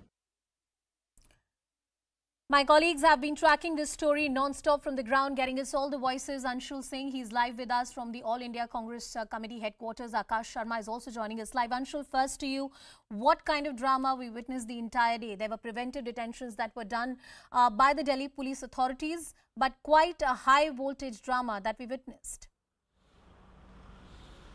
So yes, this time around the protest that was carried out by the Congress was really very well planned, and everything was done according to the plan, because remember the kind of protest that we saw happening when Rahul Gandhi and Sonia Gandhi were questioned, very few workers were actually able to gather here at the All India Congress office in the national capital, because since early morning the police used to barricade the entire stretch of Akbar Road.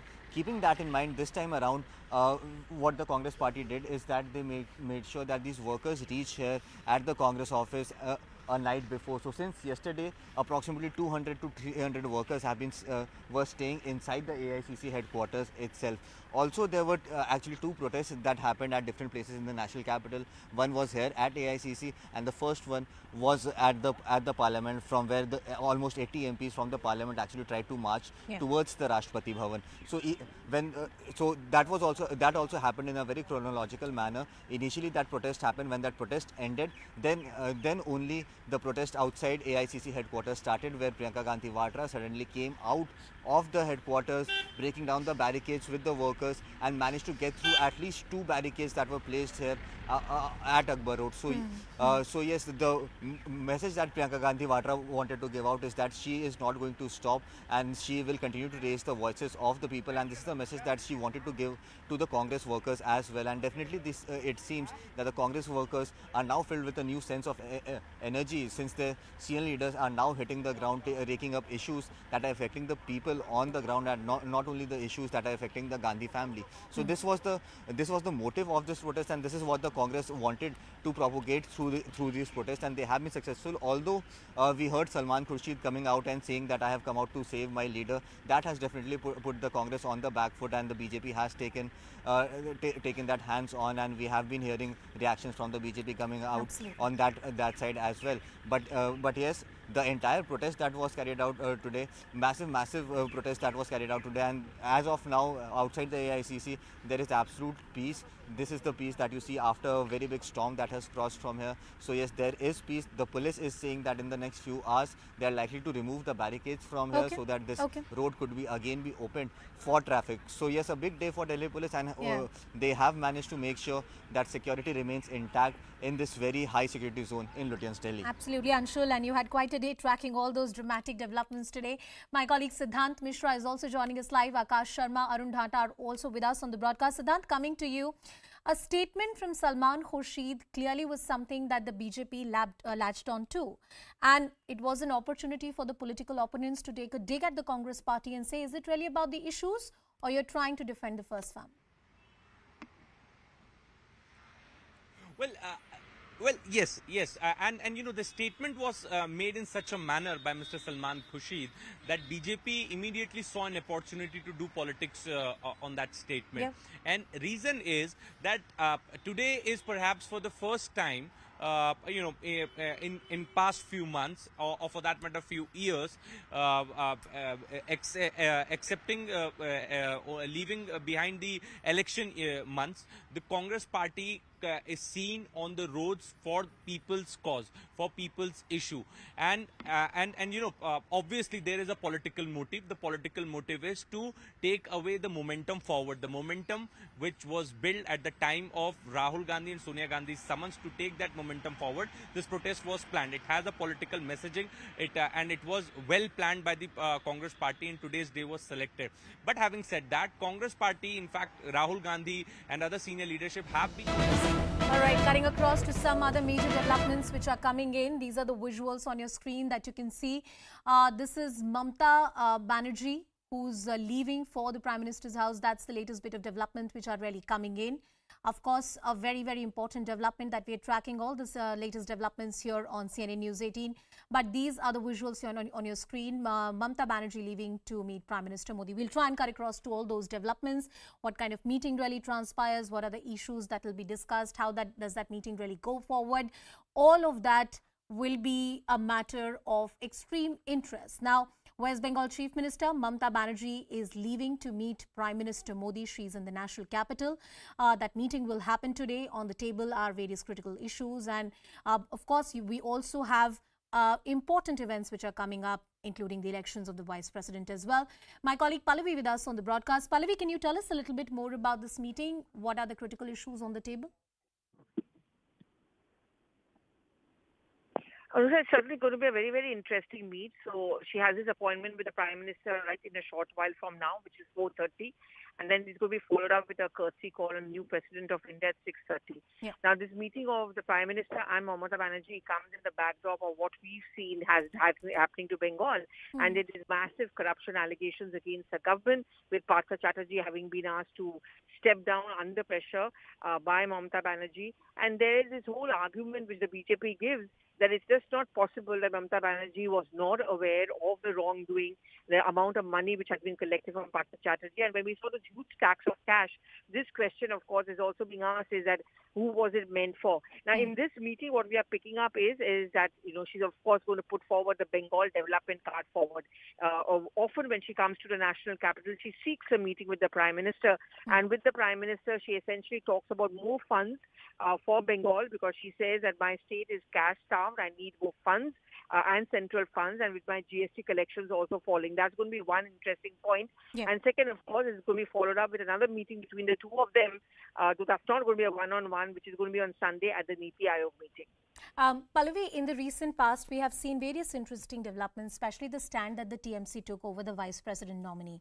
I remember you reporting on that story, and there were all sort of conjectures whether there's some kind of understanding between the BJP and the TMC. Is Didi really on the opposition side? If you look at the relationship between the BJP and TMC in the last 1 year, ever since Didi got the second term, what kind of relationship has it been? Are there any points where this relationship has really eased? Well, see, politically speaking, from the point of view of the Trinamool Congress, it would be seen as suicidal for her if she's seen as softening up on the BJP. In fact, if there's been the hardest critic of the Modi government, it really has been Mamata Banerjee. But I think at the same time, she also understands that if you really want to talk about development, you also need to have a good equations with the central government. Yes. Just being on a confrontation doesn't really work. There have also been occasions, if you remember, right in the heart of the elections, where, the Prime Minister has visited the state as the Prime Minister, but she's not turned up. And that's a courtesy which usually Chief Ministers accord to a visiting Prime Minister, and she has incurred a lot of criticism. I remember in one occasion when the last time round she had come back to the national capital, and that was again the first meeting after having won Bengal elections. It was seen as a courtesy call meeting between the two of them. But to say that she's going to soften up on the BJP, I don't think she would want to do that, especially as you are pointing out, Anusha, and absolutely correctly, that there is a wariness among the opposition parties, that if she's the only one who's not supporting Margaret Alva as an opposition candidate, and the fact that she's abstaining is only going to help up Jagdeep Dhankar. Is she trying to reach out to Dhankar? Is she trying to reach out to the BJP? I think she also wants to send out a message to the opposition parties that yes, I am going to lead the opposition front, or at least be one of the main faces for 2024 elections. Politically speaking, for her back home, if she wants to have national ambitions or step out of Bengal towards the northeast, she cannot afford to have this image of softening up on the BJP. Thank you, Pallavi, for that overall analysis. Always wonderful to hear that from you. And as Pallavi is pointing out, that there's a message that Didi would want to put out to the opposition, to the government as well. And as far as any kind of softening is concerned, that's not the posturing that West Bengal Chief Minister Mamata Banerjee would want to put out. While we all know that her national ambitions, her contendership for the post of the Prime Minister is something that she has spoken about in the public domain. It's no secret. Well, those are the visuals on your screen, the latest visuals of Prime Minister Narendra Modi all set to meet Mamata Banerjee. Mamata Banerjee has already left. She's about to reach the residence. We'll continue tracking that story and much more on the other side of a quick break. Stay tuned.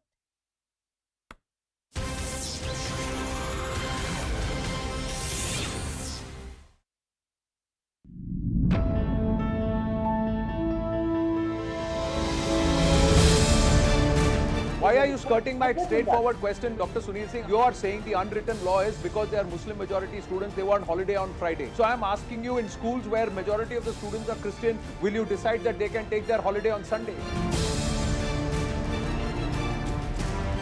Can the world afford another one? And this time, even if it's going to be between China and Taiwan, what lessons has the world drawn, if any, from the war between Russia and Ukraine in a way that we can prevent another one? What is being promised here is irrational freebies which influences voters, completely vitiates the entire process. It is a good example for the rest of the world that the fight against terror must continue.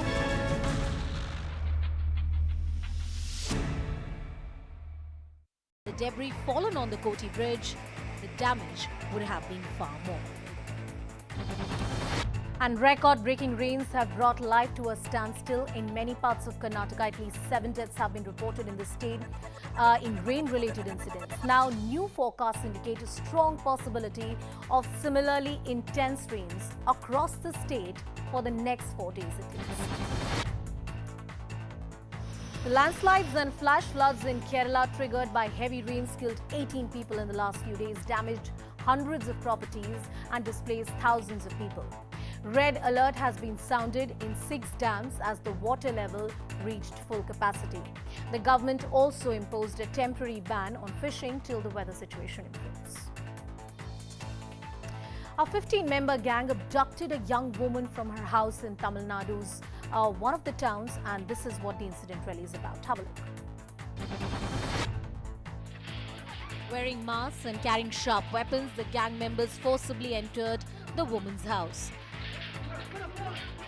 They dragged her out after threatening the family. The family members ran after them in vain, trying to stop the brazen abduction. After the accused fled with the woman, her family informed the police. With the help of CCTV footage, the police nabbed the accused and rescued the woman. It turns out that she had turned down a proposal from the head of the gang who had been stalking her for some time. That's when he got together some accomplices and decided to kidnap her.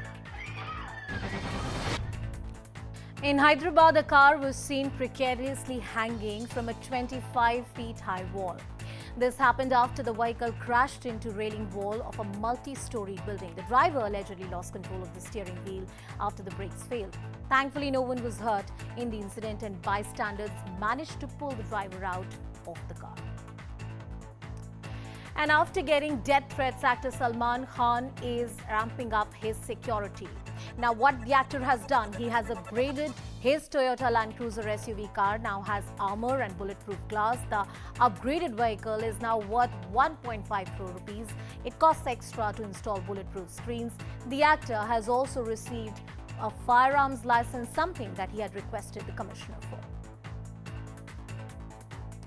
And dramatic visuals from Rajasthan's Sirohi show the extent of flood mayhem in the state. Have a look. The abandoned auto was stuck smack in the middle of the completely submerged road. But it turned out to be a savior for this man who fell off a flooded bridge and got swept away. The water was moving so fast that he had no choice but to go with the flow. But he managed to latch onto the vehicle and stood on its ledge. And these are the latest visuals that we'll just put out for our viewers. Mamata Banerjee, the West Bengal Chief Minister, is all set to meet Prime Minister Modi today. Now, this is a courtesy meeting which has been scheduled, but on the table are various issues, including the pending GST payments. We also know the backdrop of an investigation by the Enforcement Directorate in the SSC scam, which has rocked the West Bengal government and raised various questions about corruption as well. The relationship between the BJP and TMC has never been a good one. Mamata Banerjee has been one of the more fiercest critics of the Modi government, and she's also made it very, very clear that TMC and herself want to lead the leadership as far as opposition camp is concerned. What is discussed in the meeting today, what really transpires, all of that is something that is very, very keenly watched. Those are the visuals on your screen as Mamata Banerjee, the West Bengal Chief Minister, is en route to meet the Prime Minister of the country. Shaukato Mukhopadhyay with us on the broadcast. Shaukato, give us perspective. What kind of issues Didi will raise before the Prime Minister? It's a courtesy meeting, but we all are curious. What will be the discussion? Well, you see, as far as the official agenda of this meeting is concerned, I'm sure it would be related to the administrative issues of the state of West Bengal. And you rightly pointed out the pending payments vis-a-vis the GST, the 100 days work, NAREGA, MNREGS payments, and so on and so forth, which Mamata Banerjee has been voicing for quite some time now. But as far as, the political issues are concerned, I don't think those would, find their way to this discussion table. And obviously this meeting has raised a lot of curiosity in the wake of the fact that this is happening at a time when, central agencies like the CBI and the ED are, rocking the tables of the Trinamool Congress here in West Bengal with two senior leaders, one Partho Chatterjee, who's already been arrested in the SSC scam probe, Anubrata Mandal, another very senior leader, the chief of the party in Birbhum, is also under scanner for the cattle smuggling case by the CBI, who's been summoned again for questioning on Monday. A lot of focus on that as well. I don't think this would really feature in the discussions between the chief minister and the prime minister today. It's a very keenly watched meeting given the political situation here in Bengal is concerned, and the fact that the BJP is seriously eyeing political foothold in Bengal in the wake of the upcoming panchayat elections and the all-important 2024 general elections. And the BJP knows for sure that, this so-called setting theory that is being, voiced from certain corners, certain, the political corners of Bengal, if that percolates down to the cadre level of the BJP on the ground, then BJP's chances of taking over Bengal, would be ruined once and for all. So obviously, there is no way that the BJP is going to ruin those chances. As far as its politics is concerned, it is going to remain, the primary opposition to the Trinamool Congress, and the Trinamool Congress knows that that's not going to go away in any manner. So obviously, the setting theory, as far as I am concerned, I'm not too convinced about. But yes, in the wake of the current developments that are taking place in Bengal, this particular meeting between the one-on-one meeting between the Chief Minister of West Bengal and the Prime Minister of the country would be very, very keenly watched. But I also need to tell you, Anusha, that this is not the only meeting that Mamata Banerjee would be having during her stay in Delhi. She would be meeting, Prime Minister tomorrow at the Azadi Ki Amrit Mahotsav program at the Rashtrapati Bhavan, and day after tomorrow at the Niti Aayog meeting in Delhi as well. So this meeting in the run-up to all those two meetings can also become a very, very important curtain raiser and an administrative logjam break attempt between the two sides. Absolutely, and a precursor to the meetings which are scheduled for later. Pallavi, our senior editor, is also joining us on the broadcast. Pallavi, taking forward from the points that you were earlier talking about, and Shaugato added to them, the pending GST payments, and however fierce critic you might be or a political opponent you might be, the union government is a government with which any state government needs to function. You need to have an administrative machinery running and well-oiled, and that's something that Didi would want to ensure. Yes, I mean, there have been situations where you have state chief ministers having a kind of a good working equation with the center, while at the same time keeping the head straight up and maintaining the aggressive stand at the state level. I mean, I've seen the DMK, for example, often doing it. I mean, they come over here, they tell the prime minister that this is what they want from the center, but at the same time, they hold the whole Tamil pride upright. I think Mamata Banerjee may sound a bit conciliatory, but in the sense that, she's going to try and reach out. And it's also very interesting. I mean, there was a time I remember in a Niti Aayog meeting, she would not even turn up. There were times when she would send her then Finance Minister Amit Mitra to join it. That is when she wanted to be very, very confrontational. But this time round, there are going to be 3 occasions where she's actually going to be there with the Prime Minister. Today, of course, being the one-on-one meeting, and then Azadi Ka Amrit Mahotsav, where other chief ministers are going to be there. And of course, finally, the Niti Aayog meeting. The fact that she flies down to Delhi, spends around 5 days here, she's not averse to the idea of meeting up with the Prime Minister. She's also trying to reach out and send a message that when it comes to the question of Bengal and Bengal's development, I'm ready to do business with the center. But back in Bengal, her confrontation stand with the BJP is definitely going to continue, because as Shogata was pointing out, today there seem to be 2 main players in Bengal politics. It is going to be BJP versus the Trinamool Congress. And I think she's learned it from the last Lok Sabha elections very well, that she cannot underestimate the might of the BJP. Yeah, and I'm sure a similar thinking would be within the BJP as well, that Didi is a force to reckon with. Let's see what transpires in the meeting. Pallavi, I'd request you to stay with us on the broadcast. Shaugato Mukhopadhyay is also with us. Manojit Mandal of the TMC is joining us. Mr. Mandal, thank you so much for speaking to us. What's on the agenda? What are the kind of issues that Didi is going to raise before the Prime Minister of the country? I think there are, a hell lot of issues that I think needs to be raised, and Mamata Banerjee, I think, is very clear on them regarding the money that, is due for Bengals, nearly 1 lakh crores on various, projects and schemes, including certain GSTs and ITs. Apart from that, the name of the state, which is also due. I think it's a long overdue meeting. It's a good meeting that we are happy that this meeting is taking place. Aprajita Sarangi of the BJP is also joining us on the broadcast. Aprajita ji, thank you so much for speaking to us. An important meeting while TMC and BJP are loggerheads on multiple issues, the pending GST payments and ensuring that the administrative machinery between the two states works in tandem would be the focus of the state government. I would just say that this meeting and Madam Mamata Banerjee ji should get into the habit of meeting Honorable Prime Minister once in a while. There are many issues of the state governments that need to be sorted out at the central level. And I can only say with all conviction at my command that our Honorable Prime Minister, Shri Narendra Modi ji, has never differentiated one state from the other as far as developmental programs are concerned. He wants the country to grow, the entire country to grow, all 28 states and 7 union territories. And it's a federal structure. So that's why the center and states have to work together, and it's good that Mamata Banerjee ji has gone to the Honorable Prime Minister, and I'm sure she would be talking about the issues of her state. And I'm extremely confident that Honorable Prime Minister will give her a very patient hearing, as he always does, and he will sort out issues. Aprajita ji, please stay with us on the broadcast. Manojit, coming back to you, there were various occasions, I remember recently, some time ago when the Prime Minister had visited the state of West Bengal, there were certain courtesies that, say, a Chief Minister was supposed to extend, or a meeting in which Didi herself should have been present. BJP said that Didi is not being, she's not extending the courtesy that she should, and Mamata Banerjee should have been present at that meeting. Is there a realization within the TMC and the West Bengal government that you might be political opponents, but there needs to be a working relationship, a certain degree of professionalism?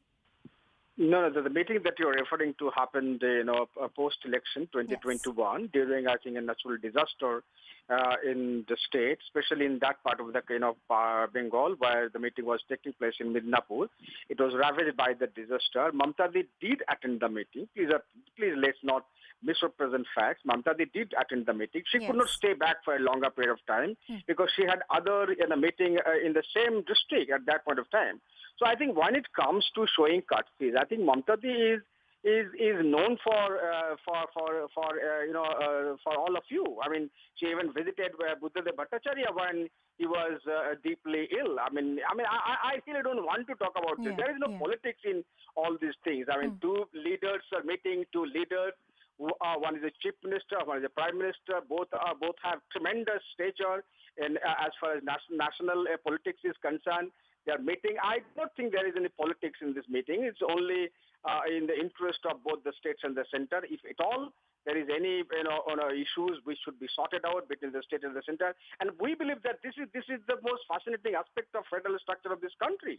That you will not treat us as son or children of yours, but we'll have equal footage in a federal system, means that there won't be any paternalistic kind of relationship between the center and the Manojit, state. I appreciate the spirit.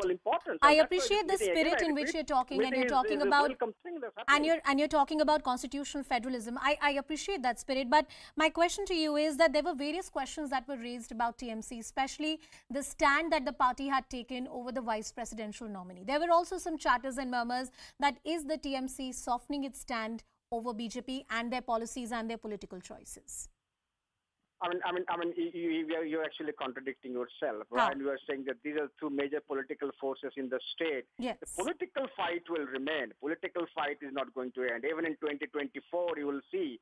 Even in 2023, you will see. The political fights are different. But when these two statesmen are meeting, one the Prime Minister and the Chief Minister, this meeting must be viewed from a different prism altogether. There should not be any politics in such meetings at all. Politics is a different thing altogether. No, I agree, and I agree. And earlier the stand of the TMC was very vociferously against the BJP, and now the entire understanding somewhere seems to be that is there some Anusha, sort of hedging? I do not think, Anusha, Mamata is representing TMC or Mr. Modi is representing BJP when they are meeting right now. All right. It's a Thank meeting you. between the Prime Minister and the Chief Minister. Point taken, Manojit. Point taken. Thank you so much for joining us on the broadcast. Aprajita Sarangi also with us on the show. My colleague Shogata Mukhopadhyay and Pallavi also tracking all the developments. This and much more here on CNN News 18 on the other side of a quick break. Stay tuned.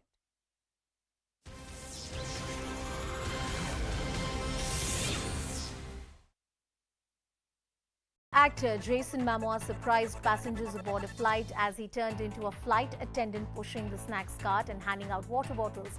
In the video, he's seen in a grey suit with a pink flower tucked behind his ear, just like other attendants of the flight. Incessant rains in Himachal Pradesh have triggered landslides in several parts of the state. In Chamba district, bystanders watched in horror as a huge chunk of the mountain crumbled and fell down. The road below was completely blocked after huge pieces of debris fell on it. More than a dozen people were travelling on the Koti Bridge when the landslide began. but it intensified in seconds, making people run for cover. A cloud of dust surrounded the area as huge chunks of the mountain broke away and fell. Had the debris fallen on the Koti Bridge, the damage would have been far more. And record-breaking rains have brought life to a standstill in many parts of Karnataka. At least 7 deaths have been reported in the state in rain-related incidents. Now, new forecasts indicate a strong possibility of similarly intense rains across the state for the next 4 days at least. The landslides and flash floods in Kerala, triggered by heavy rains, killed 18 people in the last few days, damaged hundreds of properties and displaced thousands of people.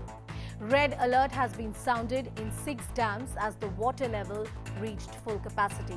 The government also imposed a temporary ban on fishing till the weather situation improves.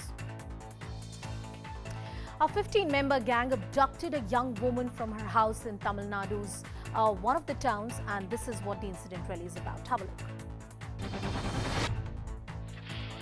Wearing masks and carrying sharp weapons, the gang members forcibly entered the woman's house. They dragged her out after threatening the family.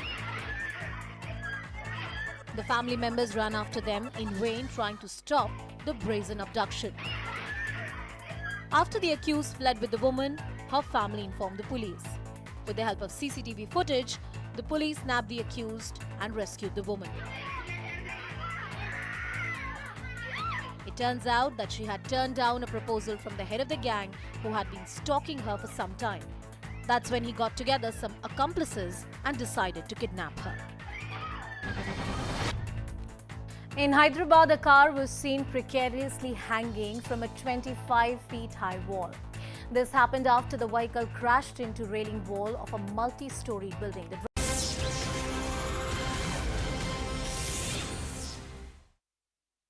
Welcome back, and talking about these developments coming in from the Taiwan Strait. And if you thought that it was only military escalation, no, there's also the diplomatic escalation which the Chinese are doing. Amid the crisis in the Taiwan Strait with the Chinese dragon breathing fire, China has announced sanctions on U.S. House of Speaker Nancy Pelosi and her immediate family members over her trip to Taiwan.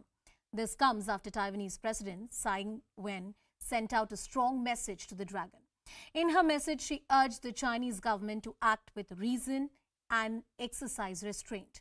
The president said that Taiwan will not escalate the conflict but will resolutely defend its sovereignty and security. The Chinese have announced joint air and sea drills near Taiwan along with test launches of conventional missiles in the East Sea of the country. China fired ballistic missiles, deployed fighter jets and warships as it held its largest ever military exercises around the island nation. Strikes, probably using our visit as an excuse. The Chinese have tried to isolate Taiwan, keeping them most recently from the World Health Organization by not even letting their participation be on the agenda of the World Health Agency, whatever that makes these determinations. They may try to keep Taiwan from visiting or participating in other places, but they will not isolate Taiwan by preventing us to travel there.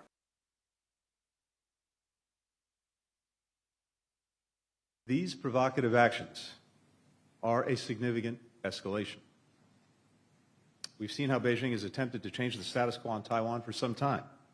For example, more than doubling the number of aircraft flown over the center line that separates China and Taiwan over the past 2 years, pursuing economic coercion, political interference, and cyber attacks against Taiwan. Now, they've taken dangerous acts to a new level. The United States has conveyed to the PRC consistently and repeatedly that we do not seek and will not provoke a crisis. President Tsai has said the same thing. China has chosen to overreact and use Speaker Pelosi's visit as a pretext to increase provocative military activity in and around the Taiwan Strait.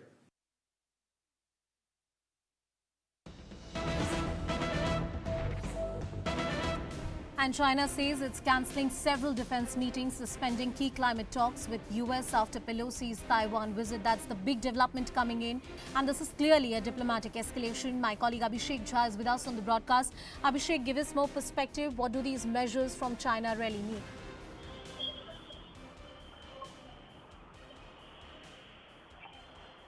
Abhishek, am I audible to you?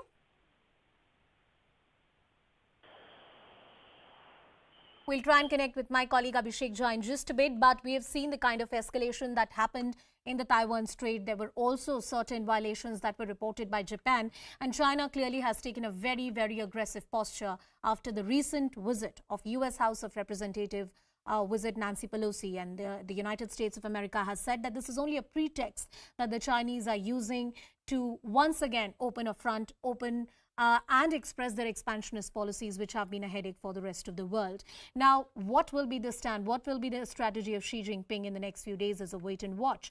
Is this something that will only be posturing, missiles pointing towards Taiwan, and China will stop there? The world can stop it, or the global community can stop it, or God forbid we would see a full-fledged escalation. But this is clearly, diplomatically speaking, China wants to take it forward. Abhishek Jha with us on the broadcast. Abhishek, the fact that the Chinese are cancelling several defense meetings, suspending key climate talks with US, what does it indicate? What lies ahead?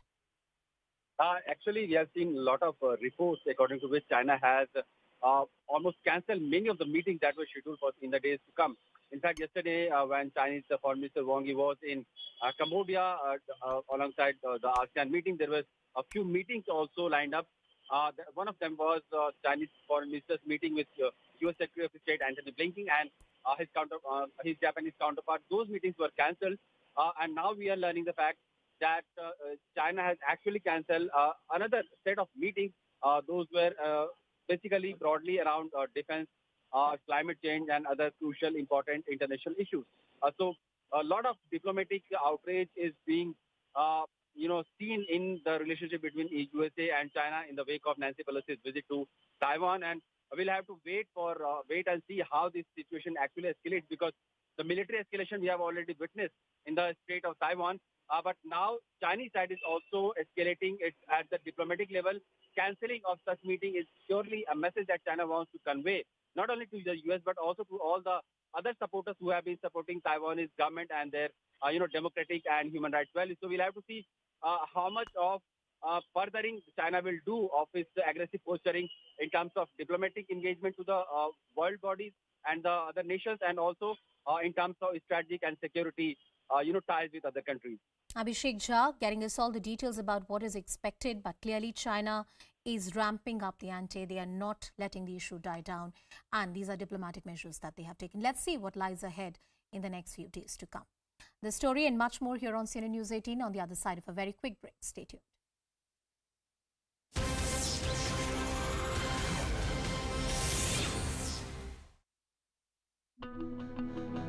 Hello and welcome to yet another edition of Bits to Billions. We have a startup right here, Rajesh Yabaji, the co-founder and CEO of Blackbuck. Is this like the Uber or Ola of trucks? I think that's how it started. But as we kept solving, right, driving and championing the need for truckers to get organized, get more efficient, earn more money, to do that, we do loads, we do payments, we do telematics, we do financial services. So that's the new avatar of Blackbuck. Right, talking about avatars, I remember the last time you met years ago with short hair and all. And now literally you have become like from Yabaji to Babaji with this new hairstyle. Short hair was largely the peppy style of wanting to become an Air Force pilot. Except the last 2 years when I did not cut my hair. And this is like, just, one more attempt to see, what's out there.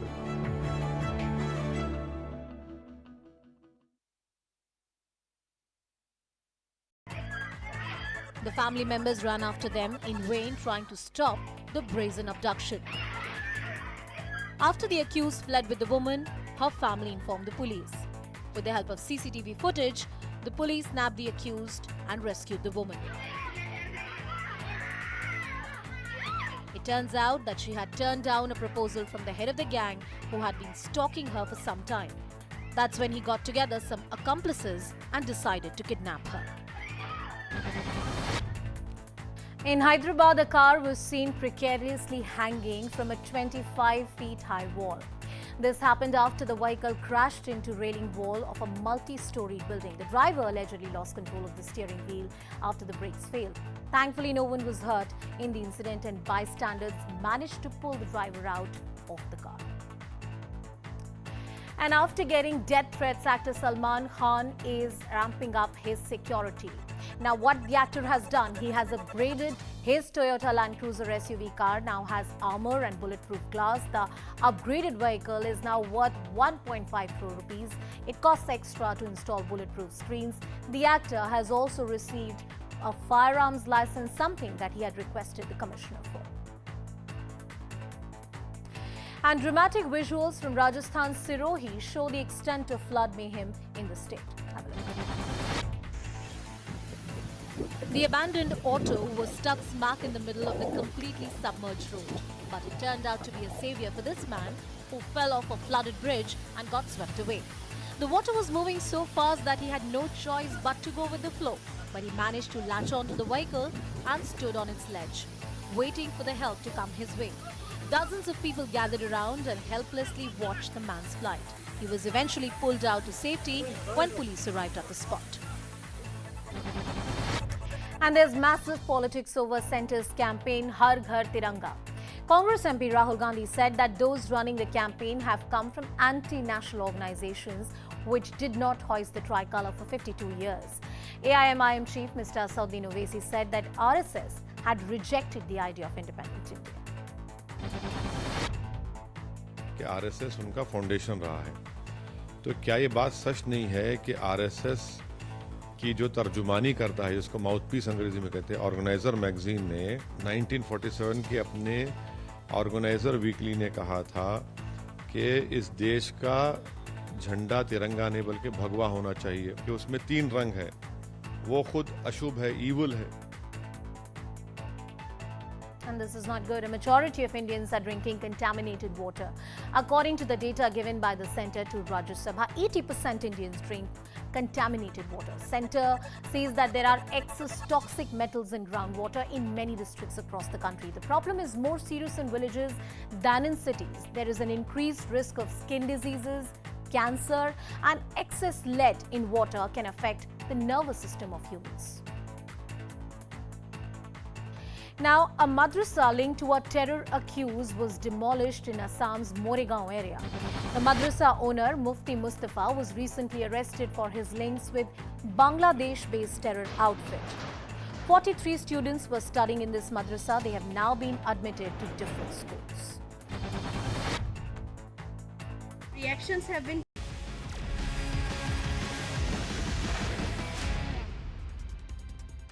Welcome back, and a quick check of some key stories from across the country. The Special Task Force of the Haryana Police has recovered 1.3 kg RDX explosive substance near Shahbad town of Kurukshetra district. The Kurukshetra SP Surinder Singh said that the STF had input about the explosive and the team, with the help of the local police, recovered them. The police has also arrested one person in the case. Karnataka JDS MLA Suresh Gowda allegedly abused and threatened a forest staff officer who restrained people from destroying trees that were planted in 1985. The incident took place in one of the forest range areas in Karnataka's Mandya district. Gowda also allegedly instigated people to set fire to forest department vehicles if they denied the right to go into the forest land. 6 people were killed in an accident at Karnataka's Yadagiri when a car in which they were travelling collided with lorry last night. All 6 people were of the same family. 3 people unfortunately died on the spot, while 3 succumbed to their injuries when they were taken to the hospital. The Reserve Bank of India has increased the repo rate by 0.5%. Reserve Bank of India decided to increase the repo rate after which the latest Monetary Policy Committee meeting. The higher repo rate will increase the cost of loans and various other banking facilities. Taiwanese president has sent out a strong message to China. In her message, she urged the Chinese government to act with reason and exercise restraint. The president said that Taiwan will not escalate the conflict but will guard its interest.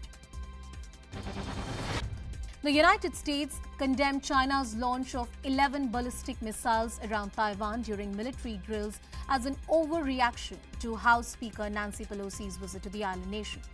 Now, United States has also urged Beijing to reduce the tensions.